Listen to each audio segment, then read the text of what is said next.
to chat. This one. Ah, really? So stupid.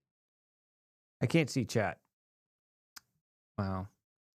I guess I'm never gonna see chat unless I look at my YouTube on my phone. See if I can just pull it up. Oh, there I am. Look at me. I'll turn the volume down so I don't echo. All right, there we go. Now I can see chat on YouTube. I won't see it unless, let's see if I can go to X, see myself on here. There. Oh. Sorry, this is so clunky. I'm still trying to figure out how to go live. Oh, there I am. All right, so now I'll be able to see myself in 3 different, like, ways. I I don't know. Like I've said before, I am really new at this, and I'm trying to figure out how to do this, but it is really a struggle. The struggle is real. Let me see if I can just pull it on my iPad, so that way I can see. There we go. So I got it on, my iPad, and then I'll look at the chat on my phone. There we go. So now I can see chat on X and I can see chat on YouTube using 2 different devices. So if you guys want to chat, chime in, see what your thoughts are on anything that I discuss. It literally could be anything from the ISS, the International Space Station, to aliens and Trump's, tariffs, to, illegal immigrants and the Super Bowl. Who do you think is going to win? There could be a million zillion different things. Whatever's on your mind. I'm just here because I'm bored and it's the weekend and I'm single. Literally, I am just doing this just for the heck of it. I'm not even trying to get followers. I'm not trying to get likes and subscriptions and, trying to get money out of this. I'm just doing it because this is fun. It's fun to just have a chat with the town square and, seeing what everybody's thinking about. I'd love to see what everybody's thinking about with, the Gulf of America, the proclamation that Trump just signed when he was on Air Force One coming to the Super Bowl. He signed, "Hey, look at the window. It's Gulf of America." It's a nice photo op. I also I know that I'm not a woman, I'm not a girl, but I do like that Trump signed the executive order saying that men cannot play in girl sports. I think that was a little ridiculous even for me being a man, and just knowing that the strength of a man is, a lot more than the strength of a woman. And, these girls, I mean, one story is that this trans whatever hit the volleyball and, paralyzed this girl that was on the volleyball. And it was really frustrating that, it was just like, why are we letting this happen? And finally, Trump ended the madness, and I'm, credit where credit is due for, ending that madness of letting men just dominate all the women, girls' scholarships, girls', pride and, dignity. And just hearing Riley Gaines talk about, the thought process of, guys changing in the same locker room, especially at a young age. You don't want, young girls to be thinking about that kind of thing. They want to, be innocent. They want to be, and have their childhood, and it just felt like I just didn't like it. I just don't understand how people can still fight for it.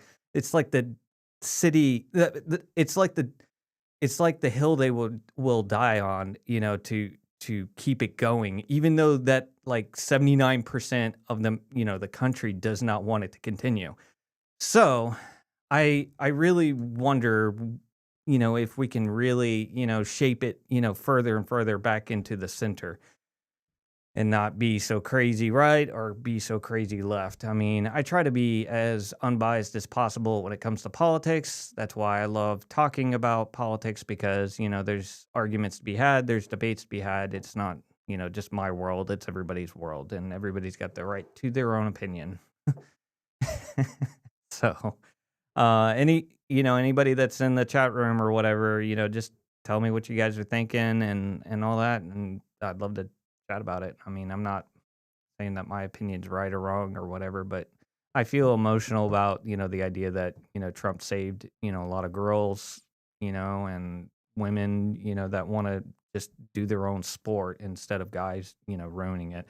I thought that was a big achievement. I really appreciated Trump, for keeping his promise in that. I mean, he's doing a lot of promises, and it's almost 3 weeks. Literally tomorrow. Today is Sunday, but tomorrow will be 3 weeks from the inauguration, and literally he's pretty much.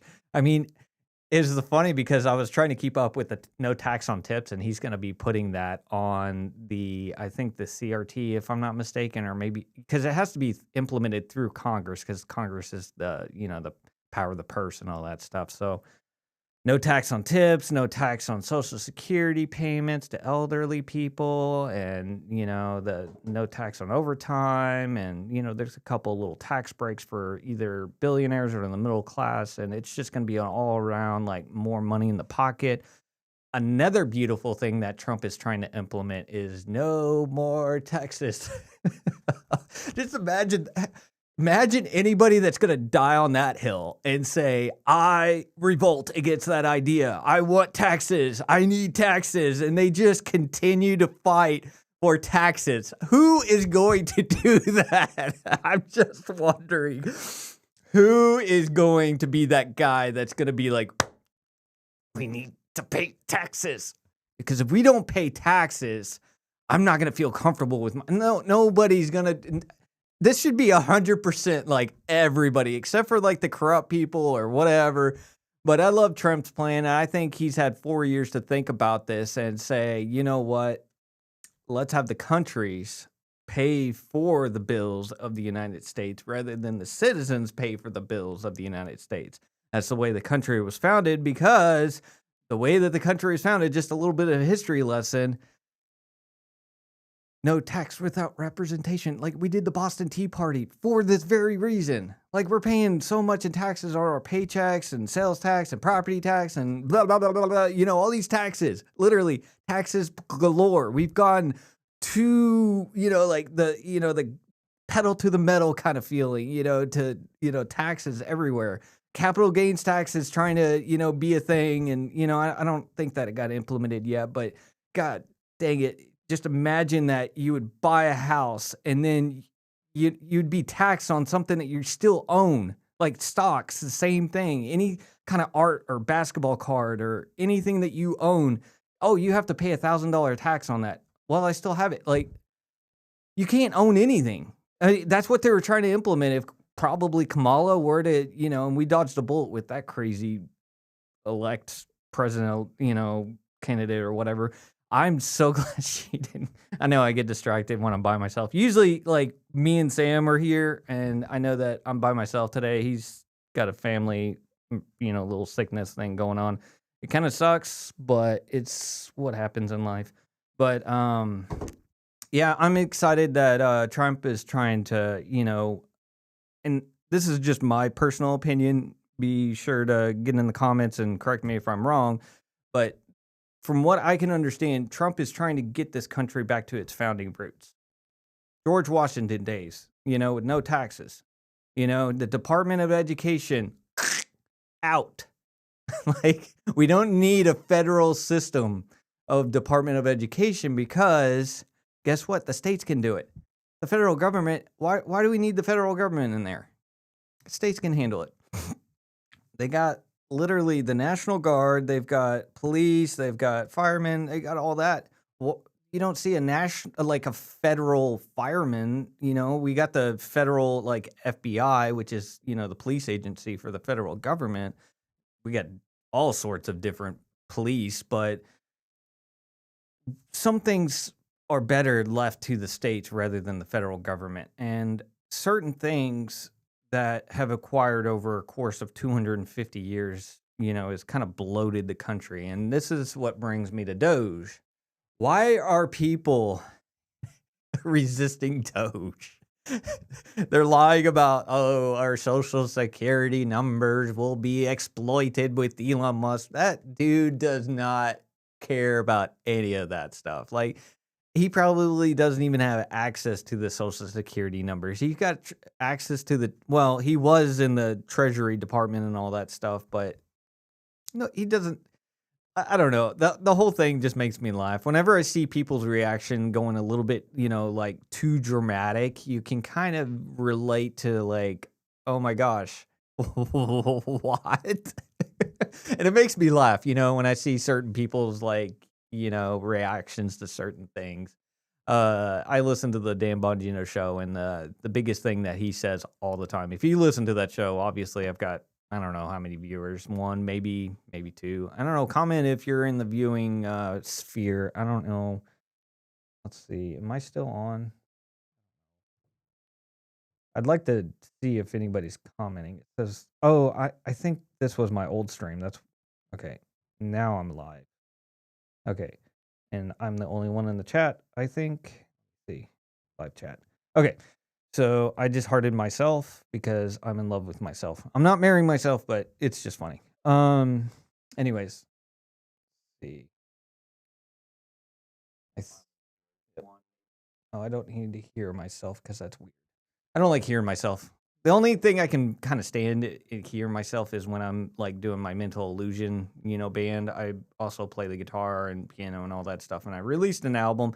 And this brings me to my point of Spotify. They banned me or kicked me off because artificial streaming. I don't know that probably this is not going to apply to like 99.9% of anybody that's going to be watching this, but it really pissed me off. So they have this thing called artificial streaming, which people have figured out if you pay someone to put your song on loop, you can get paid. Like, let's just say you got bots that can just put your song on loop and just keep it playing. Then you can make money off of that, royalty fees or whatever that Spotify would have to pay. I didn't sign up for anything like that. I literally got kicked off because they detected artificial streams and they kicked me off for 4,000 streams. I was just getting started. I mean, nobody knows who the heck I am. Mental illusion, look me up, not on Spotify, Apple Music. I'm a brand new band. Nobody's ever heard of me. And I've got 4,000 streams, and Spotify said, we've detected artificial streams. And so I'm literally going to end my subscription. Mind you, I've been subscribed for the last literally since the founding of Spotify or whatever. I love Spotify. Not anymore if they're going to kick me off.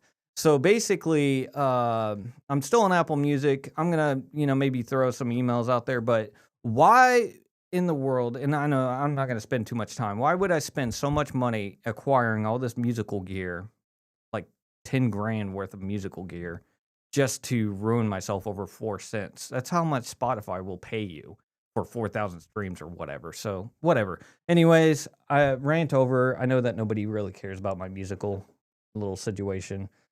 I'm all by myself on this one, but I like this video right here. This is a Super Bowl kind of thing. It's got Brad Pitt in it, so let's play this. I haven't even seen it, so. How did we rise? The only way. Together. Diversity, inclusion. I'm so glad that phase of our country is over with. At the core of this day, and this glorious. I love Brad Pitt. He's amazing. Experiment. That is us. I love these type of commercials where they're all patriot and the music. Our circles today, as we witness a piece of our culture play out. Energy. We honor the ways these players compete, so their teams might prevail. Today, we celebrate the urgency of now, the thrill of what's next, the glory of this game, and we do it. Cowboys. Yeah. It's time, America, to huddle up. It's time for the Super Bowl.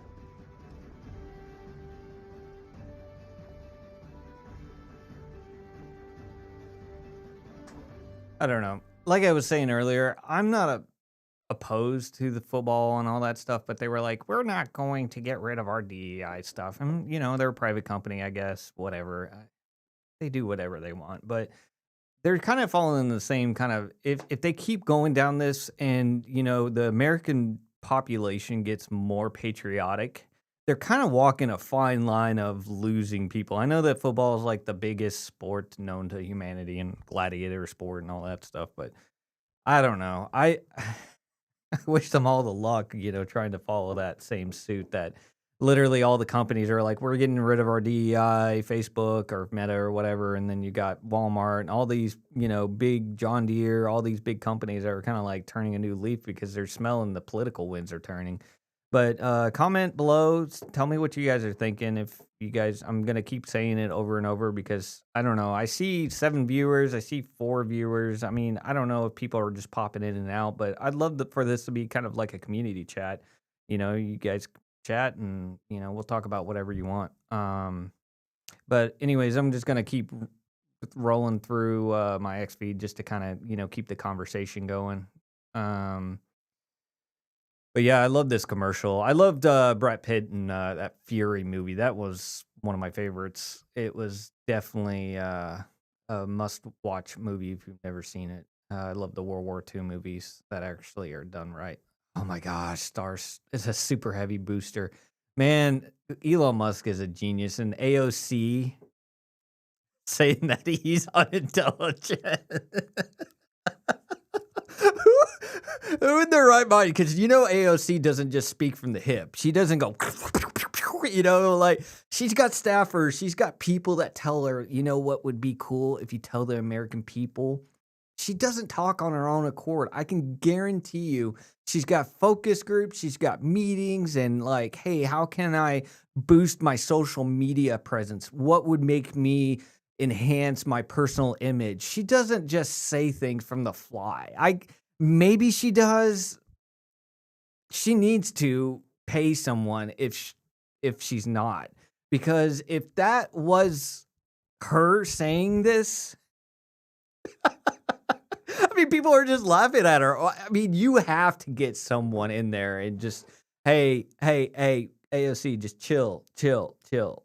You don't need to speak from, whatever you're thinking. You have to slow down, think about it for a day, and then talk to someone, see if they agree that would be a great idea before you go live. Because what you're saying, if you're shooting from the hip and you're just getting on these interwebs or whatever, Instagram or whatever the hell you get on, like, you need to stop doing that because it's making everybody laugh at you. I'm not trying to give AOC advice because it's really comical and it really does brighten my day when she says something so ridiculous. Elon Musk is unintelligent. Look what he just built. Maybe it was engineers, but Elon Musk, pretty smart guy. So there's Riley Gaines still, like, this is effing disgusting. The cruelty on this. Oh, because oh, the trans guy or whatever, got introduced as a Mister instead of Mrs. because it's just funny. The whole thing is just like a soap opera.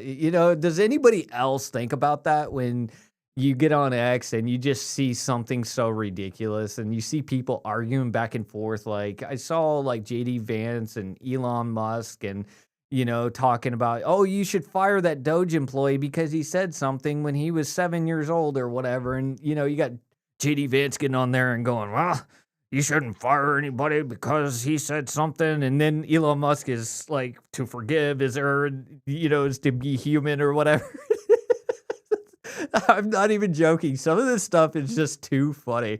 And, to work, I don't know how many hours you guys work, at your jobs and stuff, but work can get kind of boring. And, just scrolling near an X feed during a break and stuff just puts a smile on my face sometimes because you see some of the most ridiculous, like, expressions on X. And it's been described as like a group chat with the world. And I do agree that a lot of people just throw their like ideas or their thoughts or whatever, and really really it is like the world's like biggest group chat, because you got everybody from all walks of life.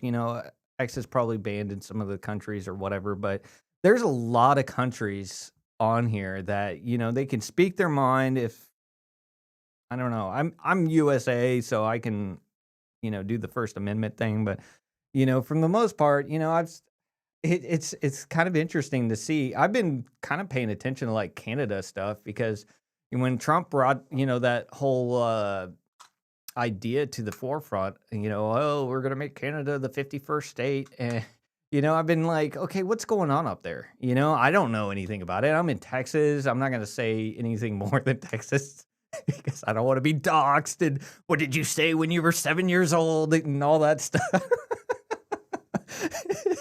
this this culture and society is so ridiculous. I'm sorry. It's so funny. But anyways, back to the whole Canada thing. So I'm trying to get a kind of an idea of like what they're going through. I mean, I've heard so many like people like going, "Hey, this is what's going on," and some provinces are more like liberal than some of them are more conservative. And then I saw that basketball game or hockey game or whatever where they were booing at the US, national anthem. I'm just like, I don't know. I need more data from a couple more days of knowledge of, like, Canada stuff. Like, is there any Canada liaison or, ambassador that can speak on Canada's behalf in the chat? I would love to find out more what's going on up there.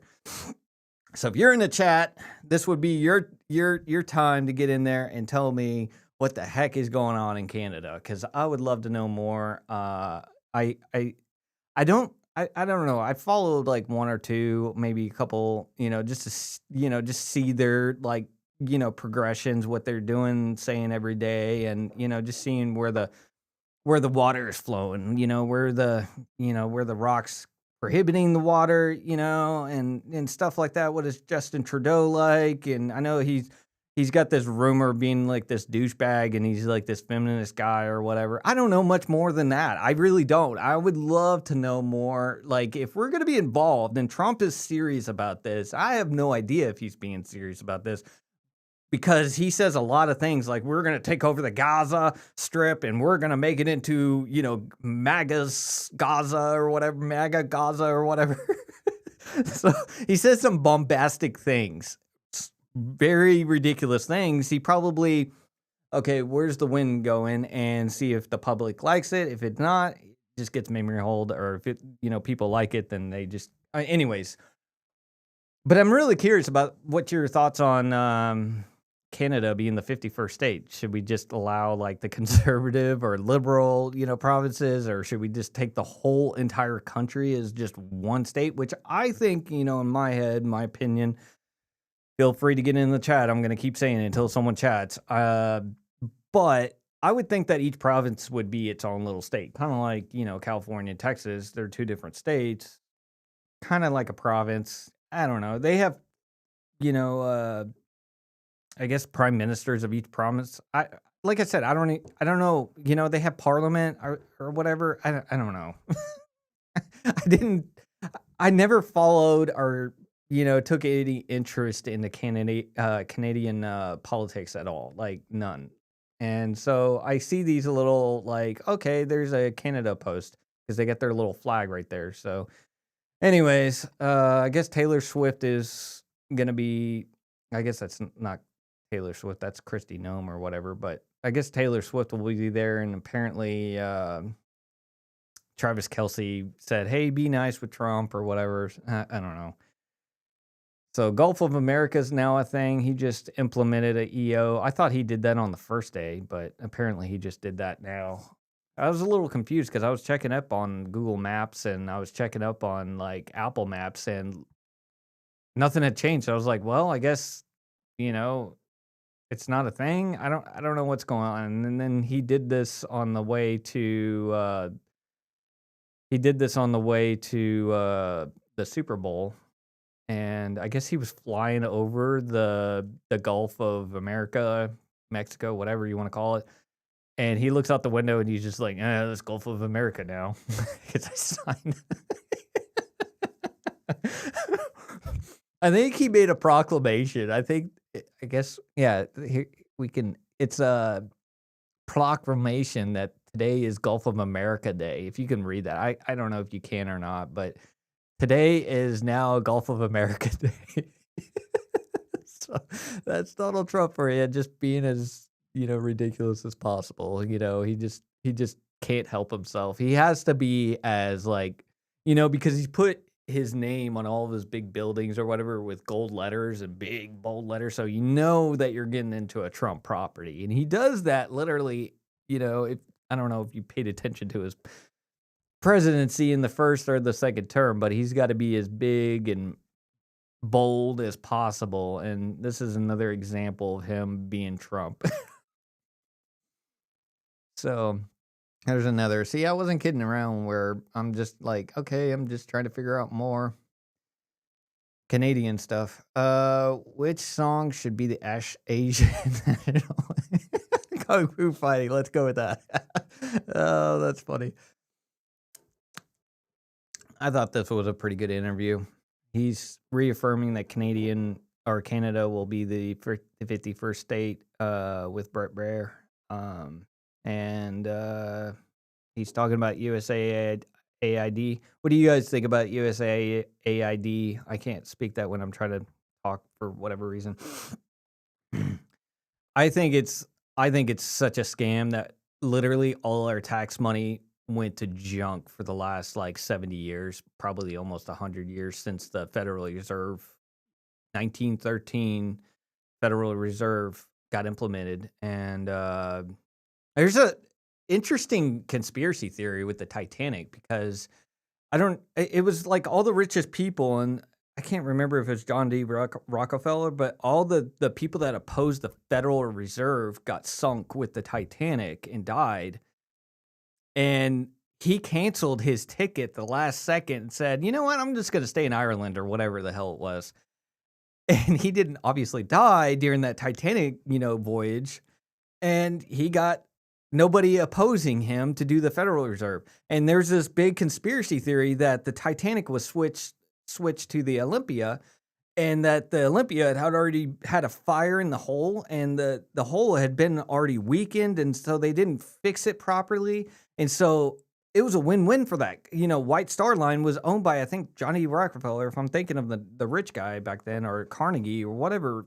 I can't remember all those rich guys. It wasn't my time. I don't really care. I did know this back in history in high school, but I'm getting older and I'm forgetting all that stuff that I'd obtained knowledge back then. But anyways, so the insurance money, they got a big insurance money off of it for, sinking the ship that was already just halfway destroyed, weakened or whatever you want to call it. And he got to put in his Federal Reserve to where we go on income tax. It'll only be for the rich. It'll only be for the rich. And then as time progressed, I saw this graph where it went from like this to where it kind of went up a little bit because he was, the whole idea for the Federal Reserve and taking it, income tax and stuff like that was the idea that it wasn't going to affect everybody. It was going to affect just the rich people or whatever, but it just turned and morphed into, what it is today. And I like the idea that we can get off of taxes, and I still want to support the government, and paying for the local police, the local fire, and the trash service, and local things. But why am I supporting Washington D.C. corrupt politicians that don't have my best interest? Why am I supporting that?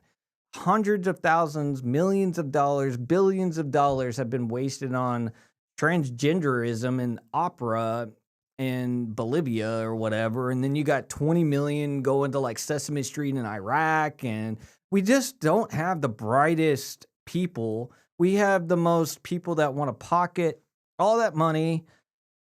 Oh, got a chat.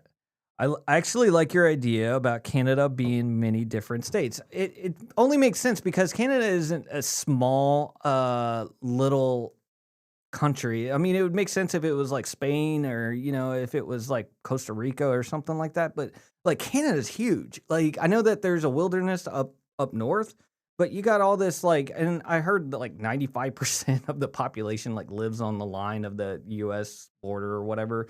So, I mean, it only makes sense that you have like different states instead of just one big state. I don't know why everybody's proposing, just one big state. That's a humongous plot of land. I don't know. I don't know. It just doesn't make any sense. Plus, you got people. I know this much about Canada. I know this much about Canada is that they have different politics in different provinces and different resources and such. California is known for wine.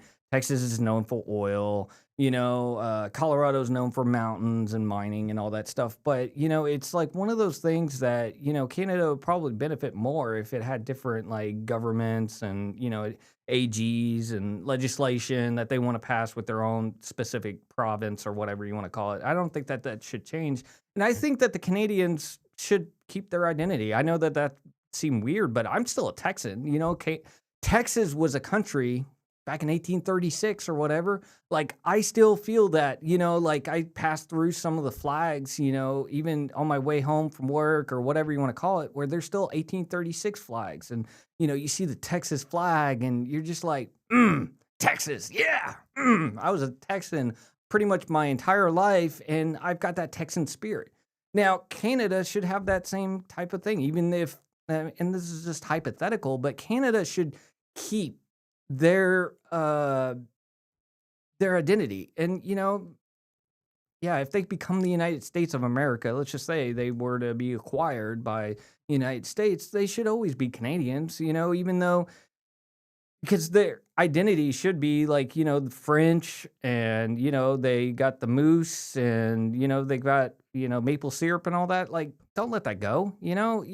You'll be an American, but you got roots. Like, I'm a Texan and I can't let go of the Alamo, that happened, just yesterday, the Alamo, Santa Ana and, the Gonzales, the Cannon, story and all that stuff. You got all these like stories that you can, accumulate over a lifetime, the history and the resources that, the Texas, really drives, no state income tax or, just the Dallas Cowboys is a big identity. It'd be foolish of me to just be like, "Oh, I'm an American. I can't think about Texas the way it was before, it became a state and all that stuff." No, I love the history of Texas and, and appreciate, the history of where it was, Mexican control, and then it became Texas, its own little sovereign country, and then it became annexed, into the state it is today. And I would just think that Canada needs to do the same thing, I even if it does get acquired by the United States. So, anyways, long story short, I was thinking about this. This is just my thoughts, going spinning in my head, and that's all I got to say about that. If I was Forrest Gump, he actually said something really smart in the Brett Breyer, and Brett Breyer was like, why are you the first sitting president? He was just like, I don't know. You think that a lot of more presidents would, I guess it's a security thing or whatever, but you got to think that Trump, is like, and I heard another thing that he wanted to like meet with the people, with the terrorist attack that happened a couple months ago. And he wanted to, kind of be with the families and stuff with that. So I, I don't know. I mean, I don't understand why it actually did take so long for a sitting president to go to a Super Bowl. I guess they don't really follow football that much. But there's the Black National Anthem. Congratulations, you wanted to sing the Black National Anthem. There you go. It's not the Star Spangled Banner, which we only have one national anthem. And this is another thing. If you guys could get in on the chat, I want to know everybody's opinion. Did this score, was it scripted? Was the Super Bowl scripted? Was it already a foregone conclusion that the refs, it's almost like wrestling back in the 90s, that there was a script and in the wrestling, and that, certain people were going to win, and, it was already, before the even season begins, all the NFL owners get together like, what can we do to get ticket sales? What would be the most dramatic? Oh, we could get Taylor Swift to get in a relationship with Travis Kelce. That will drive up the ratings for the Kansas City needs to go to the Super Bowl every year. So Taylor Swift can, milk that, that Kansas City. They really need. So I would love to hear conspiracy theories about this, because I would love to know if this is a real thing. the secret's out. It's actually been talked about for a couple days now. I don't know if it was yesterday or the day before, but it was pretty recent that people were already saying that Kansas City has already won, and I was just like, that's actually interesting because I used to watch the Cowboys, and I never forgot this. They were saying that there were 12 men in a huddle, and I was literally sitting there like, okay, there's the huddle. Okay, there's the huddle, and the guy was running off on the field from the sidelines, and he was just like, and Dak or Tony Romo, one of the two, was just like, no, no, we don't need you. And the refs called 12 men in a huddle. Now, you think of the name 12 men in a huddle. He wasn't anywhere near the huddle. He was walking up or running up or whatever. And the guy was just like, no, no, we don't need you. Go back. And the guy ran back. And then they called 12 men in a huddle. I was just like, okay, never again. I'm not taking football serious. Never again. I don't know if have you guys had your team, and I know that I'm a Cowboys fan or whatever or was. Like, have you guys had a similar experience in like football, basketball, hockey, or whatever? I don't think hockey. Hockey is just so random that I don't know how you could script that. Everybody's always just like dancing. I love it when the score's like 0-0 or whatever at the end of the game. And someone, I think, made a post or a comment or whatever. It said, oh, it was just a bunch of, hockey skaters just skating around the whole entire game. That was pretty funny. But yeah, there's the proclamation as he goes over the Gulf of America. I don't know, like I said earlier, I don't know, because I've heard like countries not like, validating Trump's like proclamation or whatever. They're going to be like Google Maps and Apple Maps have to, abide by American law or whatever. But all the other countries will still see Gulf of Mexico. So I really don't know how this whole thing's going to work, if the whole world is going to recognize it, or if it's just going to be Americans that are going to be like Gulf of America, and then Spain's going to be like, oh, it still says Gulf of Mexico. Like, I don't know how it'll all play out. I mean, I don't really care. I don't have any beef in this game. I saw that there was some stat that said like Gulf of Mexico or Gulf of America or whatever you want to call it shares 1,700 miles with America, like the USA, and then like 1,700 miles of like the Mexican like border. So I don't know. I don't really care. I mean, Gulf of America, Gulf of Mexico. This is not as big of a deal. Like gas prices, come down, please. Bananas, milk, eggs, all that stuff, come down, please. Hey, can we eliminate the tax, and do tax reform so I can put money back in my pocket? That's more important than the Gulf of America. I don't know. Whatever. So, America the Beautiful. Okay, we still got the Star Spangled Banner still playing. Okay, I'm calling it now. Whoever scores more points will win the Super Bowl. Congratulations, Greg. You figured it out. I love Greg. He's the most amazing. Oh no. I love Greg. You guys should follow this guy. He's the most amazing guy that will just brighten up your day. So welcome to the Greg universe, he said. Greg multiverse. Everybody needs a little Greg in their life. He says some of the most ridiculous things. So I don't advertise to go to Kanye's Ye's recent tweets, but this was pretty funny. If you know what's going on, you know what's going on. But yeah, this was really funny. I reposted this with the Super Bowl tomorrow. I audited the X account of all 32 NFL teams. 6 of them still have the word Twitter in their bio. So he's basically doging. He's basically doging the or Doge, the NFL, and saying he's done this with Arby's, and Arby's has kind of been like, okay, we'll get to it whenever we get to it. It's pretty funny. It cracks me up. Oh, God. See what I mean? I thought I was back in the safe, insecure, like X timeline, and I was still on Greg's timeline. Oh, Greg cracks me up. What a stop by the Chiefs. Okay, so what I'm not gonna do, I'm just gonna get highlights from the Super Bowl. I don't really care about the Super Bowl because like I said, I don't really care, to be honest. But 2, I think personally, I think it's scripted. What do you guys think? Chat in the comments. Do whatever you got to do. Uh, see what else is going on in the world.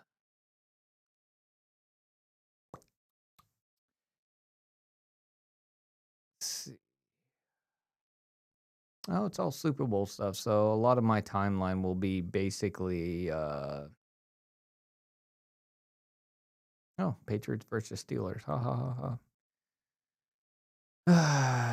I get some of the most cool information put on my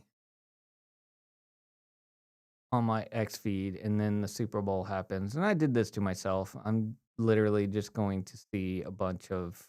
Okay, so what do you think about like the USAID? Like, you guys got to have some comments. I mean, your tax money was just stolen for the last 70 years. I mean, unless you're 71 years old or whatever, like you got your money taken from you. Why are there people like these senators doing a mass protest in front of the office, the USAID? I don't know how many times I got to say it because it's a tongue twister for me. How many people are going to resist Doge from going into the internals of auditing all the money being spent on bullshit? Why is that your hill you would die on? And you're exposing yourself because you want that money to continue. You want to keep getting your pocketbook, filled up.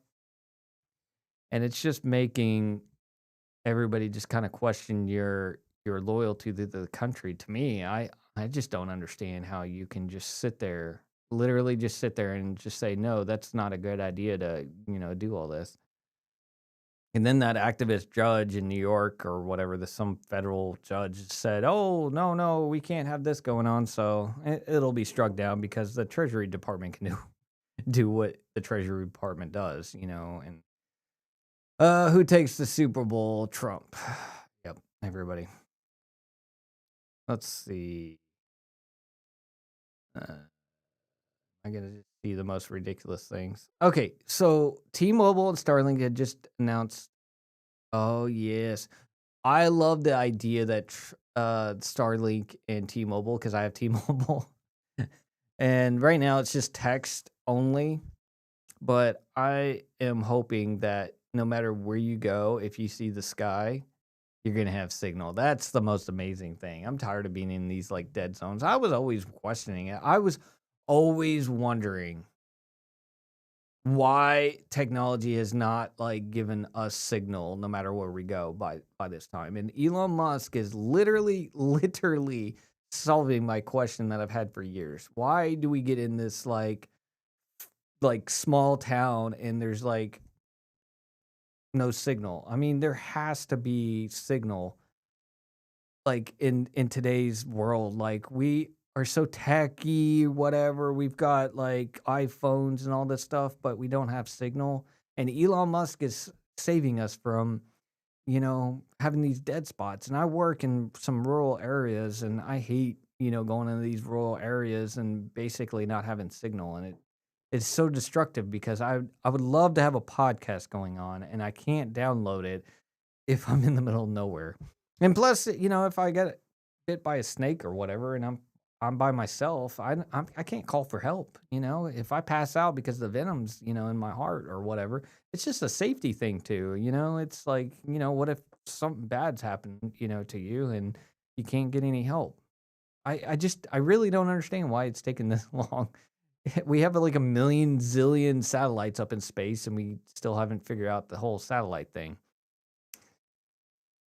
Yeah, I'm afraid that this X feed is going to be taken over by the Super Bowl, which is lovely. Everybody's going to be talking about the Super Bowl, but I think this is cool. I think the whole Mars thing. What do you guys think about Mars? I think it's kind of stupid, to be honest. Like, maybe it could be like Antarctica. I think it could be like a scientist, going over, the Mars and, testing the soil and doing all that. But you've got radiation poisoning, you've got no oxygen, you can't breathe. Uh just there's no vegetation that we know of. I mean, there's barely any water there. Now, I know that it'd be kind of cool to say that you were the first person on Mars, but I mean, here's the here's the theory. I know that, comment below if you got any better ideas, but I don't think we went to the moon. I think the Van Allen belts, I don't know if you know what that is, but I don't think we passed through the Van Allen belt because that's a lot of radiation in that Van Allen belt in between the Earth and the moon, 280,000 miles away from Earth. And there's this like magnetic sphere that the sun shields, the sun from getting radiation, to the atmosphere. And to the side of it is the Van Allen belt, and that's a lot of radiation in deep space. And did we fly in a lead capsule, to protect our, astronauts that were going to the moon in 69? I don't know.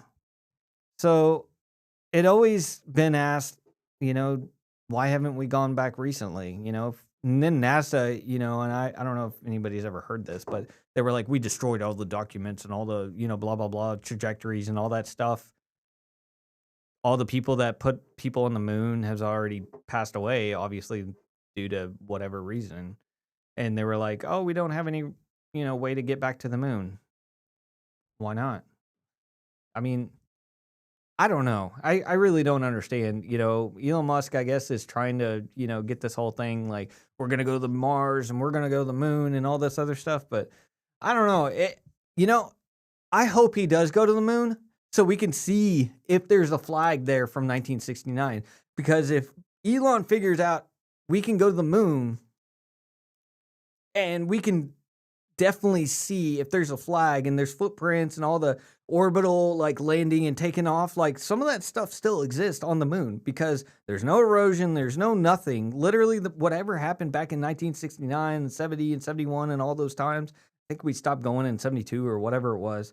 And all that stuff is still there. I think the rover is still there and all that stuff is still on the moon. So if Elon Musk is going to be the greatest human being to walk on the planet Earth and say, we're going to go back to the moon, I am all for it because I would love to know. And I think a lot of people on Earth, I don't think this is American only. I think the Soviet Union, the people that survived the Soviet Union stuff, obviously it's been broken up to Russia and all that stuff. But I think a lot of people are still curious. Did we land on the moon in 1969? Or did Stanley Kubrick film it on his like little platform and say, yeah, we're on the moon, and they using jumper cables and all that, little cables to, make it. I don't know. There's a lot of debate. All the astronauts, when they got debriefed and all that stuff out of isolation, they got into their press conference and everybody was acting all strange. And it was like really suspicious and very suspicious, very, very suspicious about their answers. If you look at that like press conference after they got out of the, their first conference and, you got the Neil Armstrong and that Buzz Aldrin guy, answering questions from the press, like, hey, how was it? And all this other stuff. And I don't know, maybe they go to the moon, and I would love to be proved wrong, or I don't know. I would love to know if we landed on the moon in 1969. And I would love Elon Musk to be the one to be like verifying, like, hey, this is where you guys landed. Well, you think that, like, here's another thing. And I'm really curious about this. This just popped into my head 5 seconds ago. So if hypothetically we've got all these like, all these satellites or drones or whatever you want to call them that like map out like the far side of the moon and, the near side of the moon and all that stuff, why haven't they taken pictures and just shown the public and say, hey, you guys with your conspiracy theories, we did land on the moon in 1969. Here's a definitive picture. I haven't seen one of those pictures. Have you? I would love to see comments. Have you guys seen pictures of the moon? From like a satellite that's, doing map trajectories. They mapped out the moon. They've spun around it 50 million times, and they've got pictures of the moon, like from the atmosphere of the moon. And I know that there's no atmosphere, but you get the point that they did revolutions around to map it out. you seen traces of the footprints and all that mumbo jumbo of all that debris that they left from being landed there multiple times? This is not just one time. This is multiple times. There should be a big giant flag staked onto the moon with the American flag, the eagles, roaring and all that stuff. Like, where is that picture? We don't even have to land on the moon. Elon can just send one of his little rockets around the moon and just go, okay, let's look for it. It's not that big. Let's just, once you're spinning at that speed, it's not that big. Like I don't know if you saw the repost that I made on my profile, but I saw the ISS being taken pictures, and that thing flies at 18,000 miles an hour or whatever it is. It's almost 19,000 miles an hour. It revolves around the Earth 90 minutes. Like, it just spins around the Earth. Woo! 90 minutes. It's one day right there, in 24 hours. So just hour and a half, 24 days in, a day cycle, obviously. Everybody knows it's 24 hours in a day. They do it in 90 minutes. So when you're talking about the moon, which is, 1/5, I think, of the Earth or whatever, it doesn't take that long to take pictures and, kind of investigate, like, did we land on the moon in 1969? There should be a flag. There should be a rover. There should be footprints. There should be all these random things that would signify that, yes, indeed, we did land on the moon. Or no, there's no trace of literally no human ever walking on the moon. We need a transparent government that's, doing all this Doge thing and big balls and, auditing the Treasury and the school and the DOD and all this other stuff. But we also need Elon Musk to get, his rocket up there into the moon and start taking pictures and verifying that we did land on the moon in 1969. I feel like Alex Jones all of a sudden. Does anybody scratching their head in the chat? I just stopped for a second. I'm just thinking about it. I'm like, man, I feel like Alex Jones. Oh, it's too funny. So what's going on with Putin and I don't know. I don't care. Okay, stupid stuff. Whoa, what is that? I love how videos can suck you into a black hole. I kid you not. I literally will, and I think it does it on purpose, but you watch one video and then you scroll up and it's almost like TikTok. And has anybody else gotten stuck in that black hole and you're looking at the time and you're like, oh crap, it's been an hour. And you're just like, man, I just wasted an hour of my life. Let's see. I don't remember voting for that, but apparently I did. Holy crap, what the heck? People are ridiculous. Chris Stapleton.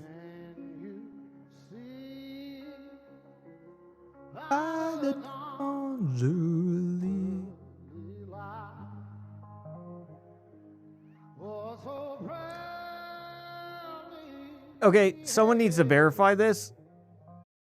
Did Trump got cheered, which, I mean, that sounds pretty reasonable. Taylor Swift got booed? Why? What did she do? People in the chat. I know I say this a lot, but I really like comments because I don't like talking to myself. People in the chat, need you. Did Taylor Swift get booed?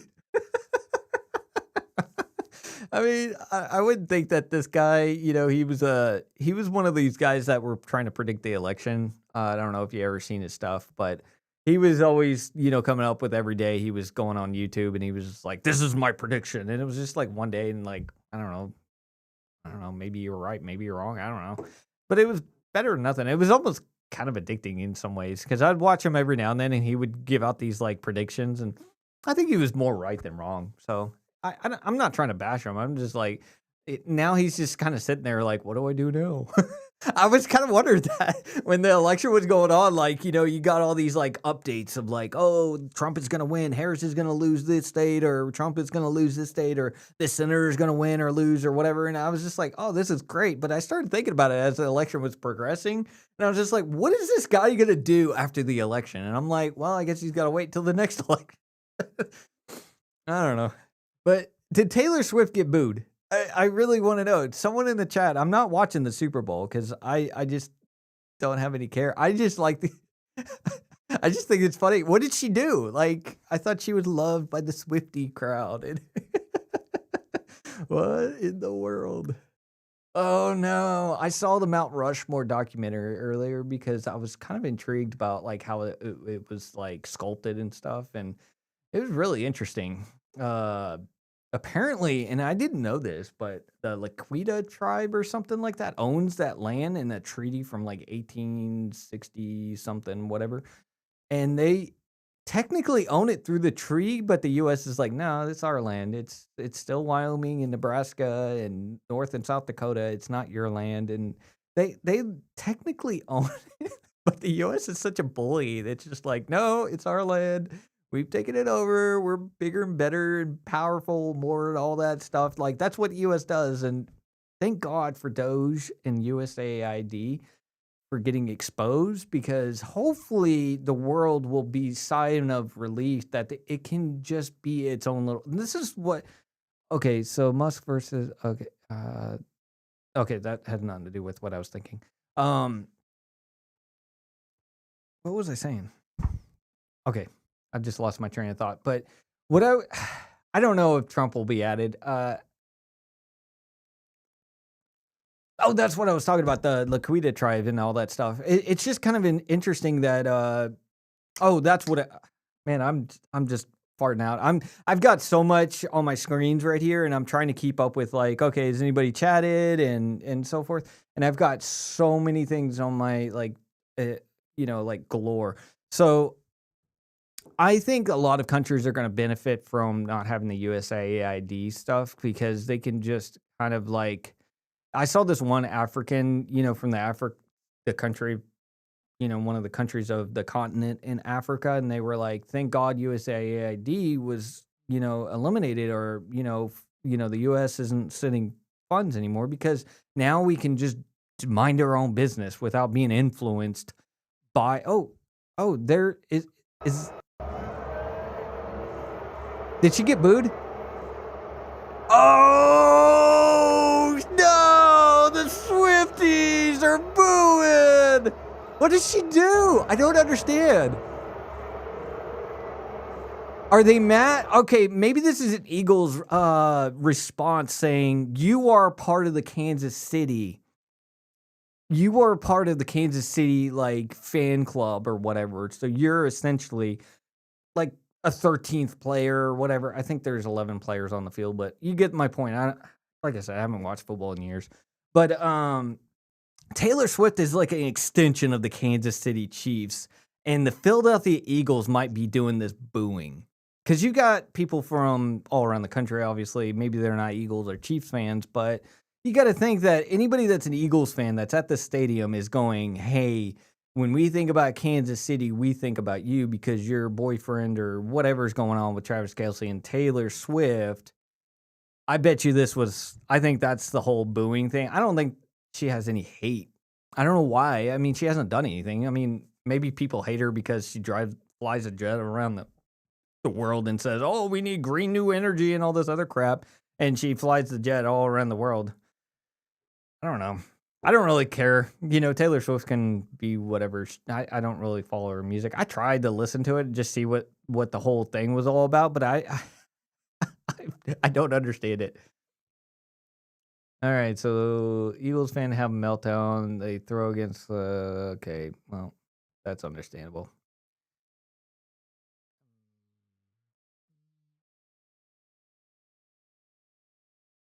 Yeah, I love this commercial because it was nice just seeing like America just being happy and just being comfortable in its own skin. Like so many years and a lot of years have been spent America just hating each other and, not being proud to be American and all that. I served in the Marine Corps. I loved my country and I still do. I mean, but at that point, it was like one of those things that, I take it personal that people are just sitting there like, oh, America was stolen and, on stolen land and all this other crap about the white people and all this other stuff. And I'm just like, you guys really just don't get it. I've seen so many documentaries of North Koreans and they get sent to prison camps. If someone tries to escape that country, their whole family goes to prison. So people in the first world, like Americans, can shut the hell up and stop whining, complaining, and grow a spine. You know, I'm so sick of this crap of like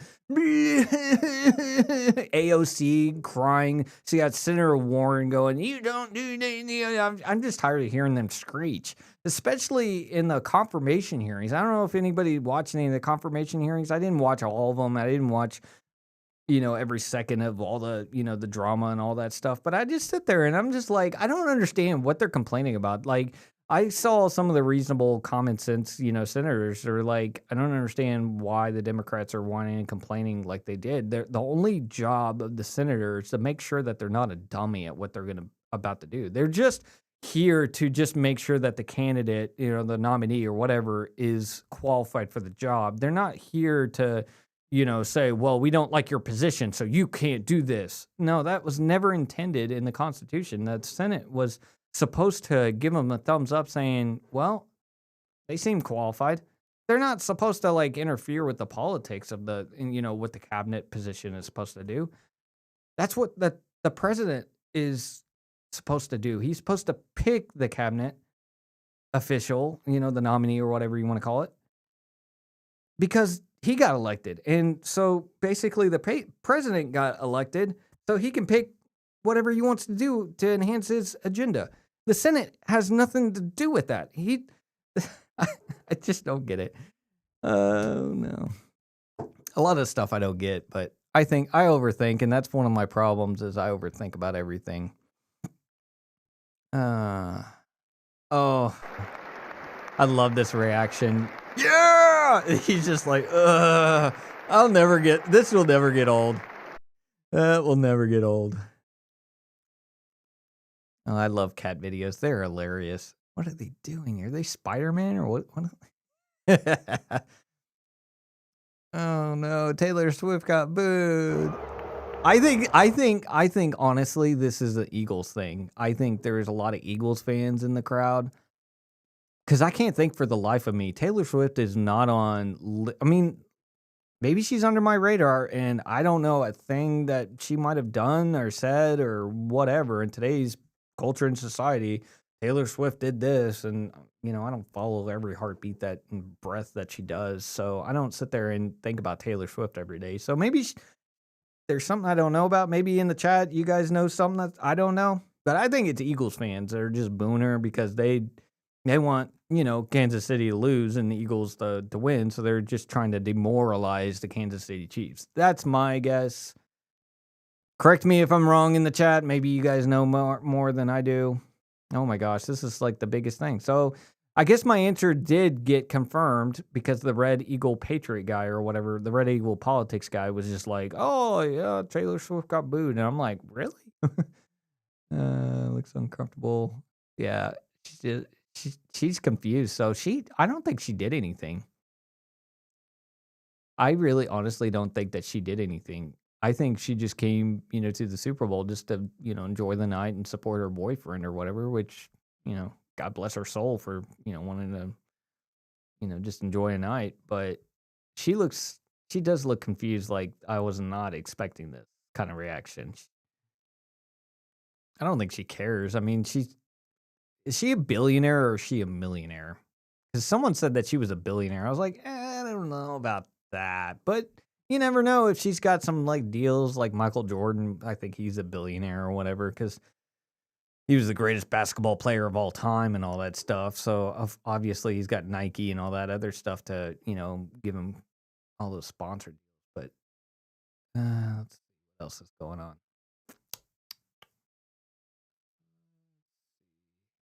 Okay, do you think the refs are cheating for the Chiefs? I'm going to leave that blank because I don't know. Like I said, it could be that they cheat. It could be that, this whole... Now, this was really cool. This is a rocket in Russia, and it got struck by lightning. This is the kind of thing that fascinates me. Jeez. And it just kept going. I guess the computer systems were fine. You can see this in slow motion now.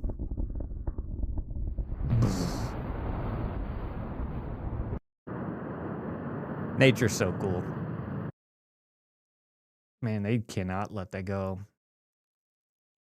Ah, I love Foreign Ricky press Gervais. have warned me that if I insult any of you or any of them or offend any viewers or cause any controversy whatsoever, they'll definitely invite me back next year as well. They actually gave me a list of rules. I'm going to ignore them, but I thought it'd be good to read them out, okay? This is real, okay? No profanity. That's fine. I've got a huge vocabulary. No nudity. See, that's a shame because I've got a huge vocabulary. But a tiny penis. No, it's true. Doesn't matter. I don't care. It works. Don't worry about it. It's fine.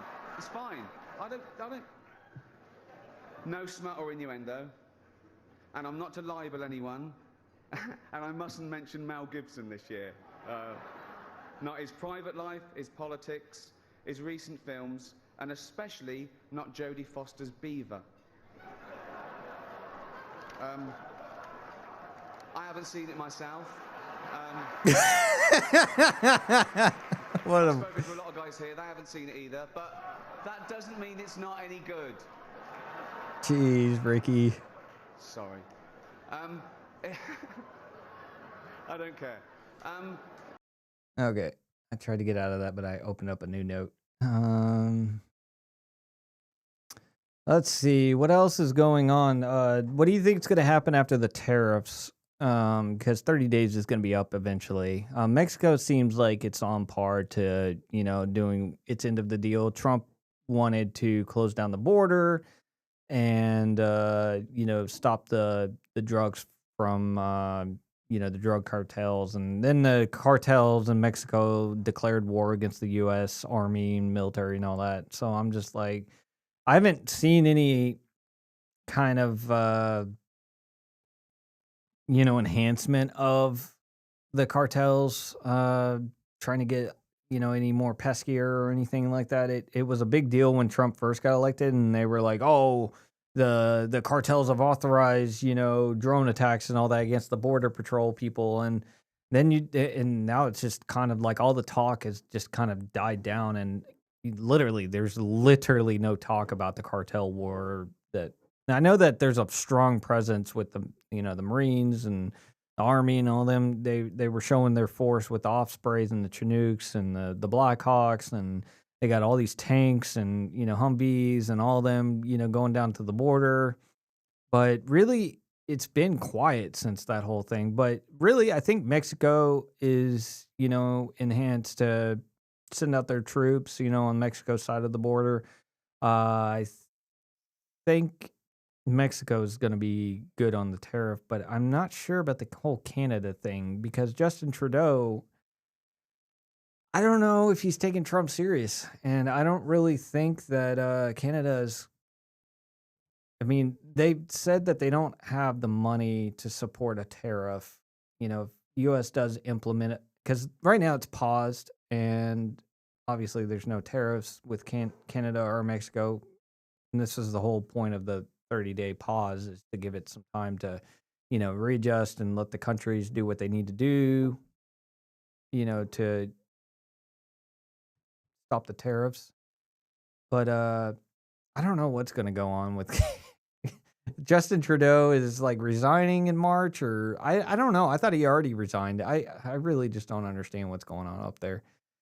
All right, so I don't care about that. And then she got booed, and now she's got the confused face. Oh no, nobody likes me. I think it's just the Eagles fans. I honestly, that's my I. Anybody want to chat and give me kind of a critique of what you guys think why Taylor Swift got booed? I would love to know. And I'm getting thirsty. I'm gonna get some water.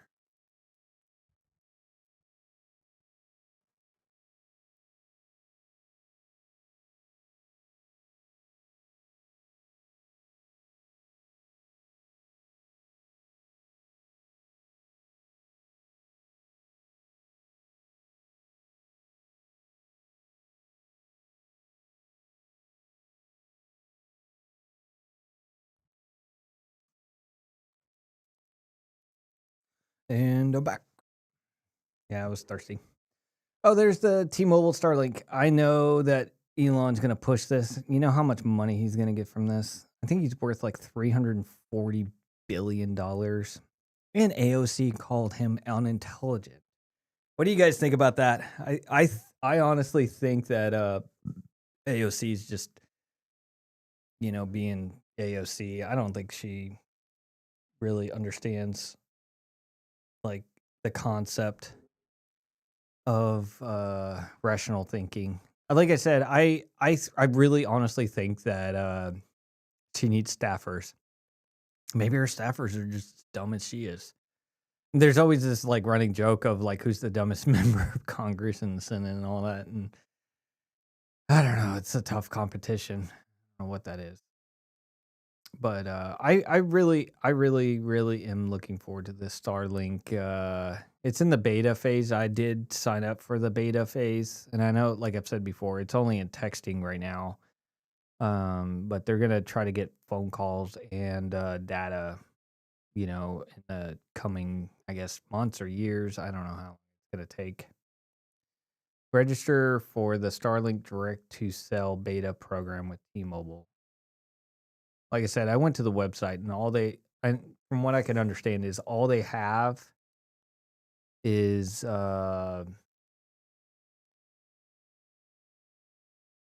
all they have is just texting capabilities right now with the Starlink, satellites. So this is interesting. I don't know who this is or whatever. Anonymous sources are reporting that the Super Bowl, whatever, halftime show will consist solely of President Donald J. Trump signing 59 new executive orders. I wonder what they're going to be. I mean, I can understand what he was, drill, baby drill, and all that crap. And, he really wanted to implement, reverse all the Biden stuff that Biden was doing.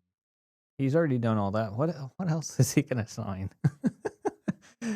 59 new executive orders. That's a lot.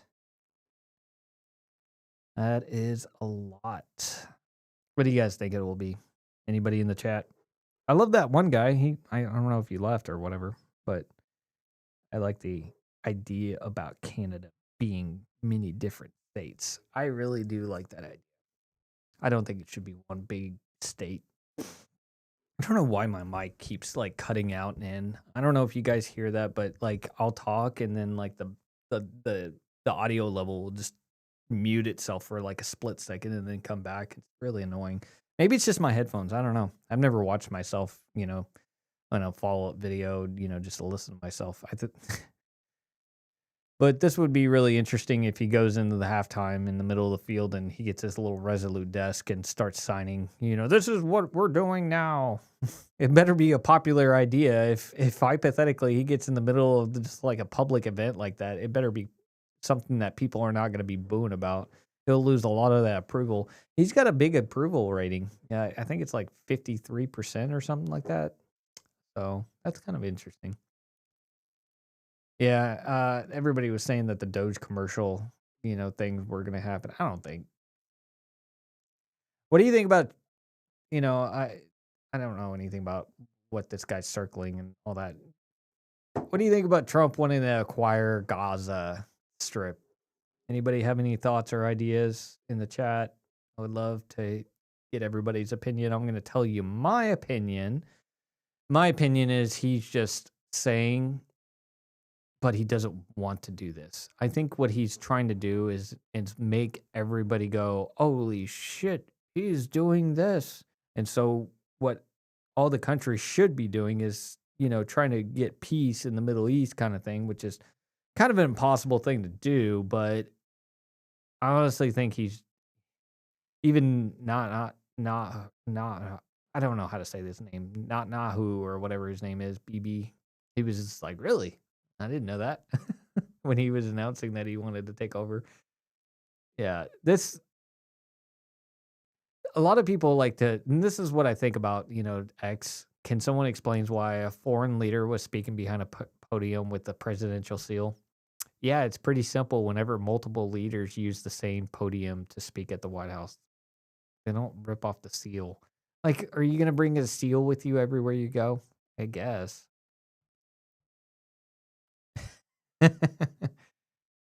Oh, did Elon Musk make it to the Super Bowl or no? You know what? Let's go to bookmarks. I love oh, we could talk about this. What do you think about the anybody got any ideas of what's going to happen with the 13 cabinet confirmations?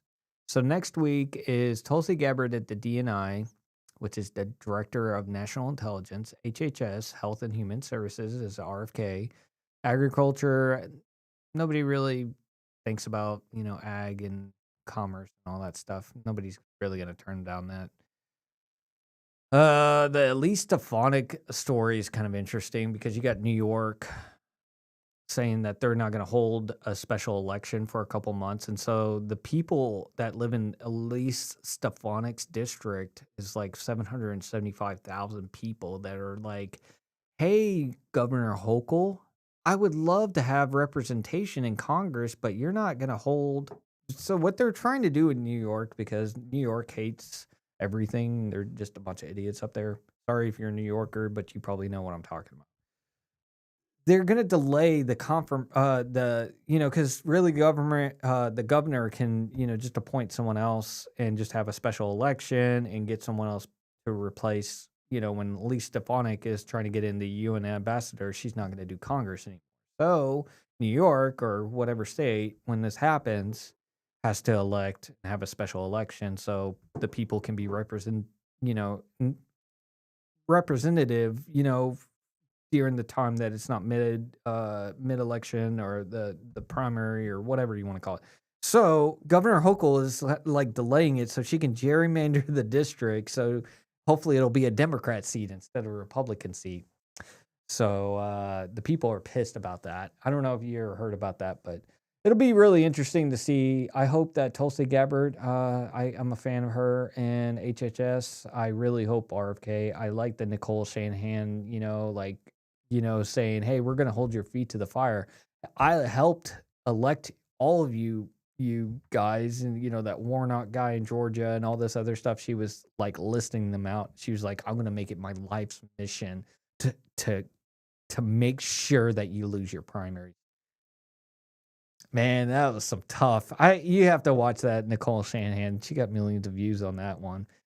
But yeah, I'm not at all thinking that this is what we've seen yet. I think we're here. I think we're here right now.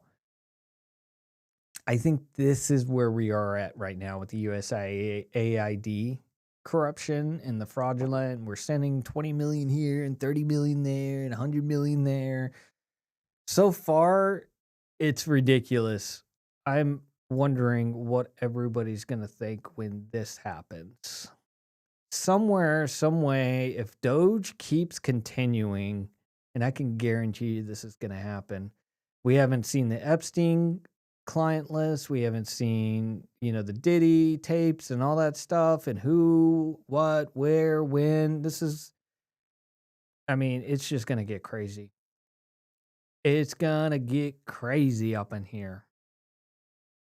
We're just right here right now. This is literally just the tip of where we're at right now. We're literally sitting up here where we could see a little fraud here and there, but I think we're going to get here as we progress forward, and we have no choice. The wheel of time is going to continue us to propel to the next day, and the next day is going to lead to this, and the next day, and weeks will turn into months, and months will turn into years. And if Doge just continues moving forward with this corruption, and the Pam Bondi does and Kash Patel do all the FBI things of why was Trump being shot at, who was setting that up, because I don't know if you believe this, but I think this whole thing was kind of like a JFK kind of situation.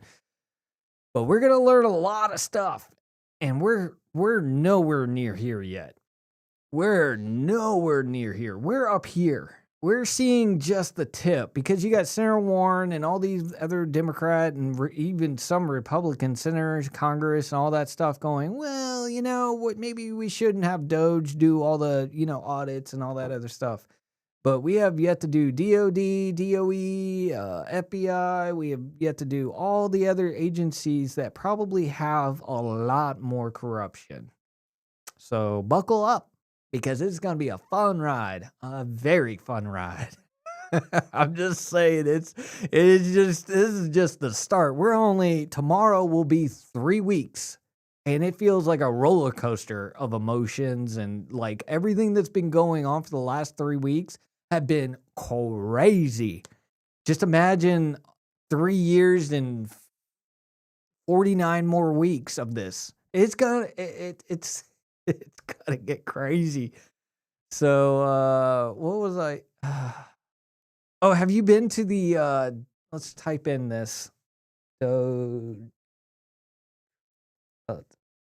tracker.com. Okay. So this is a website you can go to yourself. It's called Doge, and then you got that hyphen, and then you got tracker.com. I don't know if I can like zoom in on this. No. So you can go to this yourself and track what Doge is up to. And their goal is $2 trillion saved off of taxpayers. The idea is to take away the spending per year. So this is a yearly kind of thing. This is how much time that Doge is going to be, that they signed up for in the executive order is July 4th, 2026. So they're not lasting the entire 4 years of the entire presidency. They're just going to last for pretty much essentially a year and a half or whatever it is. Yeah. So yeah, another year and a half. Whatever. Anyways, 509 days is until July 4th, and that's how long the duration of the EO was set by Trump on the first day when he got inaugurated. This is, I guess, how much taxpayers have saved. And, obviously this is not like, this is not official data or whatever. This is just based on, data and all this other stuff that they're just trying to compile. So you've got 1.8% progress, and we're only 3 weeks in. The idea is that we lower our spending. Just think about it as like a household kind of a budget. Instead of thinking about this trillions of dollars, just think about like, okay, $36 out of $100. You got $100 in your bank account and you're saving $36 that you're not spending any dollars. That's like pretty significant, kind of thing. And if you do maybe 2 trillion, maybe it's just say $200. Maybe that's an easier way to look at this instead of seeing all the numbers and 20 million there and all that other stuff. You can just kind of condense it and make it into kind of an understandable, kind of logic. That's what I try to do. Oh my gosh, I'm so behind. I'm like looking at my iPad and I'm like looking at like my replay of like, oh my gosh. Anyways, so yeah, they're gonna try to cut $2 trillion, and anybody that wants to try to resist this, I don't know what you're thinking. I don't get it. Like the idea is to save us money, not just the government, because in this case, it's not shit rolls downhill. It's actually a good thing that the citizens will be more empowered because if the government's not spending, as much money as they used to, hopefully the loans, car loans, house loans, all that stuff will be lower. You're not spending more on loans and your paycheck will go up because you don't need as much tax. Like the idea is that you make more money in your pocket. The only problem is you got all these corrupt politicians that are sitting there going, I want more money. I want to be Nancy Pelosi and do insider trading. And, I just don't understand how these politicians make millions of dollars on $174,000 a year paycheck. I saw this one conspiracy theory because I like talking about conspiracy theories. Does AOC have $30,000 in her bank account or does she have $30 million in her bank account? Because she refuted the idea that she was a millionaire. She thought it was like, ugh, I loathe corruption. I don't do any of that insider trading. And she made her post. You can look it up on AOC, the X feed and all that stuff. But I scratched my head because I was like, well, that's kind of convincing. If you're looking at the financials that she has to submit, maybe they're forgery or whatever you want to call it. Like I said, I don't have any skin in the game. Whatever she says, I mean, it's understandable that she wants to defend herself. Is she a millionaire, $30 million that some people claim her to be, or does she have just, like as she stated, $30,000 in her bank account? Which is understandable. I mean, if she's making six figure, like all these Congress and Senate, like it was supposed to be, just, hey, you're doing a good job for the country. Here's your, compensation for what you do. $174,000. Okay, cool. Gotcha. Makes sense. I still think they're overpaid, but still, I mean, that's more reasonable than taking I just saw a report earlier that Nancy Pelosi just won again, that she invested, I think, 100 grand into a stock. And guess what? She made a boatload of money again. This Congress, and I've seen so many people getting frustrated at this. Insider trading should be illegal for Congress. I don't understand why it's not. Congress should be as transparent as possible. We're just going through the whole Doge situation. Congress should not have the ability to do insider trading. They should have term limits. Whoa, big. And there should be a cognitive test. Like Biden has just kind of ruined it for the elderly. I have nothing against them. They should be at a retirement home or, with their family or whatever. I'm not knocking on them, but they should not be making legislation, still messing around with lobbyists and insider trading and all this other stuff, eating gelato and COVID and saying, oh, everything's okay. I'm eating my $20,000 yogurt. Everything's great, and just like, I get so pissed off at them just rubbing their noses and like, hey, look at me. I'm making all this money and you have to work for me. It should be the other way around. We the people kind of thing situation. But somehow the tables have turned, and hopefully, with this whole Doge thing, I'm hoping that, things will kind of be more kind of like where we, the people, have a little bit more power than the politicians. We should be represented by them, not them going, hey, how am I going to get reelected? Who's going to scratch my back? So I have to donate to this lobbyist or NGO or whatever so I can make money and get this, company big so I can, get rewarded for that. And politicians, they should just do what we tell them, not worry about all that other stuff. Like what's good for the country. That was what it was intended for, not to be corrupt. Anyways, I could rain on about that on and on, but it just pisses me off. So they have predictions. This is new. Polymarket, will Trump and USAID first 100 days? And they say no. Whoa. So if you don't know, USAID has been stripped down all the way from $14,000 employees down to like 294. Just like the skeleton crew. I mean, they do humanitarian things, but I think more of it was just a front for what they were trying to do. The 20 million for Iraqi Sesame Street, which BBC, Politico, all the media has been funded. I mean, everybody should be pissed off about this. I don't know why there's not like my whole X feed is not like, pissed off. I've been wasting thousands and hundreds of thousands, millions, whatever you want to call it, no matter what money bracket, whatever you make. I've been funding, stuff that has nothing to do with America. Like we should not be funding other countries' Sesame Street. BBC in England. Like I even posted this. I was just like, I don't even care what BBC does. Like, good for them. They're in England. They're, doing the broadcasting stuff. Why do I care what they're broadcasting over there? Why are we funding that crap? And I don't know why anybody else isn't pissed. And instead they're protesting going, this is our money. This is our right. And all this other stuff. I mean, I don't understand why there's not much more people being pissed. I've seen a lot of people being pissed, but I think everybody should be pissed about like the Democrats, Republicans, everybody. You put your money into the hands of people that abused and just went on a shopping spree with daddy's credit card, and daddy's just like, okay, cool, I'll just pay it.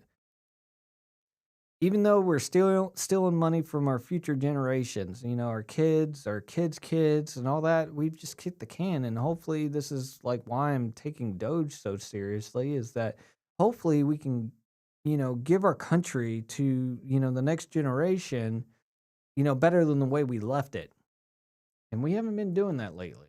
That's the whole point of life, in my opinion, is that you pass off to your kids and they can be better than what you were. That's my opinion of how I want, to be raising my kids is the same way that, I think that we should do that for this country.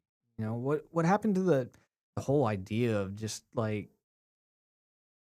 the whole like it's not it's just like the selfish pride, it's like I just pisses me off that people are so willy-nilly about like what can I do to improve myself, but not like enhance like how this country is going to be, in 40, 50 years so my kids can live in a happy environment, a safe environment, and they can live out their dreams and be happy.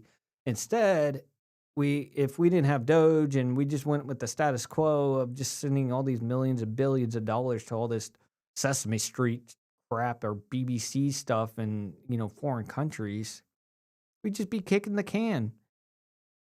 And our kids would just be, living in poverty and eating the bugs like the WEF, the World Economic Forum guy was saying. You will own nothing and you will eat bugs. Man, I really embracing the Alex Jones within me. I'm not even kidding. It's so fun. Alex Jones probably has the time of his life. I'm going to get out of the screen of death. All right. So back to this. I could go through this, but I don't want to waste any more time. Basically, you can go to this website and you can see literally doge-tracker.com, and you can see all of the main stuff that they're trying to cut the fat out of the budget so we can hopefully spend less money and try to work down our deficit.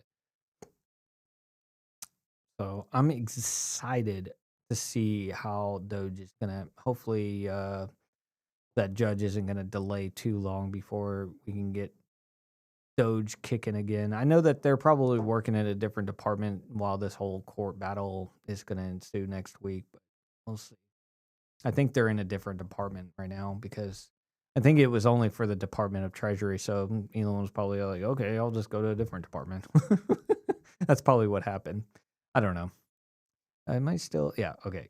So, yeah, this was kind of interesting. Christopher Columbus didn't just discover America. Obviously, everybody knew that, he didn't discover America on purpose. He discovered America on accident. So this is kind of interesting. So the idea that Christopher Columbus, crazy story. So the story of Christopher Columbus is, kind of like he just kind of wandered into a new continent that was never discovered or whatever. How Christopher Columbus discovered America. It was a beautiful sunny day on August 3rd, 1492, when Columbus and his crew set out to get fresh spices from the big land of India.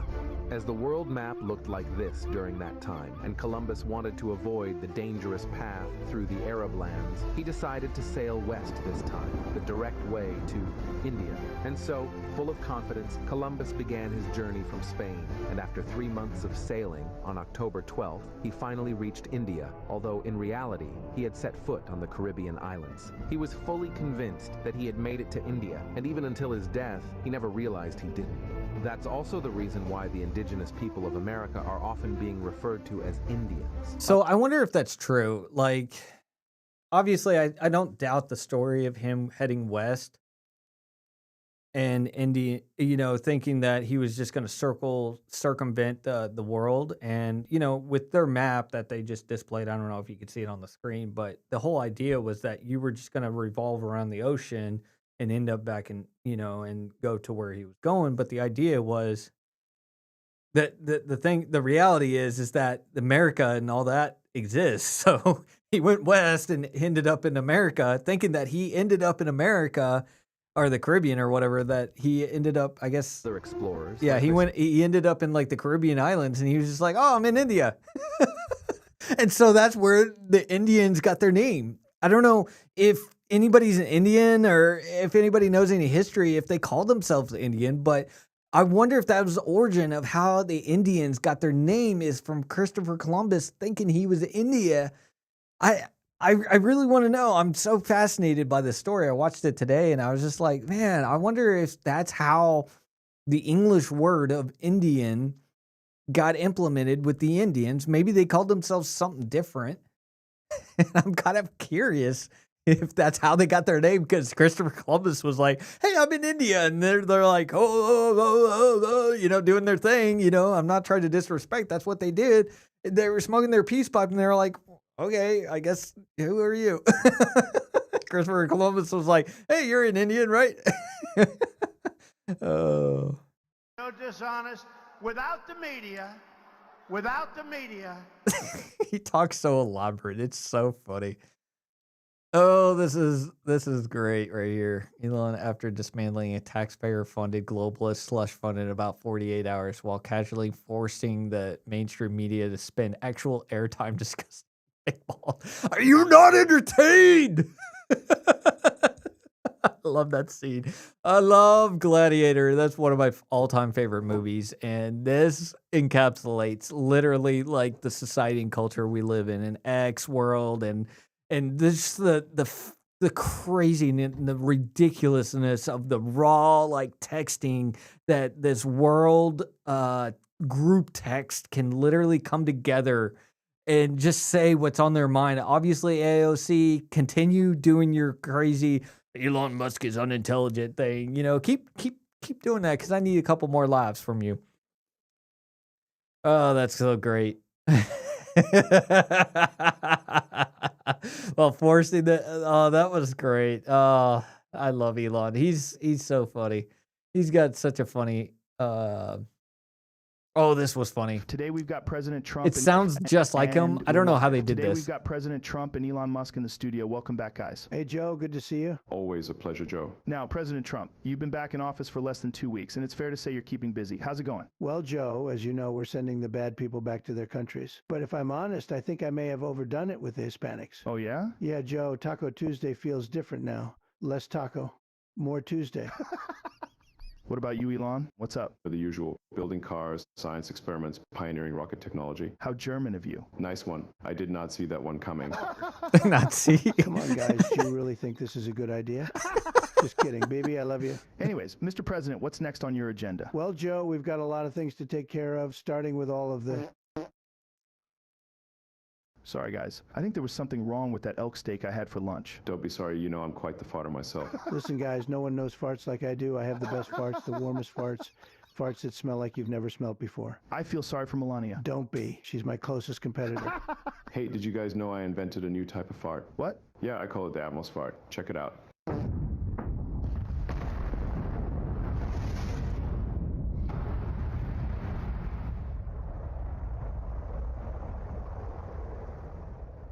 This guy's a genius. So sorry for the 13-year-old humor, but I thought it was pretty funny. This was really funny. I've never seen the movie, but this clip really did make me laugh. You ever seen this? Pretty funny. What are you doing? Just sprinkling a few of my dad's ashes. What, on the carpet? Yeah, it was his last request. Oh, was it? Well, it's not him that's going to have to clear it up, is it? Mate, it's a silly little ritual. Okay, there's no harm. I know they get cleared away. So It's vandalism. not vandalism, is it? There's no damage. Littering, then. It's my dad's ashes, okay? He used to come here all the time. It's my way of paying my respects. Well, sprinkle them in the bin, then. I mean, what difference does it make? I'm sure he didn't specify sprinkle them on the bloody carpet. No, but this is the table he proposed to my mother at, okay? I recognise it from his description. It's dust, for Christ's sake. It's disgusting. What about diseases? What diseases? From dead bodies. It's not a dead body, is it? If I dragged him in from the morgue and dumped him on the carpet, maybe he'd have every right to be annoyed. Well, I do have every right. I can do what I want. It's my pub. I'll buy you for it. I don't have to give a reason. So go on. Two of you. Out. Take your rubbish with you. Rubbish. Ah! You stupid bastard. That bit went in my mouth. Good. I hope that was his cock, you stupid cunt. I hope that was his cock, you stupid cunt. Ricky. Oh, you cracks me up. What are you doing? We don't need to see it again. It's too funny. So this is the interview that I was looking for earlier. Obviously, it's not real. It's just satire. I apologize. No, he's perfect. I'm breaking all the rules. I'm breaking all the rules. Well, I guess we might make some mistakes. Who knows?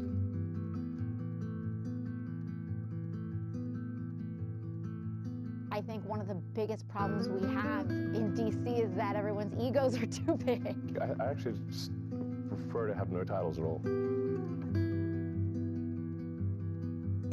You're opening yourself up. I'm just being me.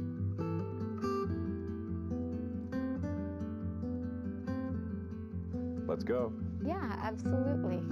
Absolutely. I would love for this to be a soap opera. Obviously, this is just satire and all that. I don't think that there's anything going on between Elon and AOC. I didn't remember seeing the article where AOC was so mad at Elon one time, and she was like, "I'm gonna sell my Tesla and get rid of it," or whatever. Somebody was just like, "I'm selling my Tesla and getting a Volkswagen," and someone was like, "Oh, good job calling Elon a Nazi or whatever." You know where Volkswagen came from? Volkswagen came and was produced by the Nazi regime, literally from 1941 or whatever, 1939. These people are just so stupid. Not this specific clip. I would just love to see like further clips, like getting deeper and deeper into the fold of like their drama and the soap opera-ness. Like it's so funny. I've already talked about this. This was a funny clip by Cat Williams. So I don't know if you've seen this yet. Are you Mexican? Do you know where Mexico is? I did not know Cat Williams was like this. Mexico. It used to be Mexico, motherfucker. And now it's Phoenix, goddammit. And he trolls them like the entire like I think he was just a heckler or whatever you want to call it, but I did not know that Cat Williams, maybe he's just smelling the political winds that it's turning into a different direction and it's not woke and DI and all that stuff anymore. This was kind of interesting. What happened with the LA? Do you think it was arson, or do you think that it was just the wind and the spark and all that other stuff? I'm starting to believe that there was some arson stuff going on.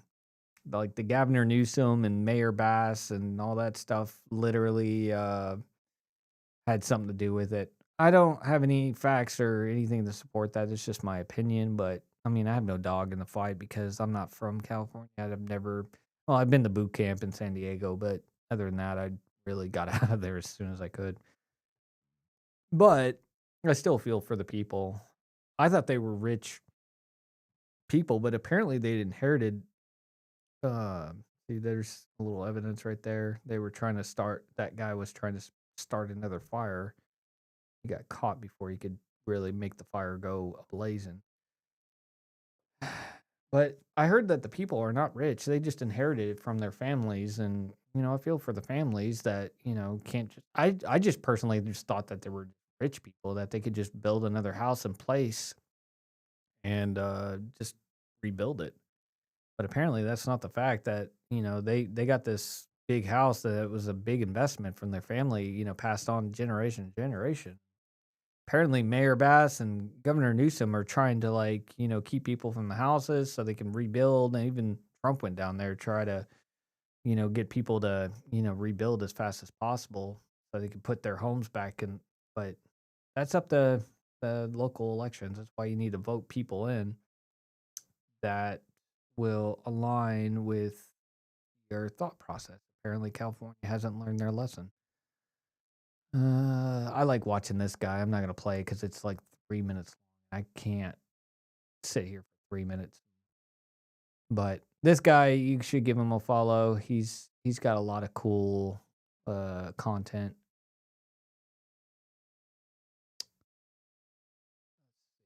Alex Jones is having a lot of fun because all this stuff is his wheelhouse. All this fraud and all this stuff that he was saying for years, and maybe people believed him. Maybe people just thought he was joking or exaggerating or being sarcastic or whatever. But all this stuff literally is coming out, and they're just like, "We tried to tell you for the last 20 years." Oh, the squirrel. Your chances of being attacked by a squirrel is low, but never zero. I love it. So, anyways, I'm going to get off my feed because I'm not the most exciting thing. Let's see what's going on in the Super Bowl world. Who's winning? Oh, more Alex Jones. Looks like Trump and Megyn Kelly and all that. Cool. And Nike with an ad about the real threat to women's sports. I really hope it gets figured out because women need to just be women, and men should be men, women should be women, or women should be women and men should be men, boys, girls, just like we need two different sexes. Like, we don't need this whole fight, like who's better and who's worse. Like, whatever you believe in, how God created or anybody created, humans, maybe it's Charles Darwin. There's two sexes. It's always been like that in ancient history all the way to current. And all of a sudden we've got 140 different genders or whatever. But a lot of people like to have this like, competition, like males are better or women are better. Like, we both, just try to do whatever we can to enhance our lives. It's not about like who's better or who's worse. Like, it should not be a competition. It should just be like we both are trying to get through our lives and just trying to, enjoy our lives. Women are better at certain things, men are better at certain things. The end of the story. I don't understand why this has got to be so complicated. I guess we gotten so bored over the last like 100 years since World War II. We haven't been in a big conflict. Obviously, the U.S. I don't know about all the other countries. I know that there's still civil wars going on in war in Ukraine and Russia and all this other stuff that's going in conflicts. But the U.S. has gotten so bored that we're coming up with different genders and we're having race wars and all this other stuff. It looks like the Eagles are up right now, at least. Each of the 75,000 seats in the Super Bowl accounts for 800. Too much to read. Loving the score, 17-0. Okay, so it's now 17-0. So, Department of Education no longer exists. I wonder if that's breaking news.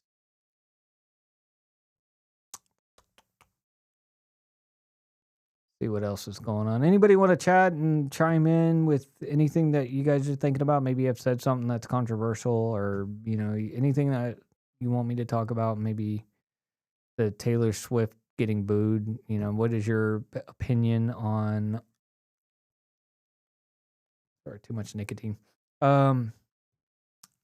Maybe Taylor Swift getting booed. I think personally, I think it's the Eagles fan. I don't think she's done anything.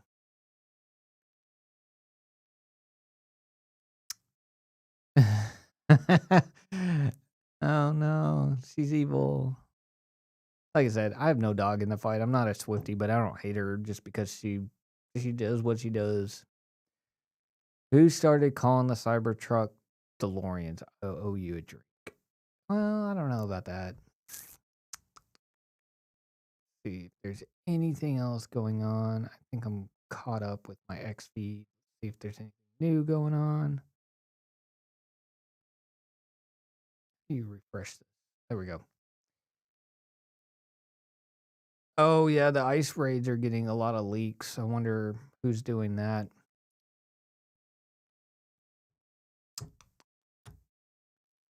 I think I pretty much covered everything that's pretty much current right now. Anybody else got any chats? I'm probably gonna start signing off. I'm obviously got one chat earlier, when I first started, but I would love for people to get in there and start chatting away and saying what's on your mind about Canada or Gulf of America or Taylor Swift getting booed or, whatever you want to call it. Keep this conversation going, but if I don't get anything going, I got better things to do. I'm just having fun.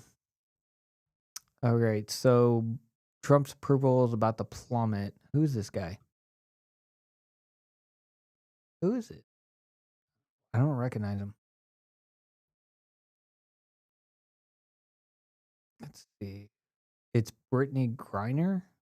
Is that really her? I thought that was a dude.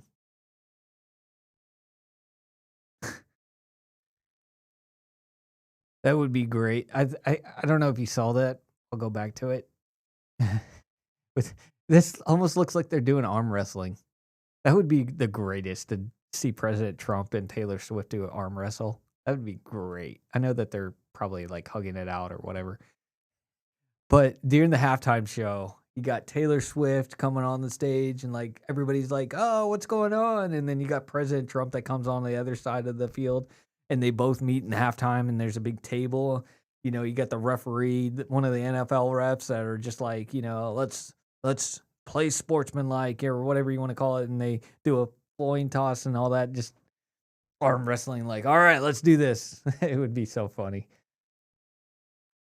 It would be just for fun. I wouldn't take it serious. And everybody's there.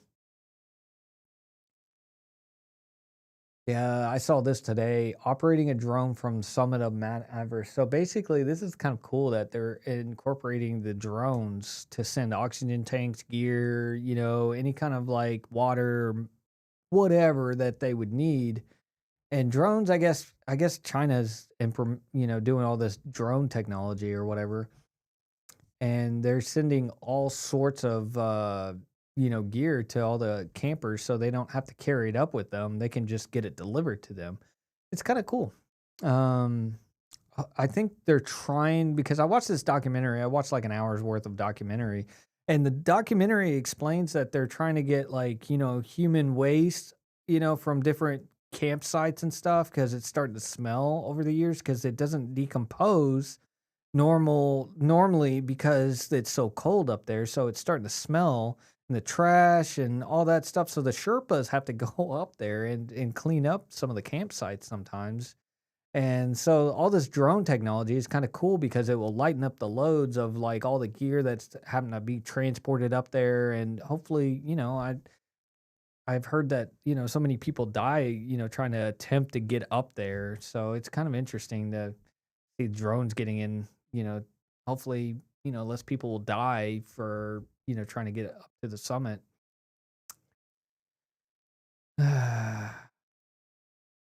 Be kind of interesting to see if this continues. This trend is going to be cool to be a family and, have kids and all that stuff, because everybody just like, see, the problem of DEI and the wokeism and sexism and racism and all this other stuff is it negative, kind of connotation, a perspective of, if we're not patriotic, we're hating our own country, we're broke as a country, nobody's gonna, get married, have kids, create a family structure. The nuclear family's been literally under attack for the last, like, I don't know how long, since probably the 60s.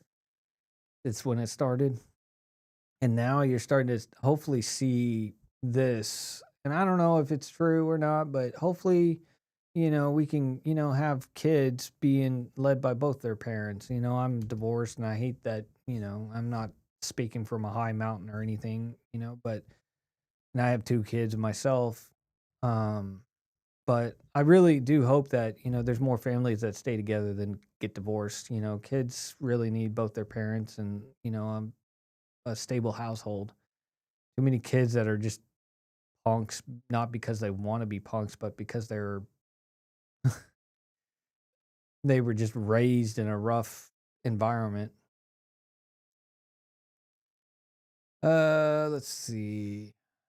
What else is going on? Well, I guess Patrick Mahomes is not doing too well. Apparently, they're down 17-0. Kind of embarrassing. What do you guys think about Andrew Tate and Tristan Tate or whatever? I watched a little bit about him. I think he's kind of interesting. I don't literally like see everything that he does, but he's like the alpha male and like I don't know if he's a jerk or if he's just, he's just having fun or, a lot of people are some ways on, a camera, different than their personal lives. I don't know. He probably is what he is on here. 2024 was a very chaotic year, and so many things happened that you don't even remember most of them. We all suffer from TikTok brain to some degree now. The world is moving so quickly, and what's scary is that you remember last New Year's Eve like it was yesterday. Time is flying. The world is speeding up. As AI comes into power, as computers gain more and more control, as human capital becomes less and less valuable, the world will move faster than ever before. Technological advancements will come quicker than they ever have. You'll be I believe that. The more we busy ourselves, the more distracted we get, and these phones are kind of like time suckers. I said this earlier when I was streaming. Just I don't know how long ago it was, but I was saying that people are just so addicted to their phones, and you get lost in a black hole of just looking at one video after another, and then you look up and you're like, holy crap, an hour has just passed by.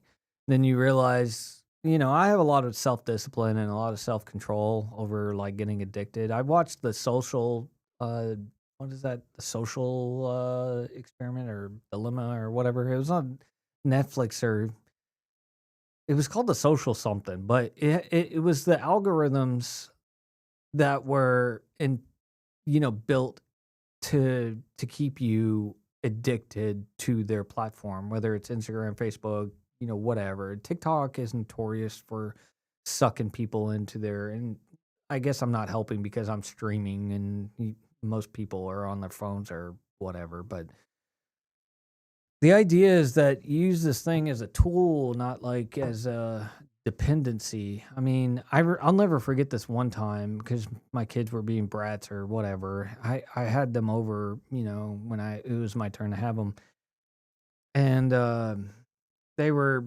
in trouble. So I took all their electronics away. I took away their Xbox, TV. I was just like, guys, you need to go do something else.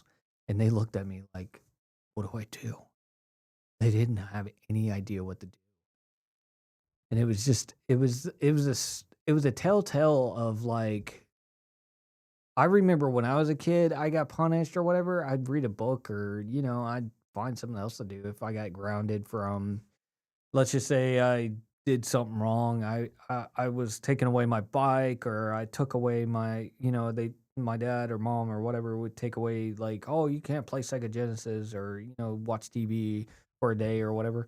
I'd just go do something else. I mean, I survived, but they both were looking at me like, what do I do?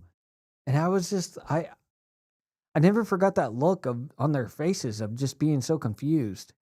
And it's real, these phones or iPads or whatever just suck the life out of you. And ever since I watched that documentary and just seeing, 2 hour, hour and a half or whatever it was, and just seeing like all these Google executives or Facebook, Meta, whatever you want to call it, all these executives talk about how the algorithm was built, literally built to keep you on that platform as long as possible so they make the most revenue through advertising. I was just like, I mean, I was always on Facebook, I was, everybody needs to know exactly whatever I'm doing right now and all this other stuff. And I kind of got to that point where it was just like, I got to live in the real world and I don't want to lose, my productivity in my life. And this is what he's talking about is to react, to act, you got to live in the real world, and, you got to, have experiences in life and go out and enjoy the time. I remember seeing some of these people and, I think there was one of those motivational speakers, and he was just like, whenever you're talking to someone and you're looking at the phone or you're just like, checking your notifications, like I'm sure there's addicts out there that are just like, they're not on heroin or speed or cocaine or whatever, but they have an addiction with this thing, and they just sit there and they can't like focus on anything else other than the phone. I don't suffer from that. Sometimes I don't even know where my phone is on the weekends, especially. I'll be working in the music studio or I'll be watching a movie or whatever, and I'm like looking around, I'm like, where's my phone at? It's been like an hour since I've checked my phone, you know. I'm like a guy that loves to use this phone, when I need to unwind or, I need to use the calculator, I got a work call or, whatever. But, it's like my phone is not like, at my hip oh man, I gotta see what's going on with whatever's going on with this and that. And, it's just like one of those things that I'm just like, I feel for the other people because I feel like the world, as a whole right now is still trying to figure out this whole technology, especially with AI going on. I think Trump, I haven't even heard about this lately, but he had Stargate announced $500 billion investment. And I don't think the US is investing. Maybe they are investing some of this money, but I think it was a private and it was supposed to be Trump encouraging this and we're gonna cut the red tape and all this. But then like Deep Seed like literally came out, and I think this was, a hit on, the US by China to come out with Deep Seed. They said they spent like 10 million and I don't know. It's a race to, kind of like the 1969 moon thing. Who's gonna, benefit the most and who's gonna create the first working AI that, can be implemented in robots, I guess. I know we have ChatGPT and all this other stuff, but it's kind of interesting to see where this AI takes us because I would love nothing more than a robot. I know that there's Teslas out there that can self-drive and all that other stuff, but I would love nothing more than the humanity to be like, okay, robots are going to drive. Because I was behind this car today and I was just so pissed off because I'm just like, dude, it's 55. Why are you driving 30 miles an hour? Seriously, why are you taking 5 minutes to turn right and you're stuck behind them and they're like, I don't know where I'm going. And, you've got drivers, that piss you off. And I get really pissed off when, you're stuck behind, especially on one lane road or whatever. I don't know. It's just like I can't wait till AI, makes our lives a little bit more easier, but I don't want it to turn into Terminator 2. Get in the chat right now and tell me your take on AI. Like, do you think it's a good thing? Do you think it's going to be Terminator 2? Judgment Day. Is this really going to be Alex Jones going to be like, I told you, the AI is, Alex Jones is, predicted a lot of stuff. I haven't heard him talk too much about AI, but it would be really interesting to see what everybody's opinion on AI is. Let's see. Anything else going on? It looks like a lot of boring stuff. I'm not trying to, bore anybody. I'm really excited to see what's going to happen with the JFK, the MLK, the Robert Kennedy, the senator, not RFK, but the senator, John Kennedy. I want to see what happened with all that because it would put to rest. Hopefully it'll put to, maybe nobody will believe it. I don't know. But a lot of people are saying that it was a CIA hit on John F. Kennedy. Whether it was or not, I mean, it's kind of an interesting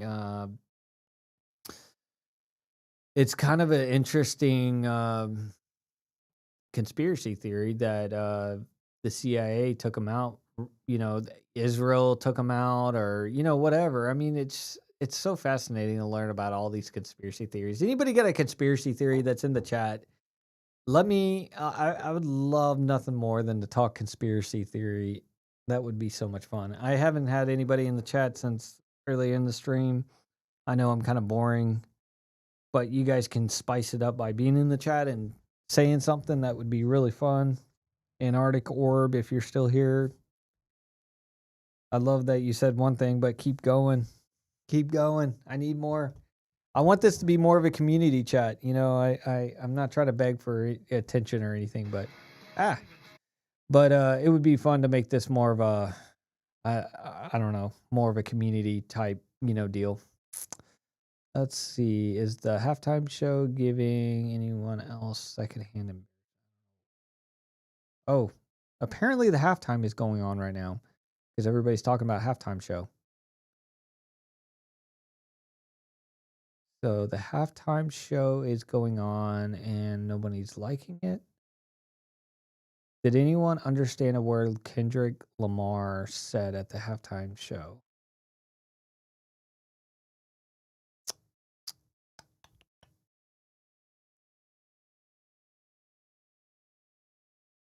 This is... Oh, the Creed. Everybody loves Creed, right?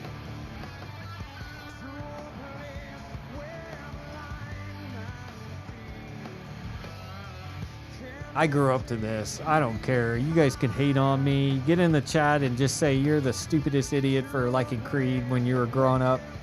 It was so fun to listen to Papa Roach and Nickelback and Creed. I listened to All American Rejects. Get in the chat. Tell me what you guys listened to growing up in the 90s or I guess early 2000s. I don't know how young or old you guys are. I grew up to this, man. This is my jam. I loved Higher.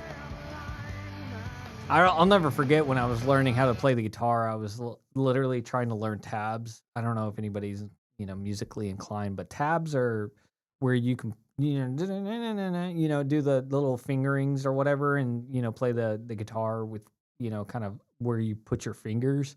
And I was having a hard time understanding how to do that, and so I remember going to my friend, in school at the time, and I was just like, dude, can you help me understand this? He was like, why would you choose the most hard song to play when you're trying to learn how to do it?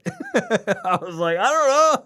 It was like, instead of like, just trying to learn how to do it, you're trying to learn, like one of the more hard songs to, try to learn. I was like, oh, I never asked him again. I learned how to do chords, and that's how I learned how to play music. I tried tabs. It just never made any sense. But when I started learning chords and just kind of using my imagination to kind of variate the chords, that's kind of how I learned how to do music. That's how I expanded into piano and so forth. I learned how to play C, D, E, F, G, the alphabet and all that stuff. And I just learned like, oh, that sounds good. Oh, that sounds good too, and that's how I kind of learned how to do all the music stuff. But that kind of brings back a lot of memories just listening to a little Creed.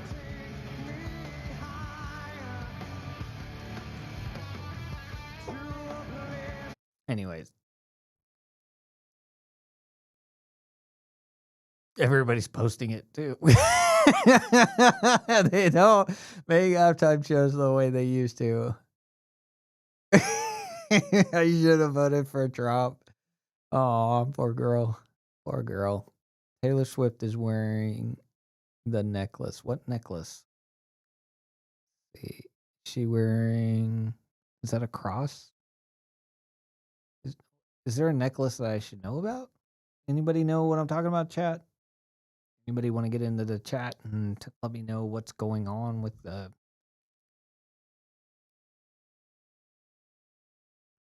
I don't know.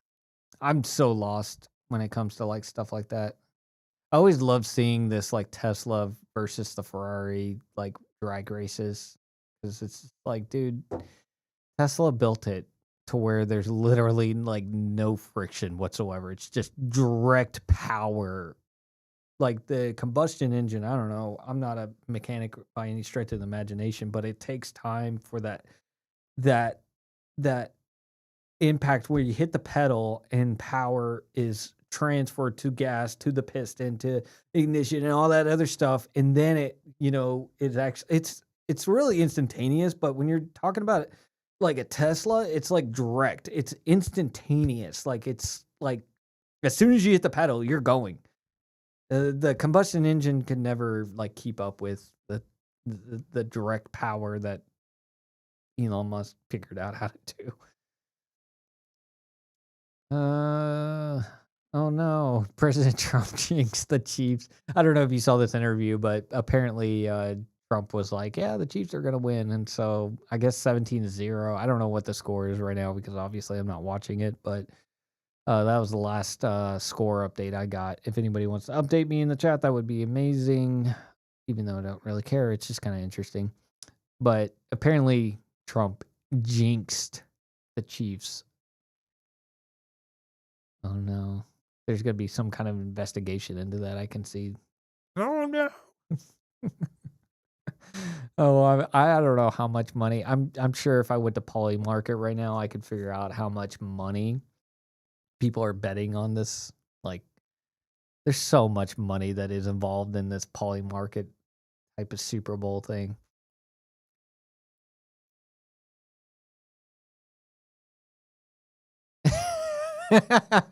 There's Paul McCartney. He's right there. Apparently, people are not happy with the Super Bowl or the halftime show. Wow, people are really not happy about it. Unless Aerosmith shows up out of nowhere singing "Dude Looks Like a Lady," this is officially the worst NFL halftime show in history. What? I don't understand, like, literally, and I kid you not, literally, like, what is the problem with it? Is it just bad music, or is there something stupid going on? I'm really kind of interested to see, like, what the problem is.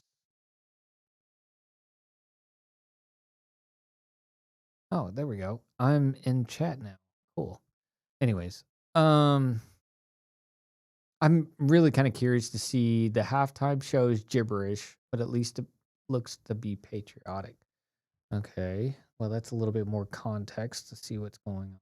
Worst halftime show ever? I don't know. Is it? Let's see what the comments say. I'm curious. Oh, well, there it is. The Super Bowl halftime show we actually want to see. Yes. Boats and hoes. I love that scene right there. I can watch that clip so many times just because it's so, like, apparently Will Ferrell, like, he could sing, so he actually was singing this. Then you had the da da da da da da da da da da. Suck meter. I don't know. I guess it was. I'm really curious. Is there some kind of feed that I can watch to see what's going on? I'm really curious. NFL halftime show. Let's see what's going on.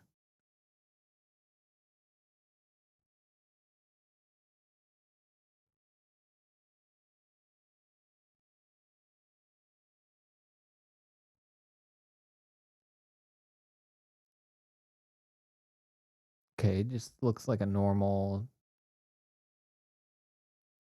Are people just not happy with the person that came to the halftime? They only pick out the best. I can't imagine. I don't know who Kendrick Lamar. I know, like I said, I don't get much into the culture and society stuff, with music and all that. I used to listen to music all the time, but now I just listen to podcasts. I don't know. I'd listen to music every now and then, just kind of be therapeutic or whatever. Just mostly oldies since I'm a 90s guy or whatever. I grew up in the 90s. I listen to the oldies because I'm old now. It's kind of crazy because I remember listening to the oldies.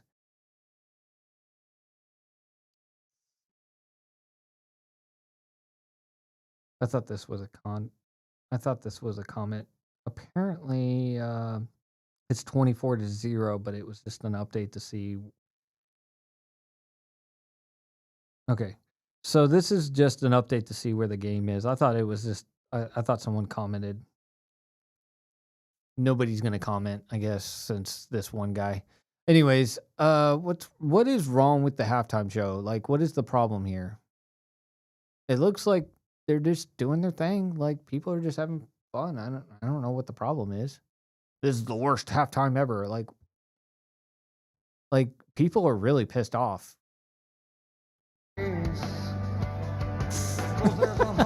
Everybody's posting this. I don't know why. America is united, literally united on creed. See, I'm not crazy. I listened to Creed when I was growing up, and now everybody's just like, man, this was the thing to listen to when you were growing up.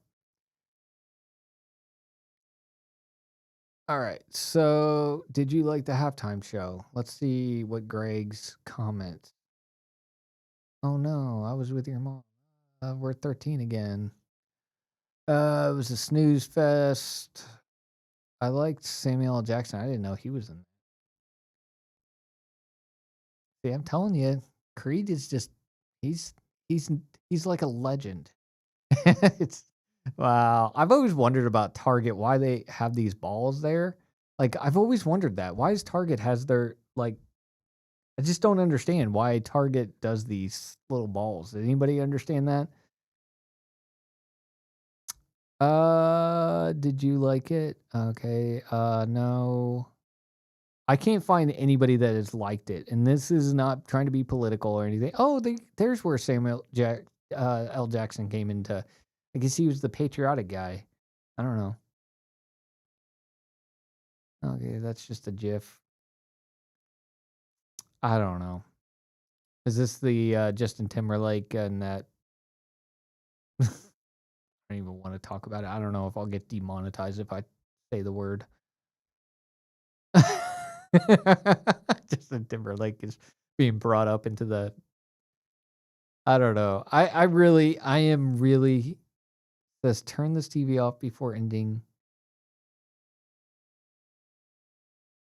I was telling walking New Orleans with the etiquette of LA yelling.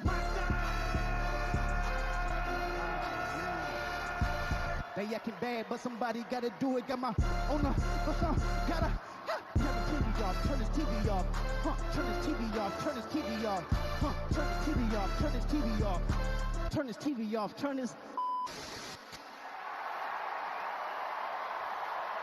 Why? Okay, okay. I'm hearing people cheering at the end. You heard it. I mean, if people are in this chat, you heard it. National Football League and. I'm not even kidding. Like, let's go to the very end. You'll hear it. We'll go right around here. He's at the very end of it. Everybody's cheering. What is this? I thought people were pissed off at Kendrick Lamar or whatever. Yeah, Kendrick Lamar. He did his performance. He did his rap and he's singing on top of cars and having dancers do their thing. Like, why is everybody on X pissed about, like, oh, this is the worst. Oh my gosh, it's so horrible. And then you have the entire stadium of the Super Bowl going, yeah, that was amazing. Okay, this is cringe. I'm not big into rap. Maybe someone can help me why this was so cringe.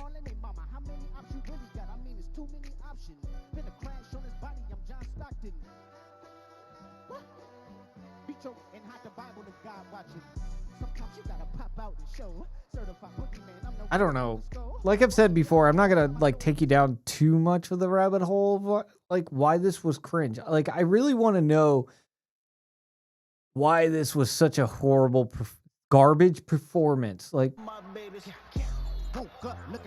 here's the thing. Kendrick Lamar was probably announced that he was going to be the halftime presentation. Literally for weeks or months, or that's how the NFL does it. They present someone, hey, this is who's going to be singing it. And everybody was like, yeah, nobody objected. I haven't heard anybody talking about this was a horrible pick. Kendrick Lamar should not be the halftime show.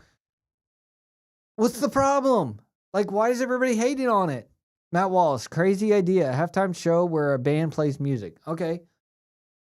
Is there more? Like, nobody's giving me analysis of just this sucks. Everybody's just like, this sucks, with nobody giving me any kind of indication why it sucked. Maybe you just didn't like his lyrics. Maybe you just didn't like his presentation with his dancers. I mean, people like people singing on top of cars. I mean, that can't be a bad thing. And you got dancers. Michael Jackson, he did his thing with dancers and stuff.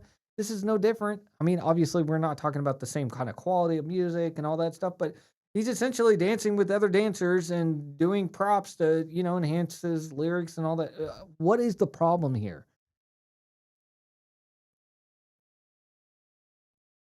Okay. Halftime Joe, 0 out of 10. Okay, Kendrick Lamar wearing the pants us girls used to wear in 2001. Okay, well, that's giving me a little bit more to kind of chew.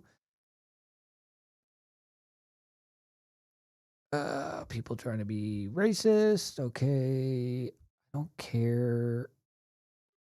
No diversity in shit music. And like I said earlier, nobody's got a grasp of why this was horrible or okay. The only slight redeeming quality about this disastrous halftime show was Kendrick Lamar and the Super Bowl crowd calling Drake one of the biggest rappers in the world. I'm not going to say that word, but I really want to know what the problem is. Apparently there's something wrong with the halftime show and I'm oh yeah, do not trust anybody. I mean, not that anybody's going to be, dealing with this, maybe the CIA or whatever you want to call it, but man, this has gotten so realistic that you don't have any idea what the heck is going on. I'm not even kidding. Like, I shouldn't play the music because I can't hear myself over the music. Okay, I can turn the fader down.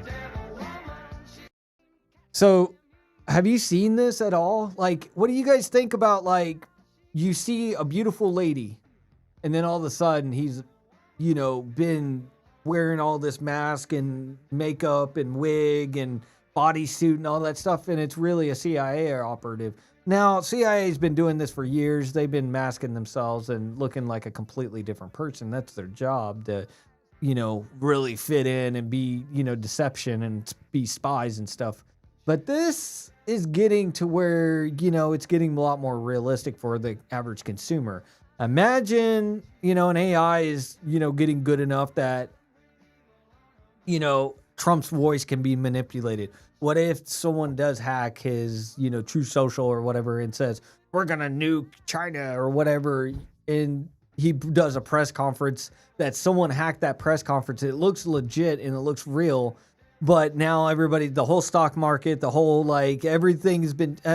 This happened with the Hawaii thing. There have been a missile incoming, and all the Hawaiian people got really, kind of freaked out about.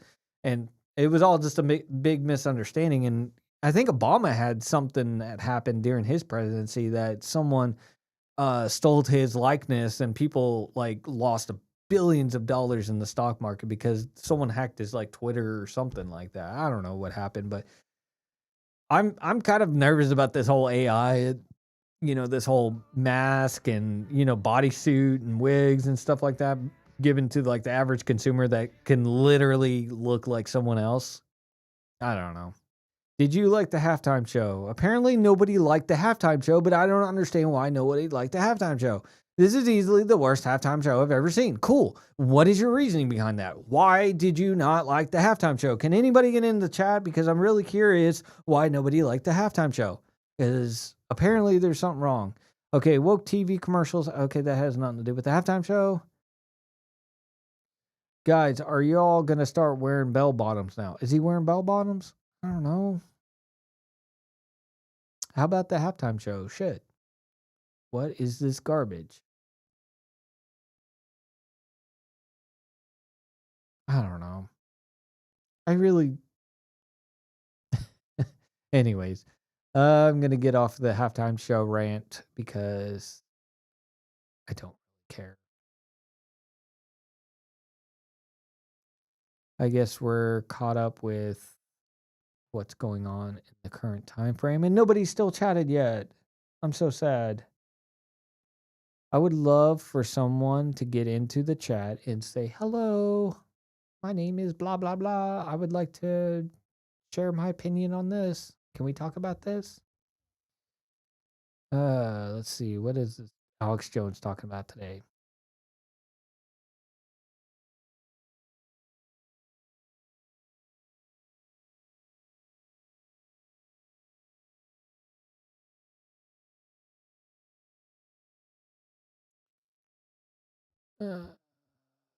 See, anybody talking about anything cool?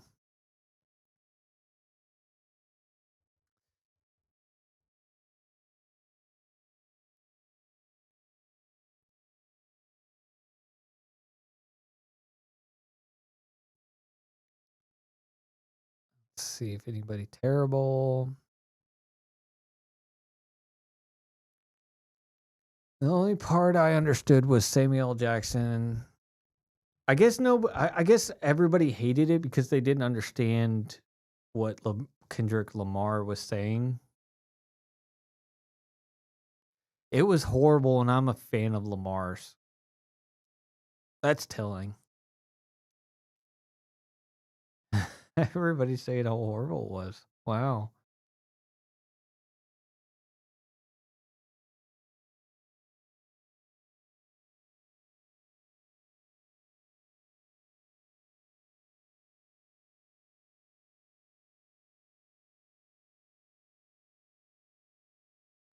Okay, well, I'm starting to get to a point, unless anybody gets in the chat.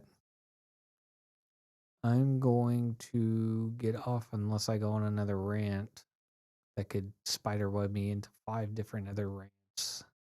That's how this conversation has lasted for 2.5 hours.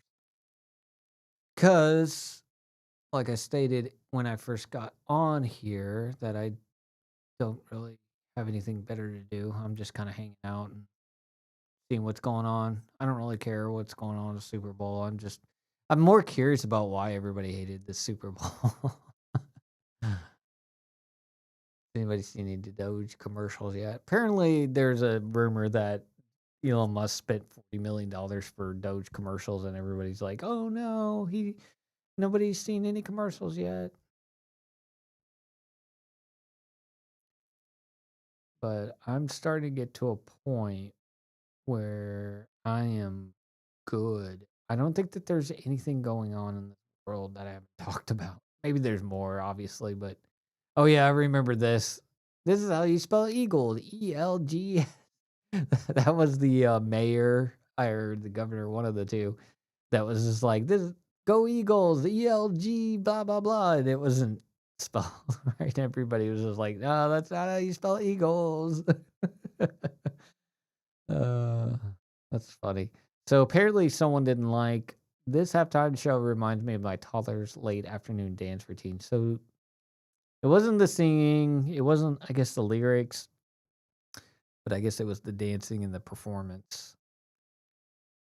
Like I said, I'm just looking at the clips. This kind of reminds me of the slam dunk contest.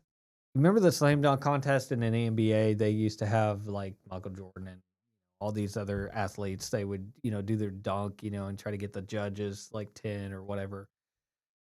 You got to a point where you can't do anything more creative because it's already been done. We're getting to the point where, you've seen Michael Jackson on the halftime show. You've seen, even Creed, I guess, on the halftime show. You've got all these musicians that have to do something that's out of the box. That's something new that no one's ever seen. So it looks like, hey, what can I do that will garner the attention and approval from all the public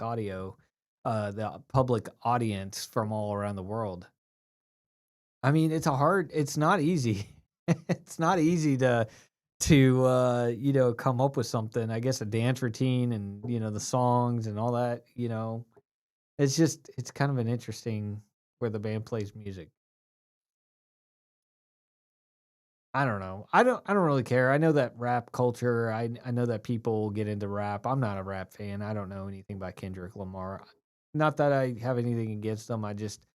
I don't know him enough to know what the hell's going on. I mean, I know that it was garbage performance because a million people have already told me that it was garbage performance, but I have no idea why it was a garbage performance. Okay, so I'm really having a hard time trying to update my. Oh yeah, I remember seeing this where he's doing different uh runs from different actors. Canadian propaganda.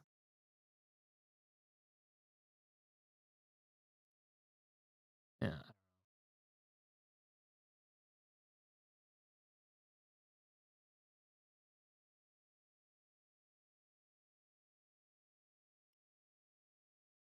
Anybody got anything on their minds? I know that I'm probably alone chatting with myself. Maybe there's someone in the chat. Uh,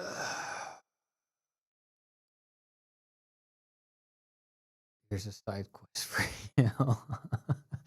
This reminds me of that game Stray. That was a fun game where you played as a cat.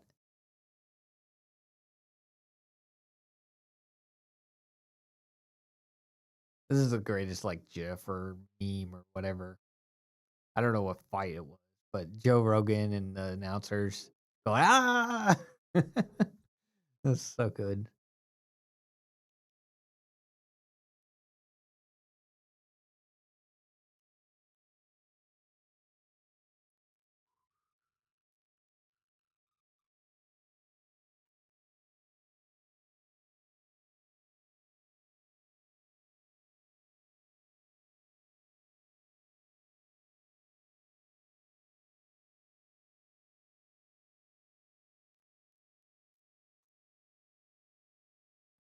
I haven't seen anybody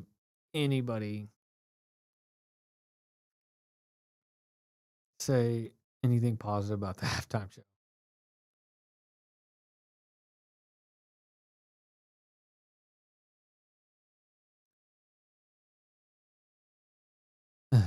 Who has been the worst so far tonight? The Chiefs, Taylor Swift, or Kendrick Lamar?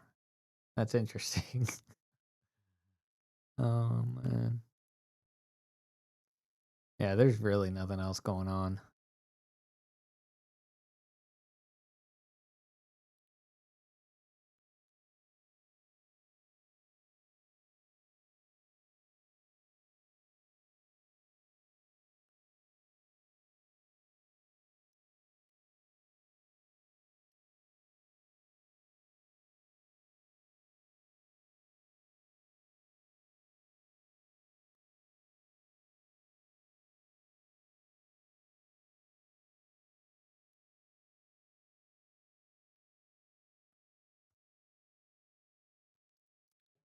Okay, I'm gonna say one more thing.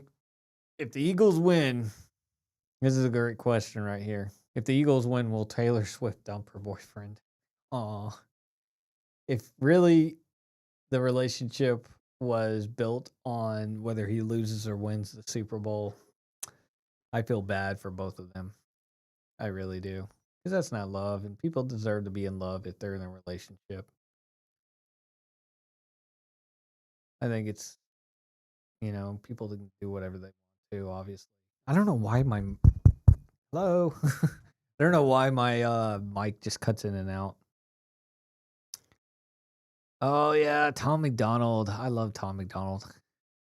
He's made a lot of cool, songs that I listen to.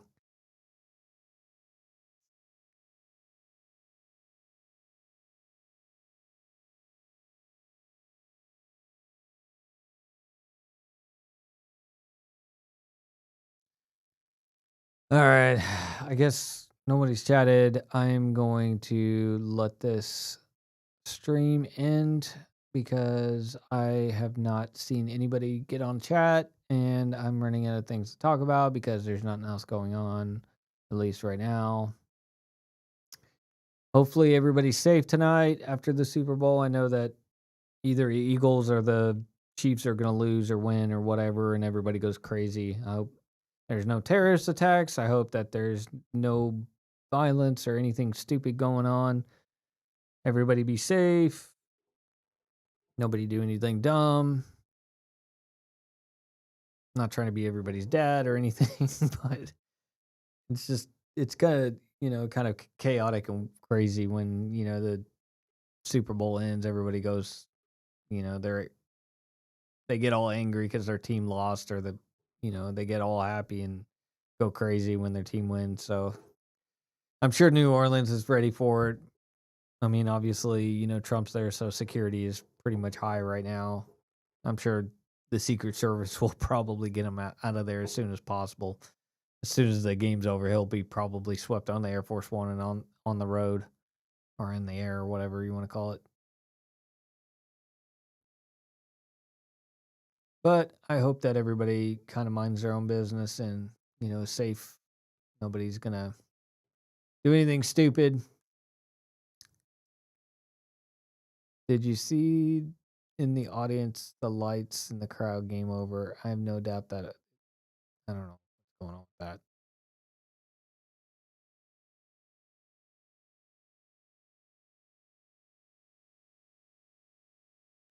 Apparently, this guy tried to do the take over the halftime show, and he was tackled to the ground.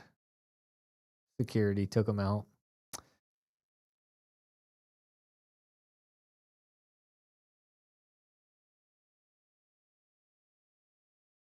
I'm sure that was Secret Service too. They don't want anybody disrupting the Super Bowl, especially when the president's there.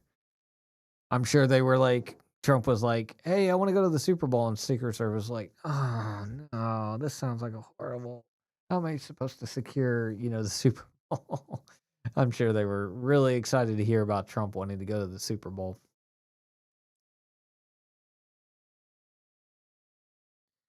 Yeah, I don't understand the whole illegal immigration thing. Oh, I was saying this about Brennan. What was that? I can't remember. Bren. What was her name?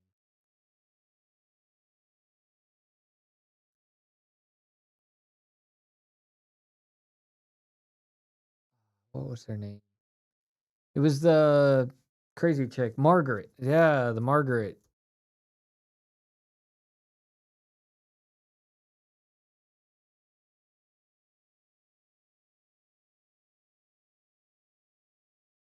Oh, did I spell it wrong?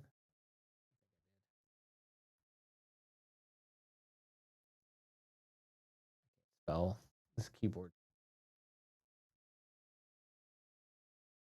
I saw it earlier today, and I was laughing about it because it was really yeah. This is the Margaret Brennan.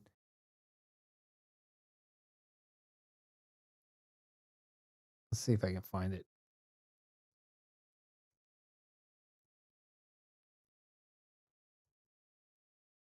I don't know how to spell her name.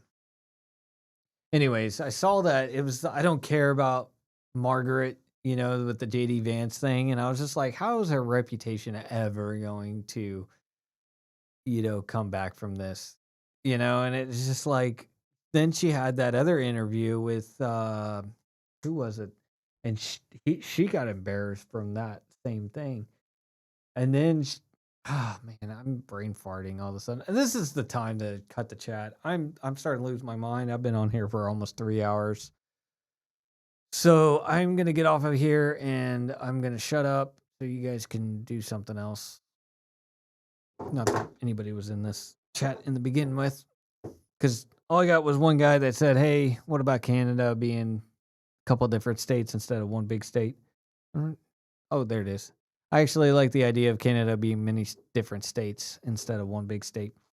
And I firmly believe that. Since that was the only comment, I'm going to repeat that a couple times. I think this is like the third or fourth because it was like, yay, I got a comment.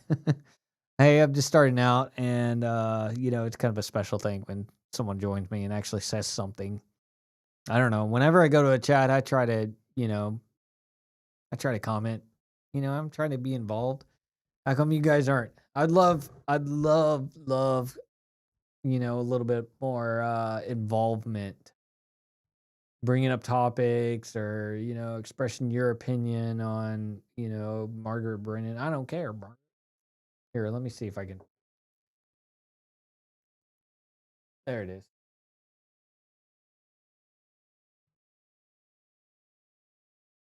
There it is. This is it right here. There's actually a thing that you could follow. JD Vance is great. I love that he looked at the camera and he looked at it as like Jim in the office. There it is, Margaret Brennan right there. Oh man, she is just having a hard time these last couple days, trying to explain, how she can defend, Doge and all this other stuff. And she's having a hard time because now she's having to admit that the Trump administration is having a 53% approval rating, which is a lot higher than his first term. And so he's actually doing a good job. And she actually had to report, oh, he's doing an absolute great job, even though I hate him. You know, that's basically what she's saying. I can guarantee you she's just like, yeah. I don't know what's ever gonna become of her, but I I can guarantee you she's hating everything that's going on because she wants to see this administration flop because she wants to be like, I told you so. But Trump is doing so far, he's doing well. In the approval rating, I don't know who they asked to. I've never been polled. I've literally never been polled on like how do these people get approval ratings? 53% approve. Who the hell are they asking? 47% disapprove. Who the hell are they asking?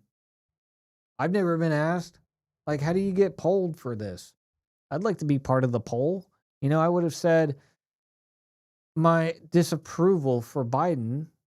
Obviously, other people liked Biden because they're idiots, but I approve of so far what Trump is doing. I wish there was like a button that you could push on your phone and just say, "Hey, I wanted to vote today." Or once a month you put in your tally of like, "Oh, how's the president doing?" and giving your a report card for the everybody has the opportunity. They don't have to. Obviously, it wouldn't be that big of a deal if, you didn't want to vote. But it would be kind of cool if we had some kind of app that this is part of the transparency, type of conversation to where you could give your congressman, your senator, your blah, blah, blah, wherever you live, report cards every month. Like once a month, you can go, hey, this is how my government is treating me. I'm very disapproving of this situation. I'm approving. They really do need to get an app. And this is a great idea. What do you guys think about this idea? It's starting to come together. My idea is starting to go light bulb. You need an app. And it's local. You can sign in, you can create a profile local to your county, your state, your district, whatever. Obviously, you live in the United States of America, so it's easy to, say that, President Trump would be, or President Biden, or whoever, George Bush, or whatever, would be the president. And you could have, like, once a month, you could, approve, disapprove, or whatever. Or you could, get on there, whether it's your congressman or senator or whatever, and you can have a live chat, not a live chat, but maybe comments or where you could send an email. Like, obviously you can email, but nobody, I don't know, maybe people are emailing and calling their senators and stuff. But this should be more like an app where you can get on the app. Maybe someone needs to develop this, but I think it would be really cool to have like all your state senator, congressman, state congressman, AG, all that literally like on your phone, depending on where you live, your AG, maybe all the, literally just list it out for you depending on where you live. And you have this like voter card that you upload and it loads up everything, autofills everything. And that way you can be like, let's just say you got the confirmation hearing, you're trying to get RFK. Hey, Senator, I really need you to confirm RFK. I really need you to confirm Tulsi Gabbard or whatever you want to call it. That way you can just send an instant message, hey, I support this candidate. I think it's a great idea. Or President Trump, you could, obviously he's probably not going to read it, but maybe his staffers could read, all the stuff that, Trump is doing or not doing. Hey, I'd appreciate it if you signed this executive order. It'd really mean a lot to me, blah, blah, blah. It'd be a lot of emails. A lot of people would, but you got Twitter or X or whatever you want to call it. And everybody's always tagging Trump in that. Elon Musk, hey, could you do this? I always see Elon Musk tagged. I don't know how they read. I don't know if anybody ever reads it. I don't know how it all works. I've never been a famous person that has like 100 million followers or 30 million followers or whatever it is. I can't even understand how anybody keeps up with that type of, population on their feed. Like literally, I don't get it because let's just say you got 1 million. How does anybody keep up with those million type of followers? I don't know. But anyways, I think it would be a great idea if you got an app for all your things and, state senator and federal senator, all that stuff. That way you can just send a message. You could, the state senator or the federal senator could say ask a question, you could vote, and get a tally of the confirmation hearing, for example, or a congressman can go, hey, or congresswoman could go, hey, what do you think about this law we're trying to legislate? Hey, I want you to introduce this bill.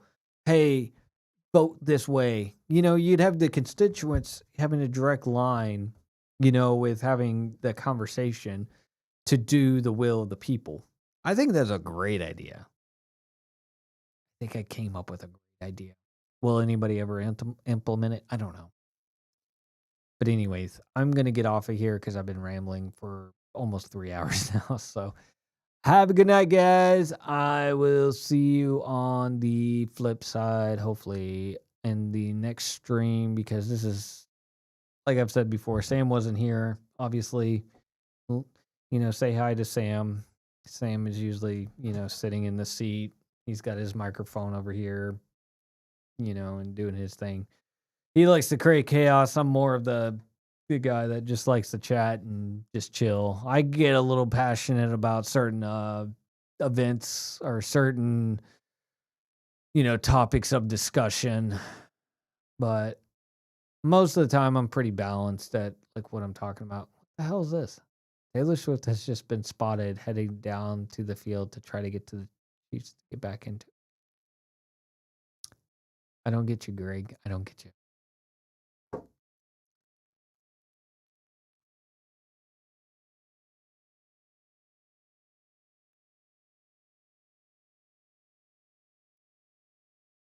She does have a point. If a white person did the Super Bowl halftime show and only had white dancers, they'd be called racist and we'd never hear the end of it. Yeah, that is the double standard that I really want, like, not just this country, but the world, because, I mean, she's Canadian or whatever. I really, really, really, really want the world to just kind of back off of this double standard bullshit. And I try to watch my language because, I don't know who's watching, listening, whatever, but it pisses me off so much that we have this double standard. Like, for the longest time, the Democrats have said, oh, you can't do this, and then they do that. And then it's just like, well, it's always wrong for the Republicans to do this. And it's just, you can't have a healthy government, country, population when one side of the aisle gets to do whatever the hell they want to, and it's always stupid and ridiculous. And then they bug and bully the other side and whine and complain like little brats and toddlers until they get their freaking candy bar, crying, oh, mommy, I want my candy bar, but. It's like the Eric Cartman persona. It literally is the Eric Cartman persona, but mom, and then they do that crybaby thing, and then they whine and complain until they get their way. Finally, Republicans are just like, shut the heck up. I don't want to hear from you. And then it's like the George Bush kind of whiny little, like, well, I guess, they're mad at me. I guess I got to do what that's why I love about Trump. Trump doesn't care. Dan Bongino has said it so many times. I listen to him every day, so I'm going to refer to him because he's got this thing figured out. Just no emotion. He wants results. He wants outcomes. He wants, the resolution of what he's trying to do. He does not care about what people are going to say about, like, oh my gosh, he's such an alpha person. Nobody cares.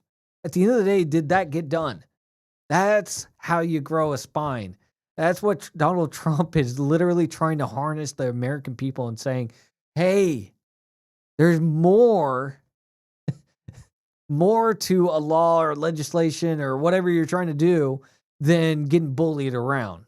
And so much of this country has been bullied around. Essentially what this Canadian girl was saying If a white person were to do the Super Bowl and all the dancers were white, like, it would be called racist. But obviously, I'm not, like I said, I don't care about trying to be racist or anything. I'm not trying, but it's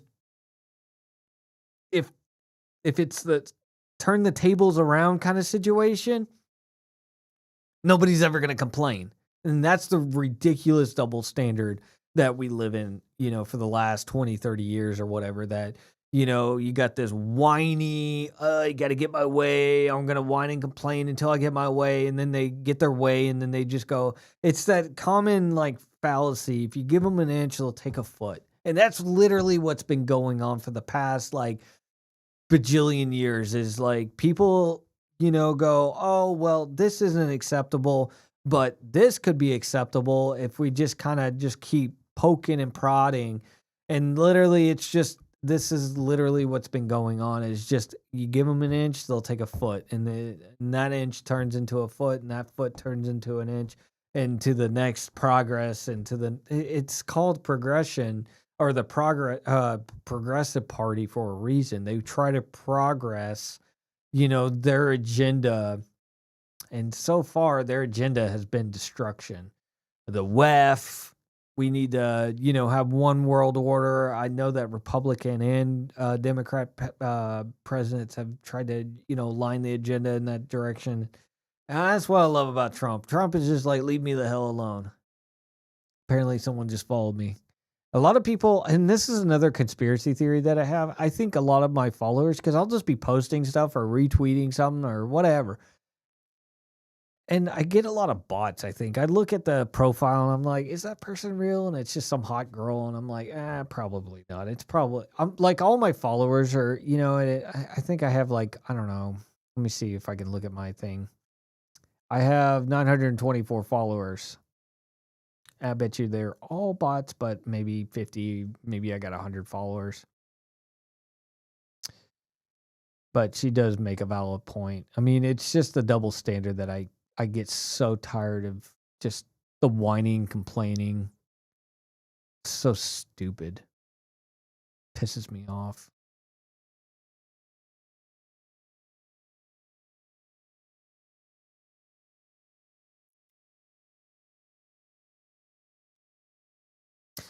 But anyways, I said that I was going to go a long time ago, and I don't know why I'm still here. I'm still just hanging out. It's like once I get on here, it's hard to tear me off, because it's like I'm having so much fun. I wish that people would chat and have fun with me. It'd be so much fun if people texted. See, I'm better than Kendrick Lamar, right? Can I sing better? Blah, blah, blah, blah, blah, blah, blah, blah, blah, blah, blah. I'm dancing on top of cars.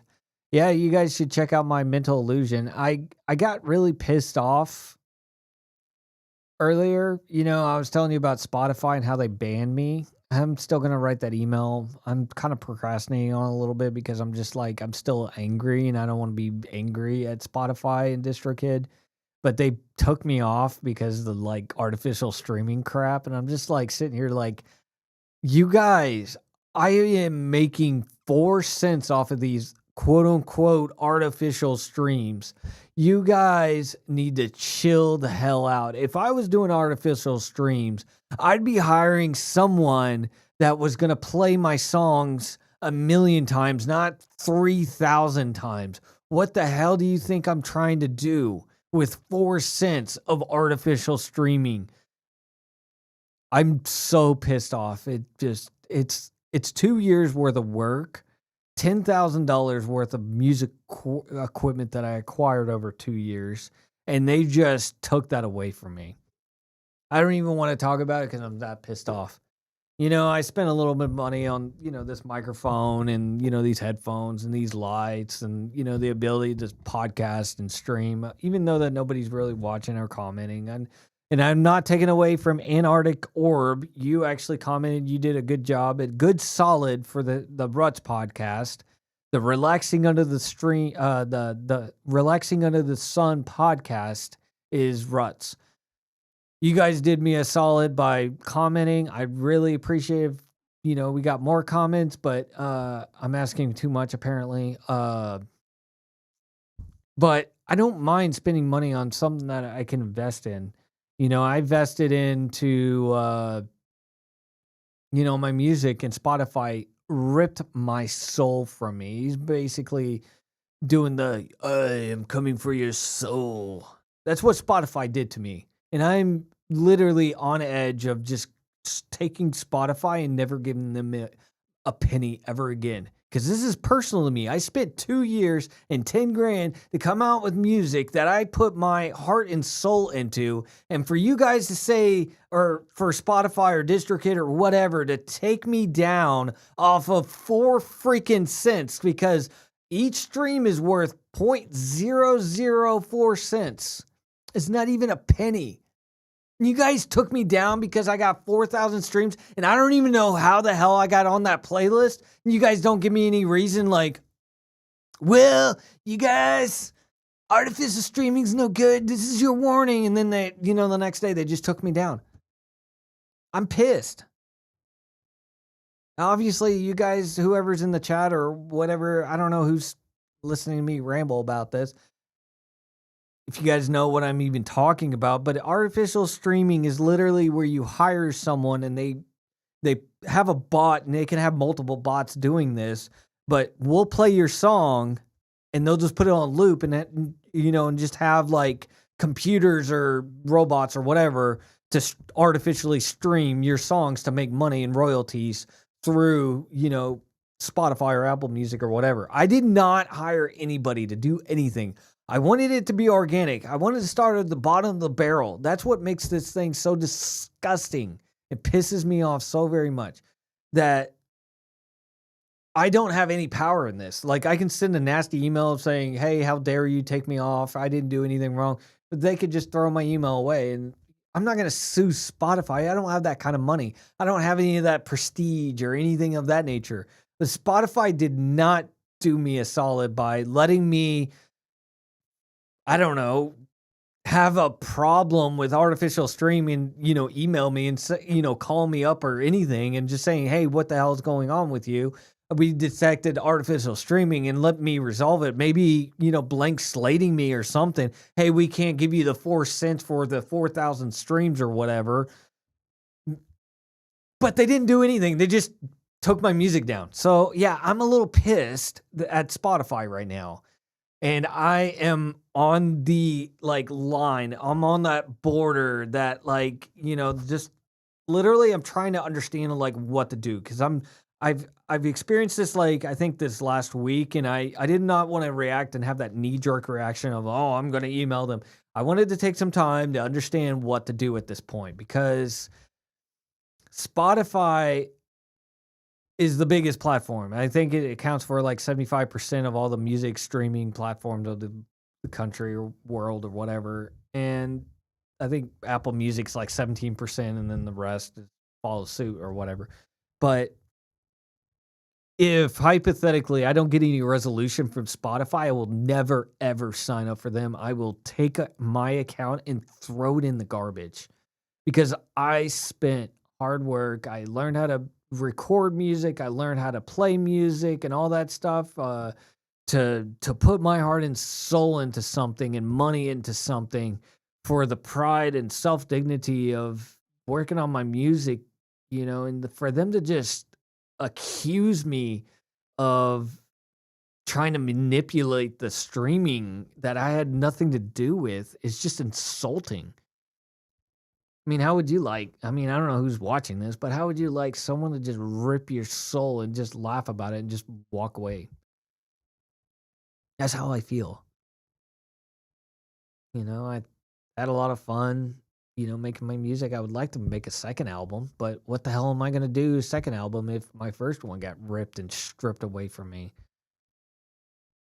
I'm not saying I'm going to be Taylor Swift or Elvis or anything like that. I have no intentions of trying to be a big name or anything like that, but it was my work, and the pride of accomplishing something and having it be just a song that maybe people could relate with. I made a lot of cool songs that had to deal with different walks of life, whether you're in love or you're feeling alone or forgotten, or maybe you're in a toxic relationship. I mean, I tried to I tried to make a song for the general population where it had nothing to do with race, it had nothing to do with politics, it had nothing to do with this or that or whatever.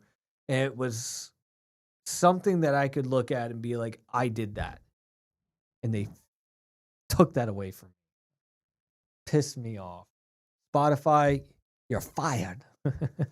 Donald Trump style. I got that out of my system. Thanks for being my therapeutic, venting it out kind of thing. Anything going on in the Super Bowl?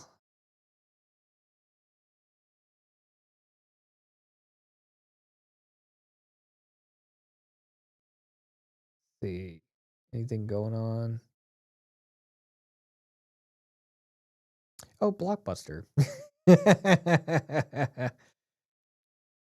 Oh, even Blockbuster got on the gravy train of saying, oh, the halftime show was horrible. 34-0 Eagles. What is happening? Wow. Apparently, Trump did jinx the Chiefs. That guy made a really good point. He was just like, yeah, I think Trump jinxed the Chiefs.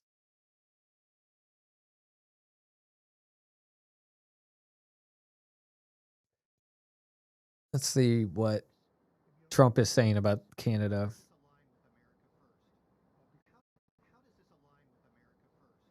Because it makes us bigger, stronger, and better. Canada, we'll see what happens with Canada, but the people of Canada would be paying less than half of the tax. If you look at the tax, they're going to be paying less than half the tax. They don't pay very much for military, and the reason they don't pay much is they assume that we're going to protect them. That's not an assumption they can make, because why are we protecting another country? Now, I love the people of Canada. We have a great relationship. But if they became our 51st state, it would be the greatest thing they could ever do. It would be unbelievable. It would be a cherished state. And think of how beautiful that country would be without that artificial line running right through it. Somebody drew it many years ago. Well, they would be states. You look at how beautiful that is. Wow, it would be very exciting. But if you look at Canada, it would be cherished as a 51st state. They don't pay their share of military in NATO. They pay very little for military. They're not protected at all. And the reason is they think we're going to protect them. The other thing is we subsidize them to the tune of about $200 billion a year. If we stop doing that, if we stop allowing them to make cars through tariffs and other things, cars, trucks, etc., what they make, they're not viable as a country. So we're making our country larger. We're making our country stronger. And in the case of Canada, if this should happen, I don't know how they can do it without us, because without the U.S., Canada really doesn't have a country. They do almost all of their business with us. And if we say we want our cars to be made in Detroit, with a stroke of a pen, I can do that. And other things in addition to that would not allow Canada to be a viable country. Such an interesting topic. I don't know how Canadians feel. I've seen people go, well, if you like the U.S. so much, why don't you just move there? And some people are eyeing the idea of being a U.S. citizen by being a state, instead of, being a Canadian because of Trudeau and the politics up there.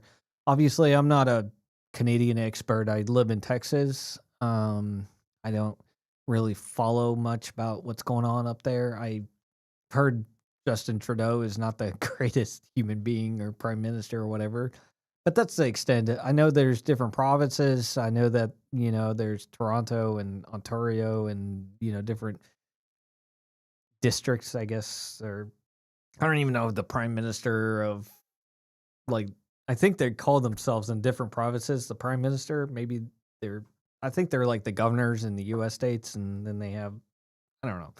Like I said, I don't know much about Canada, but it's definitely an interesting prospect of, gaining. I think the biggest thing is the Arctic Circle, having trade routes. Greenland is another thing that Trump is basically trying to make that deal. I think, global warming or whatever, trade routes will, be good for the US. And then you've got, keeping an eye and putting military bases near Russia, that Arctic Circle. You got Greenland and you got Canada, and then you've got on the northern part of the earth, and then you're going back south again, you got Russia on the other end. So if you can get more military, to watch over what's going on with Putin and Russia and all that, it's actually a good thing. It's a really good thing, that if hypothetically Canada and Greenland were to be acquired by the US, that would be a positive for the US. That we would own, a certain percentage of the Arctic Circle with trade routes and protection. And on top of that, you would have more resources, you would have more, but more money, more problems, that whole saying, you got more population, you've got different ideas and so forth. You're introducing brand new populations that have, I don't know how Alaska and Hawaii, obviously you had that different transformation back in 49 and I think 51 back in 1900s. I wasn't alive during that time, so I don't know how that whole thing, I guess the Hawaiians still hate the US, like the Alaskans and, and the native, tribes and, the native Hawaiians, still hate the US. I don't know what the answer is. I don't know if it's a good thing or a bad thing that US wants to acquire. I'm trying to get everybody's kind of pulse on, what's going on. I'm trying to like listen and, I'm not trying to just be silent about it. I might comment here and there, just to see, how Canadians feel about the US acquiring hypothetically the 51st state or Greenland, acquiring that as a territory or whatever. What's funny is that, and this is just a question, but why does Trump want to make Canada the 51st state, but Greenland just be a territory? I don't know. Hawaii is a state and it's not locked in, it's in the middle of the Pacific Ocean. But then you got Guam that's a territory. Why didn't they make that a state? I don't know how all that works. I mean, I'm sure there's an answer for that, but I don't understand why Greenland would be the territory that we acquired. That's a whole new world over there with Denmark, and then you got the Greenlanders and all that you have to negotiate with. But Canada is always talked about, and this, I haven't heard it any differently, but Canada has always been talked about being the 51st state. I don't know. I don't really have any say in this. I mean, I could advocate, either or, and it's just my opinion, but I don't really care. I mean, honestly, if I were to choose, I wouldn't mind, having 51st state, or 54, 55. Me personally, like I was saying earlier, that one guy actually did comment. I don't know if he's still here. He probably got bored of me. I actually like your idea about Canada being many different states because that's just different populations. You got like they're already separated into provinces right now. You got, I guess, Quebec and then all the other.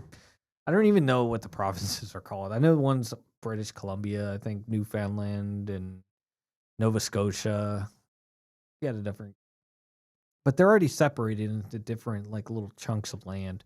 And I think that would be appropriate just to kind of like I've said before, Canada should never lose its roots of being Canada. Like I've said before, I'm a Texan. I love being Texan. I love the history of being a Texan, but I'm also a United States citizen. I value the patriotism of being an American. So I've got two nationalities. And even if you're a Kansas, you could, get into the middle of like the tribes and the chiefs and all that stuff. I mean, you got the Kansas City Chiefs, for example. And then you got, different heritages and, so forth in different states. But, Canada should have its own like, pride of, being a Canadian, but also being an American as well. I don't think, I think that this whole thing to me is, I think, a win win for both. Because from what I can gather, a lot of Canadians are kind of pissed off about, not having Elon Musk to Doge their government because they're sending their tax money to foreign bullshit as well. Justin Trudeau has made housing expensive. The healthcare is ridiculous where you want to get seen and you'll get seen, all right. It's free. It'll take you 6 months to get seen and get an x-ray and all that crap. It's ridiculous. It really is. It's one of those things that I can't understand, how they feel because I've never lived in that country before. I mean, I laid over there one time in Nova Scotia that one night when I was headed to Iraq. We flew from North Carolina to Nova Scotia, and then we landed, I think, in Kuwait to go to Iraq. That was my next stop. That's the most I know about Canada, was that one time. I remember I was like doing this to the Canadian flag that one time. I had that picture still. I think it's on my Facebook. Maybe not. I don't know. I have that picture of me doing that when in my camo or whatever you want to call it. And I was the guy behind me. He was my like staff sergeant, in a different company or whatever. He was just like looking at me like, doing that, just like giving me that weird look. I just thought it was funny. I was like, "Hey, I'm here." I was still like a little punk 19-year-old, just excited to travel the world, and that was like my little like, "Hey, I made it to Canada," and I don't know. I just wish he was not in the picture. You could see him in the background going like, "What are you doing?" I'm like, "Oh, I'm just 19. I'm just excited to be here." Oh, it's good times. I missed being in the Marines, being young and dumb. Obviously, there's a question that I posed to my coworker, Sam, which usually is sitting in this other seat. He's not here because his family is sick or whatever, and he had to take care of his kids and stuff. But the question was, would you take the pill? You got two options. You got the pill, like the Matrix kind of thing, the blue or the red pill. Would you rather start over at like 10 years old with the knowledge that you have right now and start all over back when you were 10 years old or whatever? Or would you rather just take $10 million right now and just take the 10 million? For me, I would love to go back, be 10-year-old, because then you have the entire knowledge of what's about to happen. You literally can be, when you turn 18 or whatever, you can go into Doge, you could go into Shinubu or Yahoo or Google or Apple or whatever stock you want to get into when you turn 18. You know for a fact that if you invest in the Amazon when it was still trading at $1 or 30 cents or whatever, that stock was at that point at one time. If you put, I don't know, paycheck, maybe it was $1,000. You could bypass that $10 million really quick. It would not take you long. Plus, you got all the mistakes that you made, you could correct. And plus, if I have the intelligence of, and have the discipline and all that stuff, I could just cruise through elementary, middle, and high school. I would just be like, "Hey, parents, I've already done my homework. I'm going to be off in my own little world and chasing squirrels or whatever instead of doing homework all night. I'm not here to learn algebra anymore because, I already figured it out." Maybe I'd still have, I don't know, whatever. It's all hypothetical, but I just thought it was kind of a fun I thought it was a fun little question.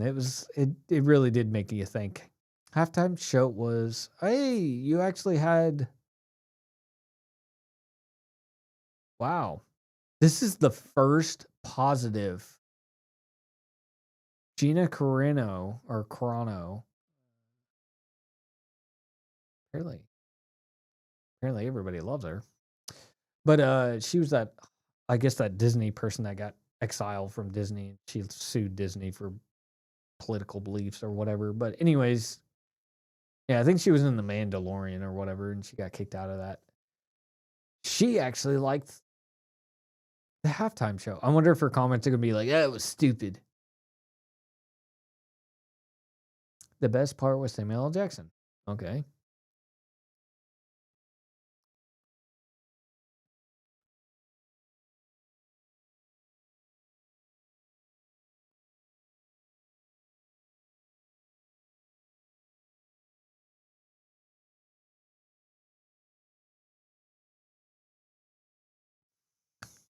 I'm just trying to get a good idea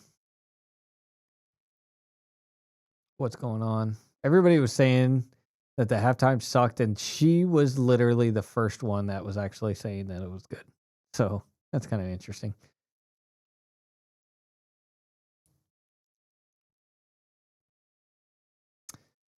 Oh, Donald Trump just quadrupled down 51st state. Tomorrow, ooh, tomorrow a 25% tariff on aluminum and steel. Does anybody know what tariffs are? I hope that everybody understands what tariffs are. They're a tax on the country. So instead of making a profit, let's just say you sold aluminum steel for $1, whatever, per beam or per pound of aluminum steel. Now it's taxed at 25%, so they don't make that profit anymore. It's kind of like your paycheck going from $500 to $400 because taxes was taken out. So basically, that's what a tariff is. And so Trump is really, really, really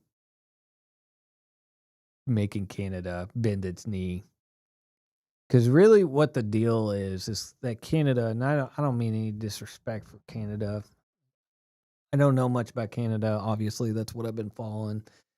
Is what I want to learn about Canada. Just because if this does go through, I'd like to know what's going on with their history and what's going on up there. But from what I know, is Canada can't support itself without U.S. help throughout the year. So they make money. Obviously, that's not bad. Every country does it. But Canada can't support itself without the U.S. buying and selling. I mean, correct me if I'm wrong, but Canada can't self-sustain itself without the U.S. And if the U.S. is going to put 25% tariff, I mean, he's just starting out on aluminum steel. Just imagine if he just, like, everything is getting tariffed. I mean, even China's got a 10%. I don't know if it's still 10% right now. See if anybody's in itself without the U.S. I just thought maybe there was someone. I'm really, kind of curious if there's anybody in the chat or whatever. Maybe I can. Here, let me see if I can. I'm wondering if there's been chat. Like I said, I'm still new to this whole thing. I really am. See if I can go to my profile.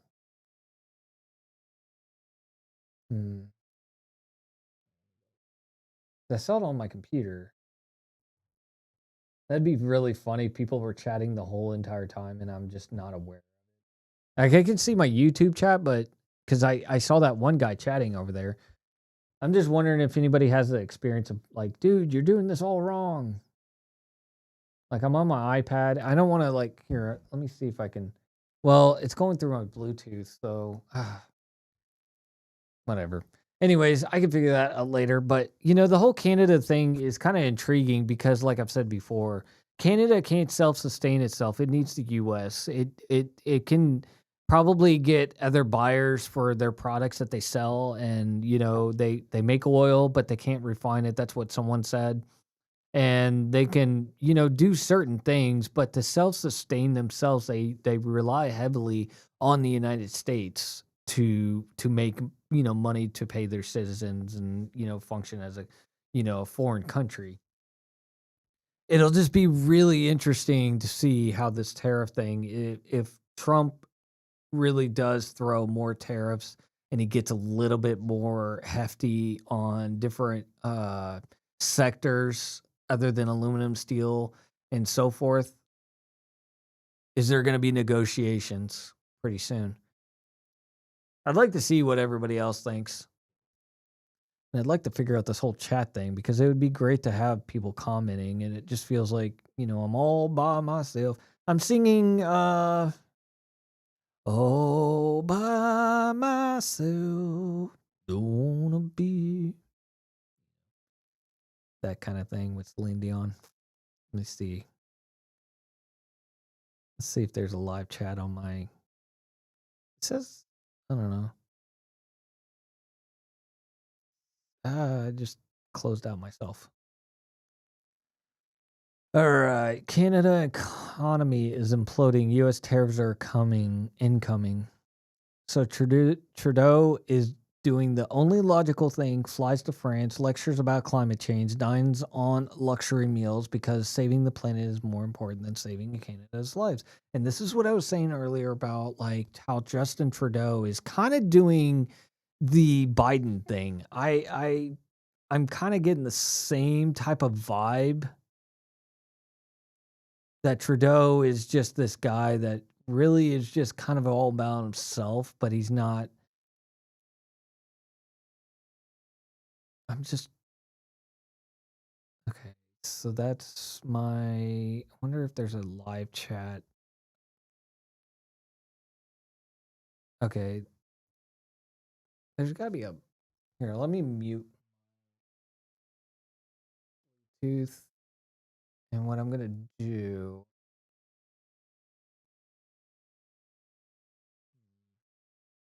Just give me a minute here.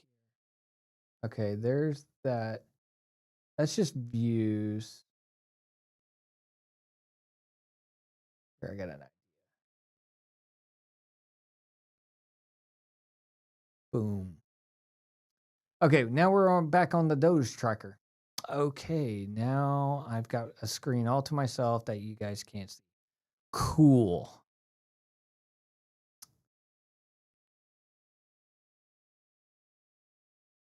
There's me. It's funny seeing me on the screen. Okay, so there's no chat. Okay. I've just proven to myself that there's no chat going on, which is cool. At least I figured out how to get to the chat section of a live stream. See, like I was saying earlier, it's not like Rome wasn't built in a day kind of thing. You know, with me being live, you know, and all that stuff, I want to, you know, be transparent and all that. But if hypothetically I'm going to be live, I want people to chat and have fun and all that. But I can't be, you know, fun and all that fun stuff without knowing if you guys are chatting with me or not or whatever. So now I have access to both chats. Oh, no. That's the thing about using dual monitors. You can't. Here, I got an idea. Oh no, I'm just moving myself. I'm having so much fun. Let's see. It used to like where you could put, you know, dual tiles and windows and stuff like that. I know I'm just kind of. I know you're probably like, what the hell is he talking about? Let's see if I can split the window.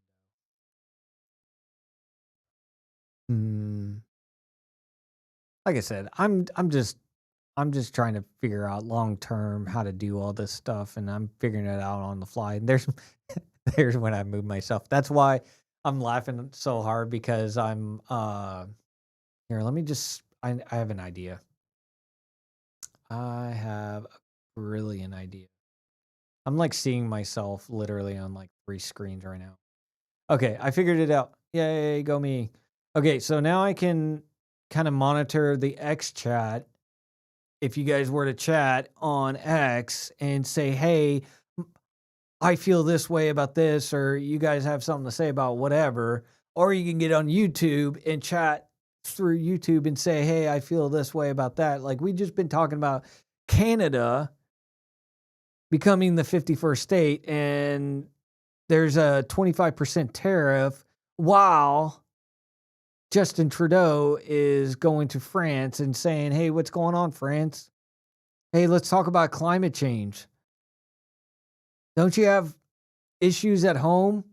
You got a country that is literally imploding on itself.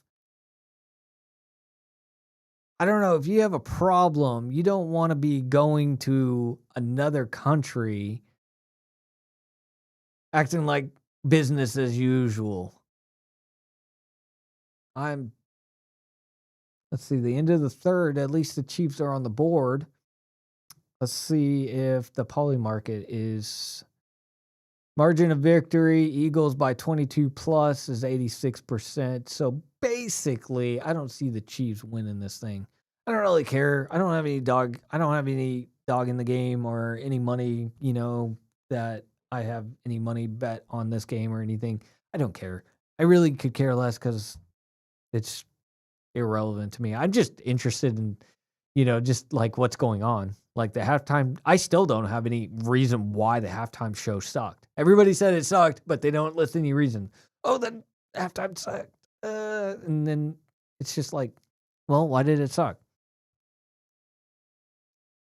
And there goes Travis Kelce being a little whiny baby again. Oh, this is funny. Was USAID funded by the Chiefs too? Or funding the Chiefs too? I wonder. Fly Eagles, fly the bomb. It's over 34-0. Apparently they got it on the board, so I guess it'll be 34-6 or whatever. But like I said, I don't care.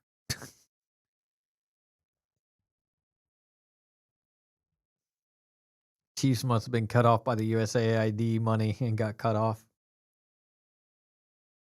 That's funny.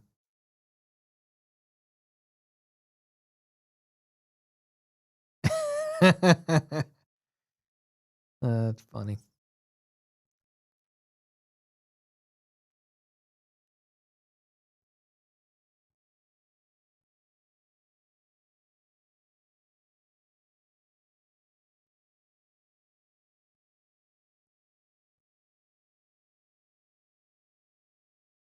What do you guys think about Obama's terms? I thought it was kind of cool at first until he started enacting all his policies, and I couldn't stand the guy.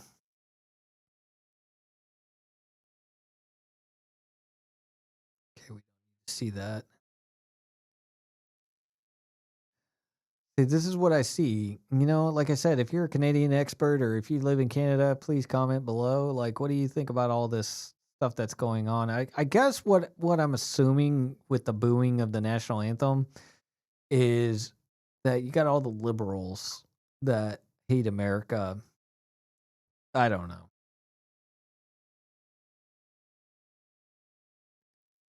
How did a cat get up here? Oh my gosh, cats. What are you doing? That's so funny.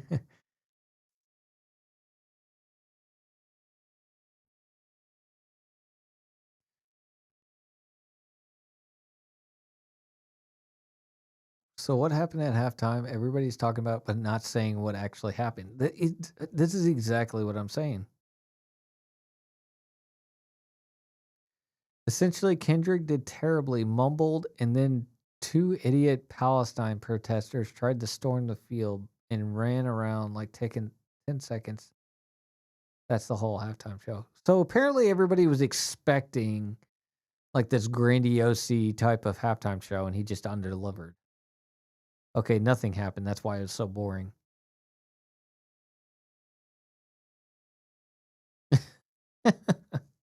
This is what I was saying about this is what I was saying about the slam dunk contest. You got to a point where you've seen all the slam dunks and they were so cool, and it was like all these players were trying their best to try to be creative and do these dunks, and trying to get their score to, be awesome and all that. But, it was like once you see all these dunks being performed so many years, it's like, what are you supposed to do after you've done, everything? And that's kind of where the halftime show, I have a feeling that that's probably what's happening with the public right now, is that the halftime show has literally been going on since the Super Bowl. Obviously, it got bigger and bigger as it kind of progressed. But I have a feeling the American public, maybe the world public, I don't know if other countries are doing the same thing. I see a lot of American content. But a lot of people are probably just like, I've seen this a million times. This is nothing. This is stupid because it's so boring. Oh, you got Harrison Ford. Oh, Harrison Ford is in the house.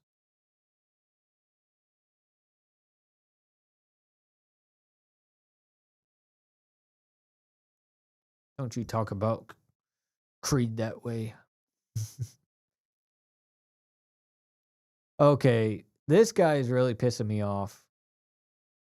Zelensky says Russia is prepping to attack the West, not Ukraine. Zelensky intelligence shows Russia is increasing its military size by over 100,000. Putin wants a big, larger war outside of the Ukraine. He's asked for nuclear weapons. What do you think Zelensky's going to do with nuclear weapons? Putin's had nuclear weapons forever. You know, he's been nuclear capable since, you know, the Soviet Union and so forth. But Zelensky's like, oh, I need some nuclear weapons. U.S., give me some nuclear weapons. We don't even want to fund this war anymore. Like, you know, Trump made that comment. He was just like, I just want people to stop dying. Why are we perpetuating this like war effort, you know, between two countries? Like, let them do their own thing. Why do we need to be involved into that? Russia is literally in, I don't know if you saw that Tucker interview.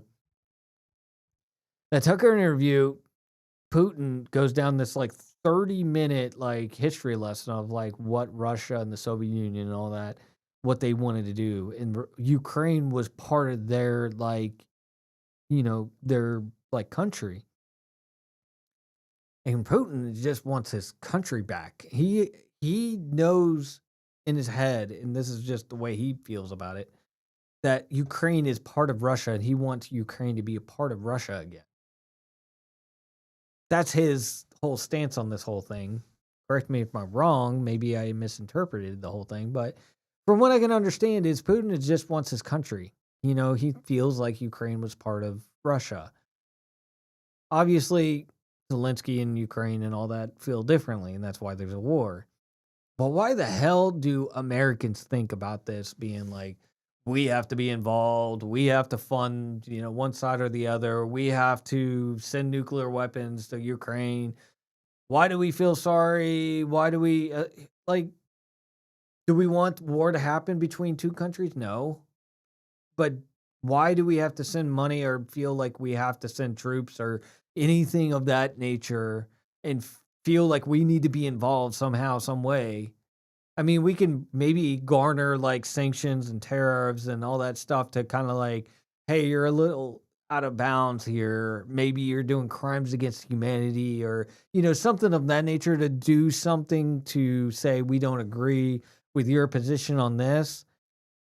But to sit there and get entrenched with USAID, with Ben Stiller, John Claude Van Damme, and so forth, and have these celebrities photo op with Zelensky, and then advocate where Zelensky goes to DC and says, hey, I need more money to fund more troops to get killed and ammunition to, you know, like, why do we need to be involved into that situation? I get so like annoyed in the U.S. involvement into other countries. Should we have a say? Do we agree? Do we not agree? Maybe, you know, we could use our words and say, hey, I condemn this violence. Hey, I condemn this policy. We don't agree with that. But what the hell do we have to do with Ukraine and Russia? Oh, we need to keep Putin at bay. Well, you know, he's not really doing anything other than just, hey, I want Ukraine to be a part of Russia because that was the history of Russia and Ukraine being as one country instead of being two separate countries. That is literally it. That's all I know. Maybe there's more that the U.S. intelligence knows a little bit more than I do. But from what, and maybe Putin's manipulating me and brainwashing me to believe, oh, everything's A-okay. Everything's A-okay. We're just going to, you know, kind of take over Ukraine and that'll be the end of it. But from what I can understand, Putin's isn't trying to do the whole Hitler thing or Napoleon kind of thing and trying to take over the world. He's just trying to acquire tactically in a war type setting where he's allowed to, you know, people have been fighting wars, like it or believe it or not. People have been fighting wars throughout human history. Why is this anything special? Don't know why. U.S. used to be a non-intervention, you know, like trying not to get involved in the foreign conflicts. That's literally the founding document saying U.S. should be isolated away. We should not do war at all if we can help it. If you provoke us, we will go to war and we will kick your butt, but we will not try to get into war if we don't have to get into war. And why the hell are we so involved into this whole Zelensky and Russia thing? I can understand Israel because they're actually our ally and we are, friends and all that on the political stage. And Hamas literally did crimes against humanity over here. Literally did crimes against humanity. I really do understand why we're involved somewhat into that whole. We will acquire Gaza and we will, try to create a more peaceful region, which is kind of a tall order, literally even for Trump. But I can understand why we're so involved into the politics of Hamas versus or Hezbollah versus Israel and saying, hey, we need to stabilize that so Israel has a more safer country to live in. I can understand that situation. Maybe it was Bibi Netanyahu or whatever, that there was some conspiracy theory that, he kind of allowed it or whatever, so that attack could happen. They weakened the war, because now that this is all theory and speculation, but he wanted to not have that election and he wanted to make more power through the Supreme Court or something, that he wanted more power. So there's always that speculation, but there's no facts or any kind of concrete evidence that was actually happening. Maybe I'm wrong. I don't know. I'm not an expert on, the Middle East, politics or anything. Like I said, I'm not an expert on any of this stuff. I'm just speaking my opinion. Like 99.9% of this is literally all opinion. But anyways, I've been rambling and nobody's chatted at all. I figured out how to do the whole chat with X though. I was kind of getting nervous that people were actually like chatting on X and I wasn't aware of it. I would have been pissed off if you guys had been chatting the whole entire time and I was just like, well, if you feel this way, chat with me. And you guys were actually chatting and I wasn't aware of it. You know how annoying that would have been. Maybe I'm on Rumble too. I'm on like multi-streaming kind of thing. Let me see if I can do this real quick before I do new tab. There we go. Let's go to Rumble and see if anybody's on Rumble. And like I was saying earlier,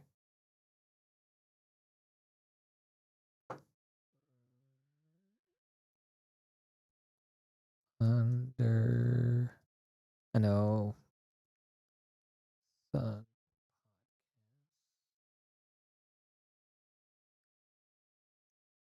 to that one. Maybe I'm not live on here. Video found. I should be live on Rumble too. Like I said, I'm just trying to get people excited about. Here. Maybe I'm not live on here. Like I said, I'm still trying to learn how to do all this stuff. I like the idea of doing this and actually having a couple of people comment and having a little bit of fun, and we can chat about conspiracy theories or what you feel about this or what you feel about that and all that other stuff. But it's kind of hard to break through that wall of like getting a following and so forth. Because nobody knows who the hell you are. Why is anybody gonna just click on it and just be like, hey, what is going on over here? Let's see.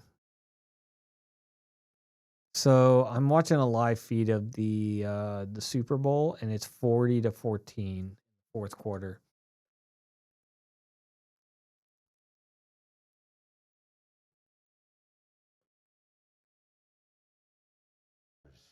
We can make you believe we know what we're doing, when in fact, we do not. Whoops, I have no idea what these buttons do. $1,000 every second for 2 minutes. Fetch is America's rewards app. I don't think it's. I think it's on a commercial break. And this is going to be our most rewarding night ever.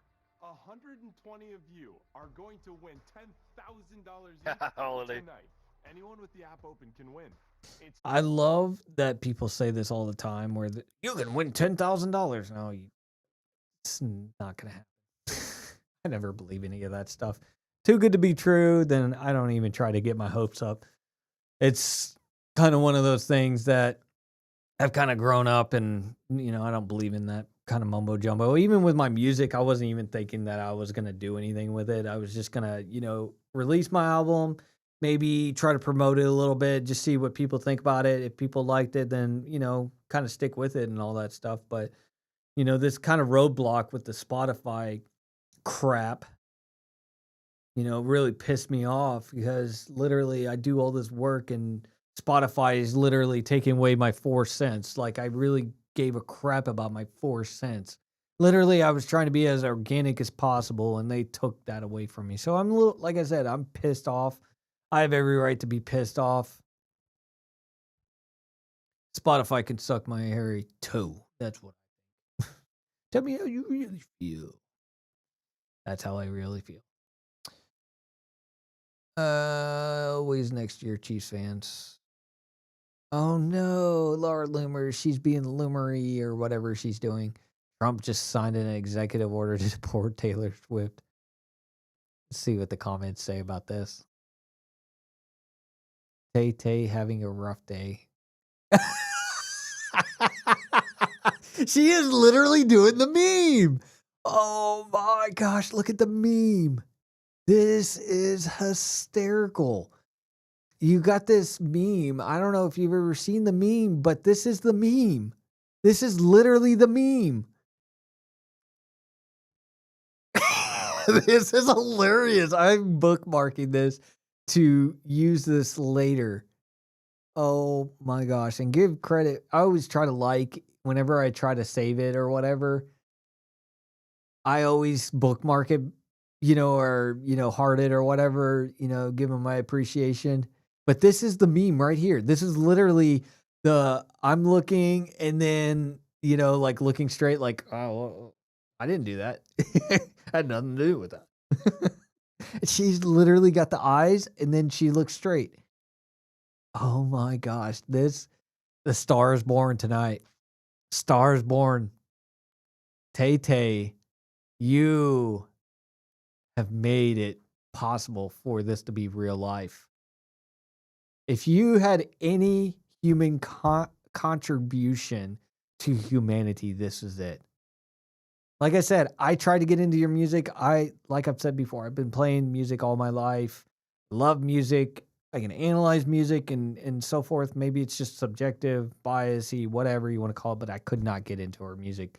Obviously, I laughed so hard at this one post that she put on her like Instagram or whatever. It showed her like hunched over with her guitar in her lap and her writing down like her next song or whatever. And I just laughed my butt off. I was just like, that is not comfortable at all. If I'm writing a song, and this is just me personally, maybe she has a different method of writing music. But if I'm writing a song, I'm not hunched over with my guitar in my lap. Maybe I'll do that just to kind of erase one line. Maybe that's, it's a photo op, probably, most likely. But I'm just like, man, how fake can this be? If I'm going to do a photo op, if I were to have that opportunity, like, Taylor Swift, enjoys every day by being Taylor Swift. If I was in that same type of scenario, I'd want it to look realistic. I'd want it to not look like it was photoshopped. And any musician knows that having your guitar in your lap, unless you're playing it, but if you just have it in your lap and you're hunched over and you're writing on a coffee table or whatever, that's uncomfortable as hell. It's annoying. It's uncomfortable. Now, the only reason I have my guitar in my lap is to actually play it. I have to be hunched over with it. It's uncomfortable. I put the guitar down as soon as I'm not playing it or, whatever. But if I'm not playing it, I'm putting it back on the guitar stand because, it's big, it's bulky, it's in your way. It's not heavy. It's just long and, just kind of awkward to hold or whatever if you're not playing it. What the hell do you have it in your lap for? Anyways, I always just found that funny. But this is, like I've said before, I'm saving this. I could even print this out and put it on my wall. That is how much I love this photo. I want to be a Swiftie, a Tay-Tay, army, all of a sudden, and just get into that line where you sign this. Have this already printed out, framed, and all that. Have a Sharpie in hand. Hey, Tay-Tay, I'm your number one fan. Will you sign this for me? I need this. Please. I waited all night. I waited all night for you to sign this. Will you sign this for me? I need this. I could go all night talking about all this. This is the greatest photo I've ever seen. I love it. That's why I bookmarked it and hearted it. And you know what? I'm going to repost it because I love it that much.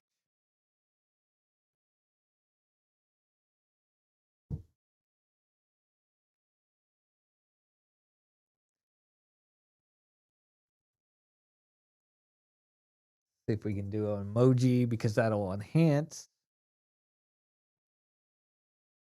Heart emoji. Doing this.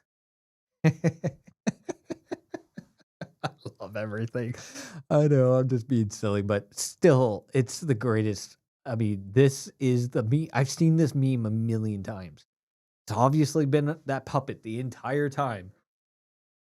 But now you have it in real life. This is fabulous. This is the greatest Super Bowl ever. I don't care about the halftime show anymore.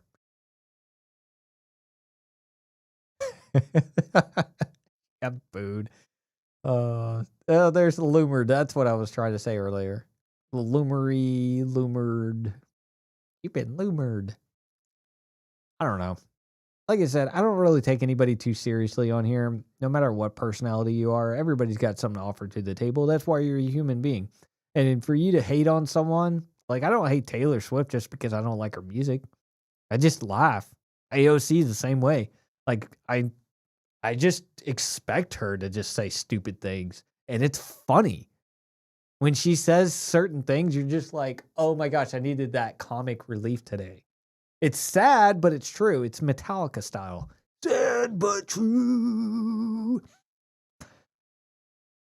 Let's see what else is going on.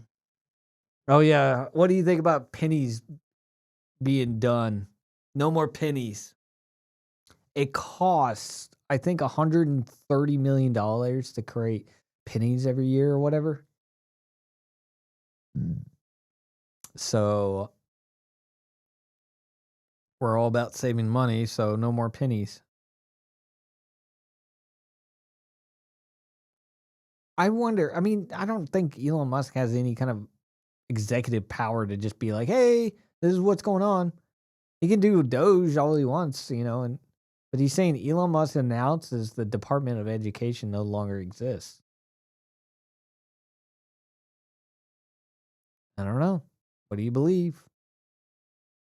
Like I said, literally the whole idea is what I've been saying at the very start of this whole thing. Hold.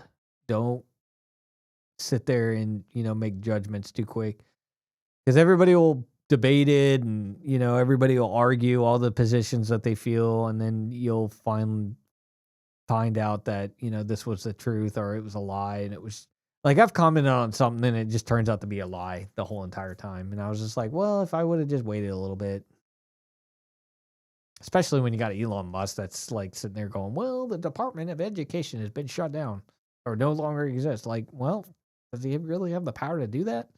Trump, if he would have said that, that would have been a completely different thing because he has the executive power. Well, I think Congress has to enact it. I don't know why, like I've said before, Elon Musk is claiming to say that. So he's got a private jet, caviar, and fine dining, lecturing world leaders on lowering CO2 while burning jet fuel, whining about the U.S. not electing a female president. Oh, no, Trudeau, why? Why would, oh my gosh, get over yourself. This is what I was just saying about the U.S. being so involved with Ukraine and Russia and all this other stuff. Like, why do you care who was elected? It's none of your business. Literally, none of your business. Whatever we do down here, that's our business. Whatever you do up there, that's none of my business because that's a foreign freaking country. Whining, literally whining because he didn't get his way, because Kamala was probably going to be like, oh, no big deal. Canada can just do whatever the hell he wants to. The gravy train will continue flowing and wasting all his money. That's all I got from this line right here. Yet backing Wef Carney to replace him. What a clown. That's the truth right there. Trudeau. I don't think Bud Light is coming back. I think it'll always be around, but it's never going to have that supremacy of Bud Light, the way it used to be. I've watched like them putting out like more manly, masculine, like, girls in bikinis and all that stuff. And I'm just like, you still haven't apologized, Bud Light. How about you just apologize? Say you screwed up. Maybe that would be a great idea. You could start with that instead of just shrugging. Bud Light, you still haven't figured it out. They hired some kind of Marine officer as a CEO or whatever to try to get everything back online. It still hasn't worked. And I feel like I said, we're brothers, I was a Marine. He was obviously a Marine. I'd salute him if obviously I had my, my camo on and we had covers and stuff and, good afternoon, sir, all that stuff. But dude, that's not enough. You need to like really get to the heart of what you did was freaking stupid. Bud Light was this, and just because you're trying to give us like, well, do you like our commercials? No, that's not enough, dude. That is not enough.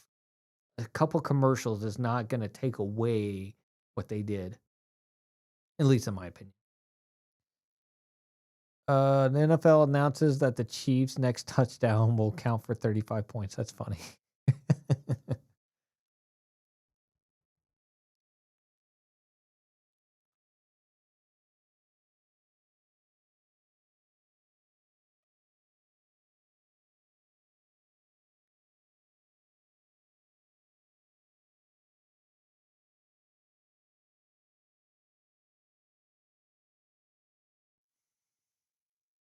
Is there anything else going on in chat? Anybody want to say anything? I'm kind of getting to that 4-hour mark. I didn't know if I was ever going to get to the 4 hour. I was going to stop at the 3 hour. I know I'm getting kind of boring. I'm just running out of things to talk about. I mean, literally, I've talked about Canada. I've talked about Gaza. I've talked about, we could talk about space. I love space. I love conspiracy theories. We could talk about Kendrick Lamar's being boring Super Bowl halftime show or whatever. Let's listen to the difference.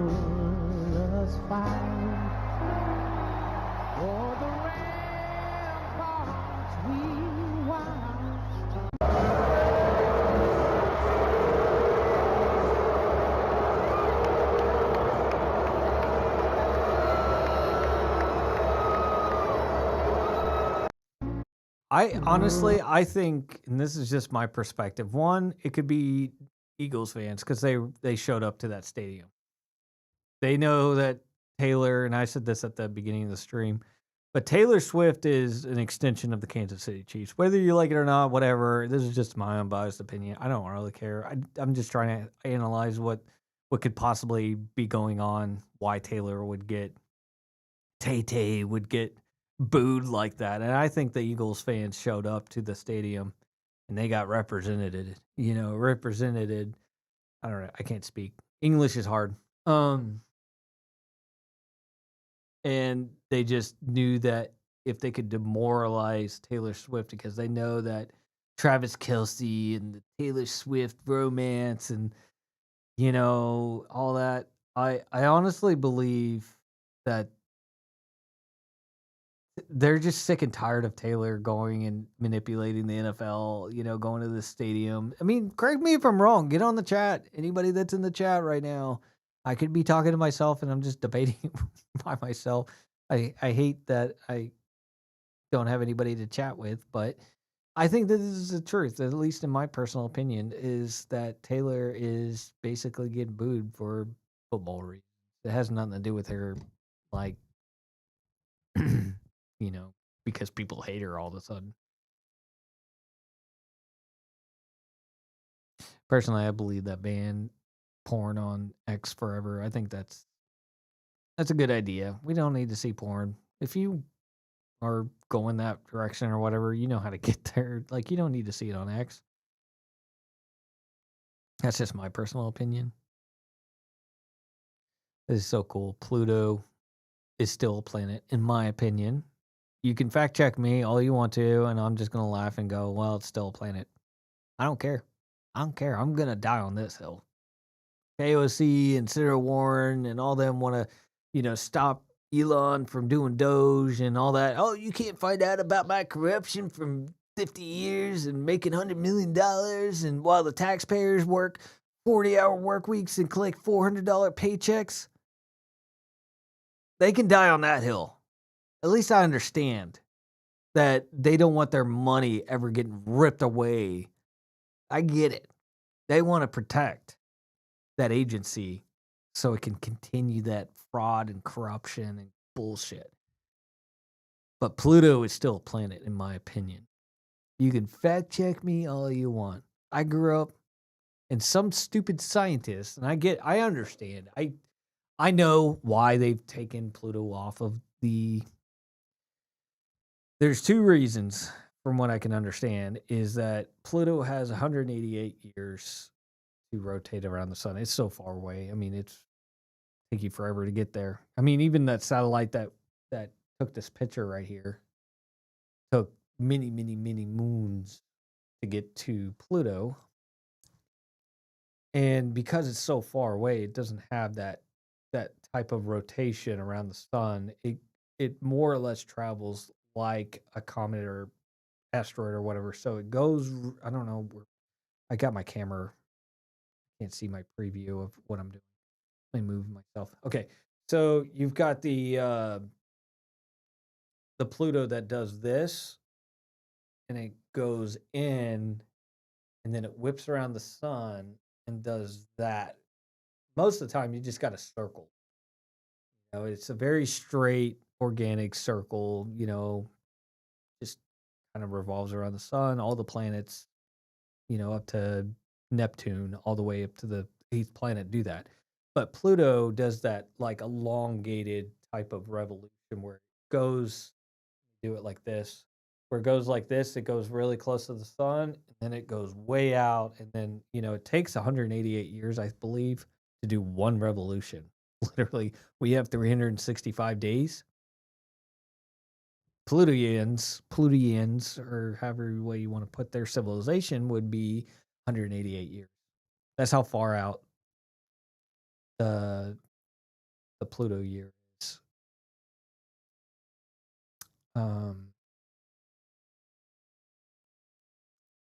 But back to my point, I will die on the hill. Oh, and another thing is that another fact, the more you know, that kind of thing, is that Pluto revolves with its moon, Charon. So they kind of revolve around each other. It's like the same size and everything. Kind of interesting. And so I can understand why we have to declassify it or classify it as a dwarf planet instead of a regular planet. I'm like, why is Mercury? Mercury's pretty much the same size as Pluto. I don't understand why they didn't demote Mercury into, I mean, what constitutes a planet? You could call a dog an apple. English is just a way to describe an object or a thing or a person, place, or thing or whatever you call it. Why call Mercury a planet and Pluto a dwarf planet? Oh, there's certain reasons. It's still a planet, in my opinion. I don't care. You scientists that meet in your little rooms and all that crap, especially Neil deGrasse Tyson or whatever the hell his name is. That guy thinks he's all like smart, and I'm sure he's an astronomy nerd or whatever you want to call it. But dude needs to just stay in his own lane. Guy pisses me off every time I see him because he's always got an opinion about literally, and I kid you not, literally everything. He's just like, dude, be an astronomer. Same thing happened with Bill Nye, the science guy. He did the same exact thing, and I kid you not. It was the most annoying thing when they start getting political and, you know, all that other stuff. And I'm just like, dude, you musicians, you artists, and all this other stuff, literally, you guys just stop talking about things that you have no idea what the hell you're talking about. Maybe I don't know what the hell I'm talking about, but at least I'm humble enough to kind of, you know, learn. Unlike you guys just keep blabbing and it makes absolutely no sense. And you guys have just ruined your image. You guys would have just shut the hell up and just talked about astronomy and just stayed neutral. Maybe I wouldn't give a crap about Neil deGrasse Tyson, whatever his name is, if he just stayed with astronomy. But of course, he had to start whining and complaining because his candidate didn't win and he made stupid reasons. I mean, everybody's got their own opinion. I get it. Everybody's allowed to have an opinion. I get it. But it's like all these artists, like, I don't know, Red Hot Chili Peppers, Radiohead, all them. I think Green Day was, you know, the band I'm thinking of. Like, oh, I'm leaving the country because America is dumb or whatever. And it's just like, who cares? Why are you being so retarded about everything? Like, stop. Just be Green Day. If you don't like this country, there's the door. Like, you don't have to announce your departure. Just leave. Nobody cares. You want to be Green Day, but I'm not going to sit here and, you know, like, oh no, don't leave our country. Like, I don't give a crap. Dude, it's been like 20, 30 years since you come out with relevant music and albums and all that stuff. Shut the hell up. Nobody cares. Why the hell do I care if you go to another country? Tom Hanks, I think, lives in like some other country because he might have been on the Epstein list. And so he's finding a country that doesn't have like extradition orders with the U.S. I don't know how that's going to work. Like I said in the beginning of my stream, I think we're only at the tip of the iceberg. I think there's a whole new like iceberg below. But you guys still haven't chat. I haven't seen anybody. Let me see if I need to refresh. Nope. Nothing. And let me go to here. I just want to double check before I do say that nobody's chatted, and I don't want to be fact checked. Nobody has chatted. All right. Well, I've been on here for 4 hours. I think I have other things that I could be doing. I love. Looks like someone already liked my post. Ooh, someone liked my post. Like I said, I don't expect to be like this ultra, like, you know, huge following and, you know, and all this other crap where I've got millions of subscribers and I'm famous and all. I just want to have fun with this. You know, it's just whatever, you know, comes. If you guys got through the chat, that one guy, he chatted, maybe it was a girl, whatever. I loved it because it was like conversation that I could like talk about. I would love nothing more than, you know, since Canada is such a big pressing issue that's going on with Trump and Trudeau and Poilievre or whatever his name is. Then you got Carson or whatever his name is, Carney, I think it is. You got all these politicians. I don't know what the hell's going on. I know Trudeau the most just because he's been in office, I guess, as a prime minister for years. I've heard about him being a douchebag and feminist and all that other stuff where he's just an idiot. That's my perspective of like what's going on over there. But I would love to get a Canadian, if I could actually say the word, the Canadian that actually lives in Canada. And that I could actually like, what the hell is going on over there? And just have a live conversation with someone. I think that would be like so cool.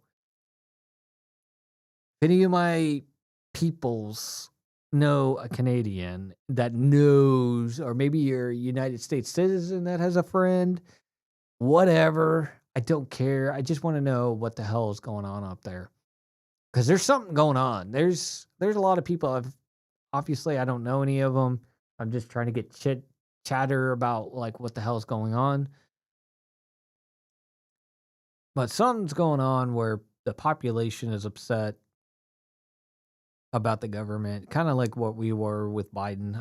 I think, in my opinion, this is just strictly just I don't know what the hell's going on up there.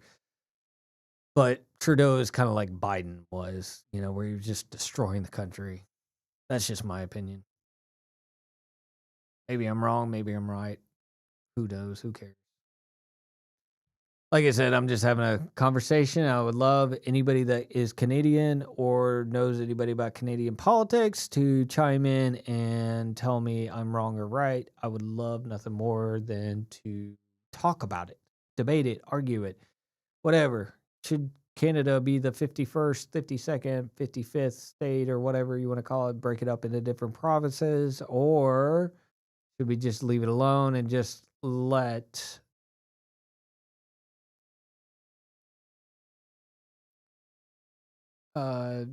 Canada be its own little country? So what do you think about the whole big balls thing? That cracks me up. Is he playing the song? Good evening. Thanks for joining us. We begin tonight with Musk and Big Balls. Big balls. Big Balls. Big Balls, who work for Elon Musk's so-called Department of Government Efficiency, Doge. In the one case of the Big Balls kid, a literal teenager. Big balls online. Big balls here. They gave Big balls.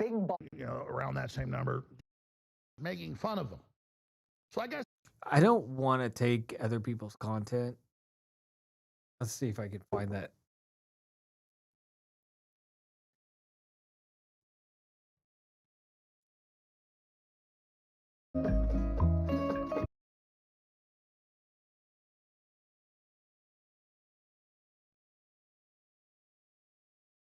Let me see.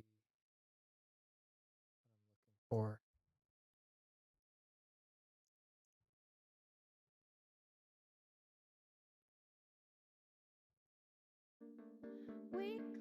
oh, that's not what I was looking for.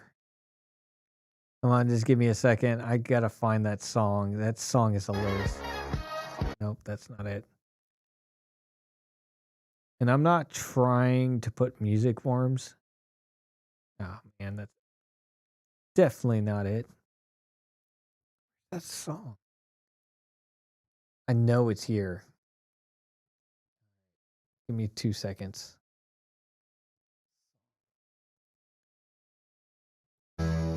There it is.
So it cracks me up because I've never heard this song before. I know AC/DC is a big band and all that.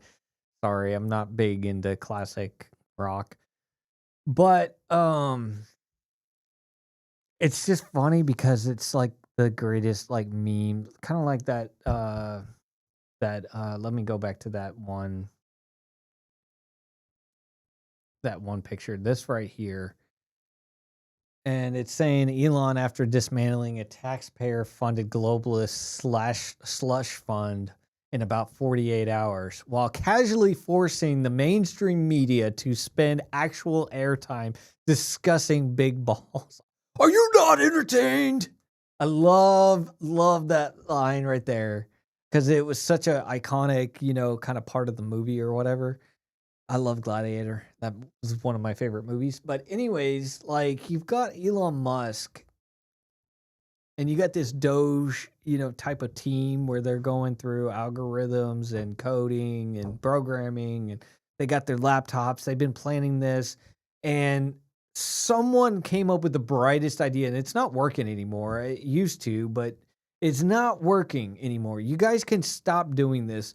Pulling a bad situation that someone said something stupid when they were 10 or 11 or whatever. I don't even know what the hell they even did. I've heard people just forgive them or whatever, but you guys got to stop with the whole like, hey, he did something wrong 15 years ago. I mean, I think this guy was 21 and he did it when he was like 17 or whatever. I don't know. I don't really care. I just think it's stupid. Like, hey, what are you doing right now? Are you doing something good or bad? I don't really care what happened like 10 years ago. People change all the time. I'll never forget this one time when my ex, she was getting background investigated for a city job. So naturally they called me. Obviously I'm the ex. I have nothing, no, vendetta against her or anything, but she was asking a lot of questions. Hey, what is your ex like? Hey, what does your ex do, in this situation or whatever, just asking all these basic questions. I was like, ma'am, with all due respect, I don't know who the hell she is right now. We've been divorced for 10 years. She could be anybody right now. I'm not near her. So a lot of the answers were the same, where I literally answered, I don't know. I'm not going to bring up her past. I could say all the bullshit things that exes do to each other. I'm not that kind of person. I mean, she's the mother of my kids. I want to see her succeed because, if that she succeeds, then, the kids are taken care of in a better, and that's just my personality. It's not to try to ruin my ex's life or anything. I want to move on and, I'd rather have peace than, I don't know why I'm fidgeting, but,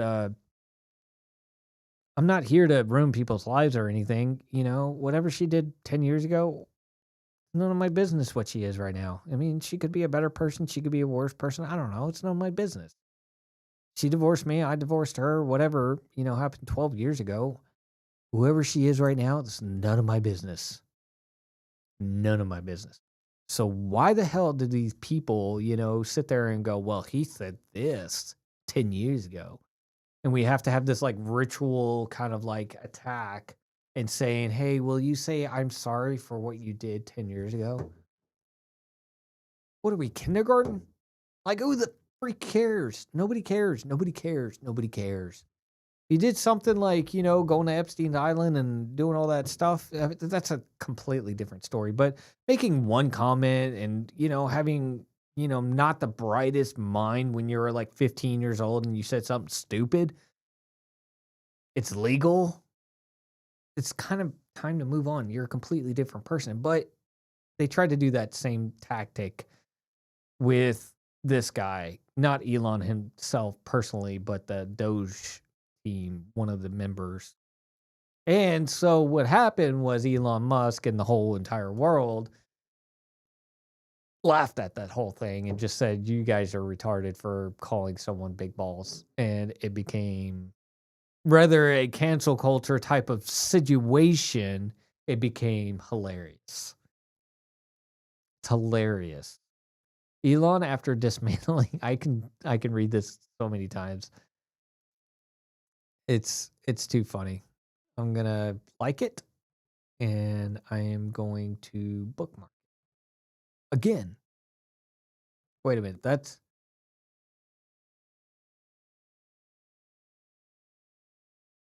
I'm liking this guy. I don't know what's going on with it. Elon's 20th boys are questioning billion-dollar government frauds while we're enjoying the entertainment on X. Okay, that's kind of funny. So true. Elon Musk and his merry men.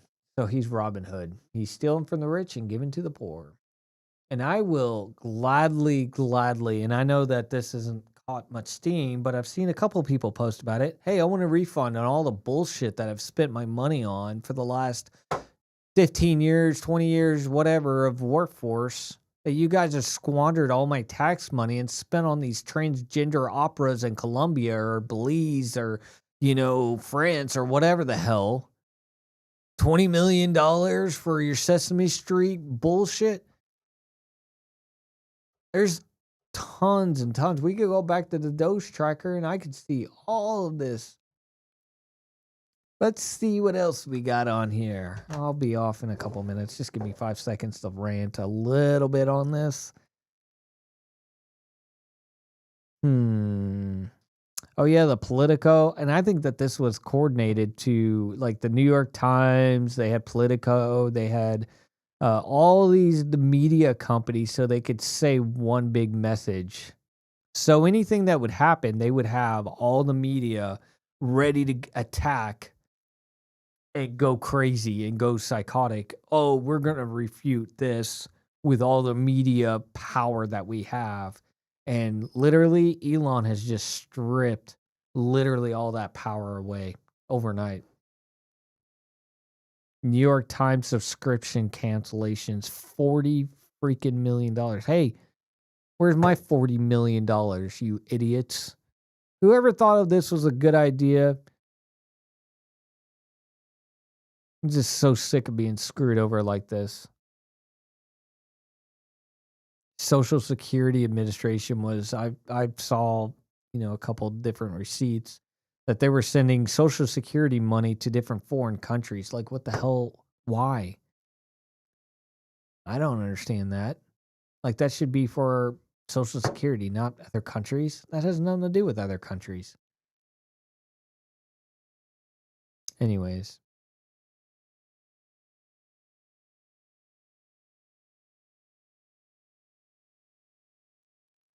Anybody in the chat? I'm going to refresh it one more time. It's been over 4 hours, so I think I'm going to cut this down to being a successful, I would say successful thing, because someone did chat, and I'll give it one more shot if nobody's chatted, and I don't see anybody chatting. Okay.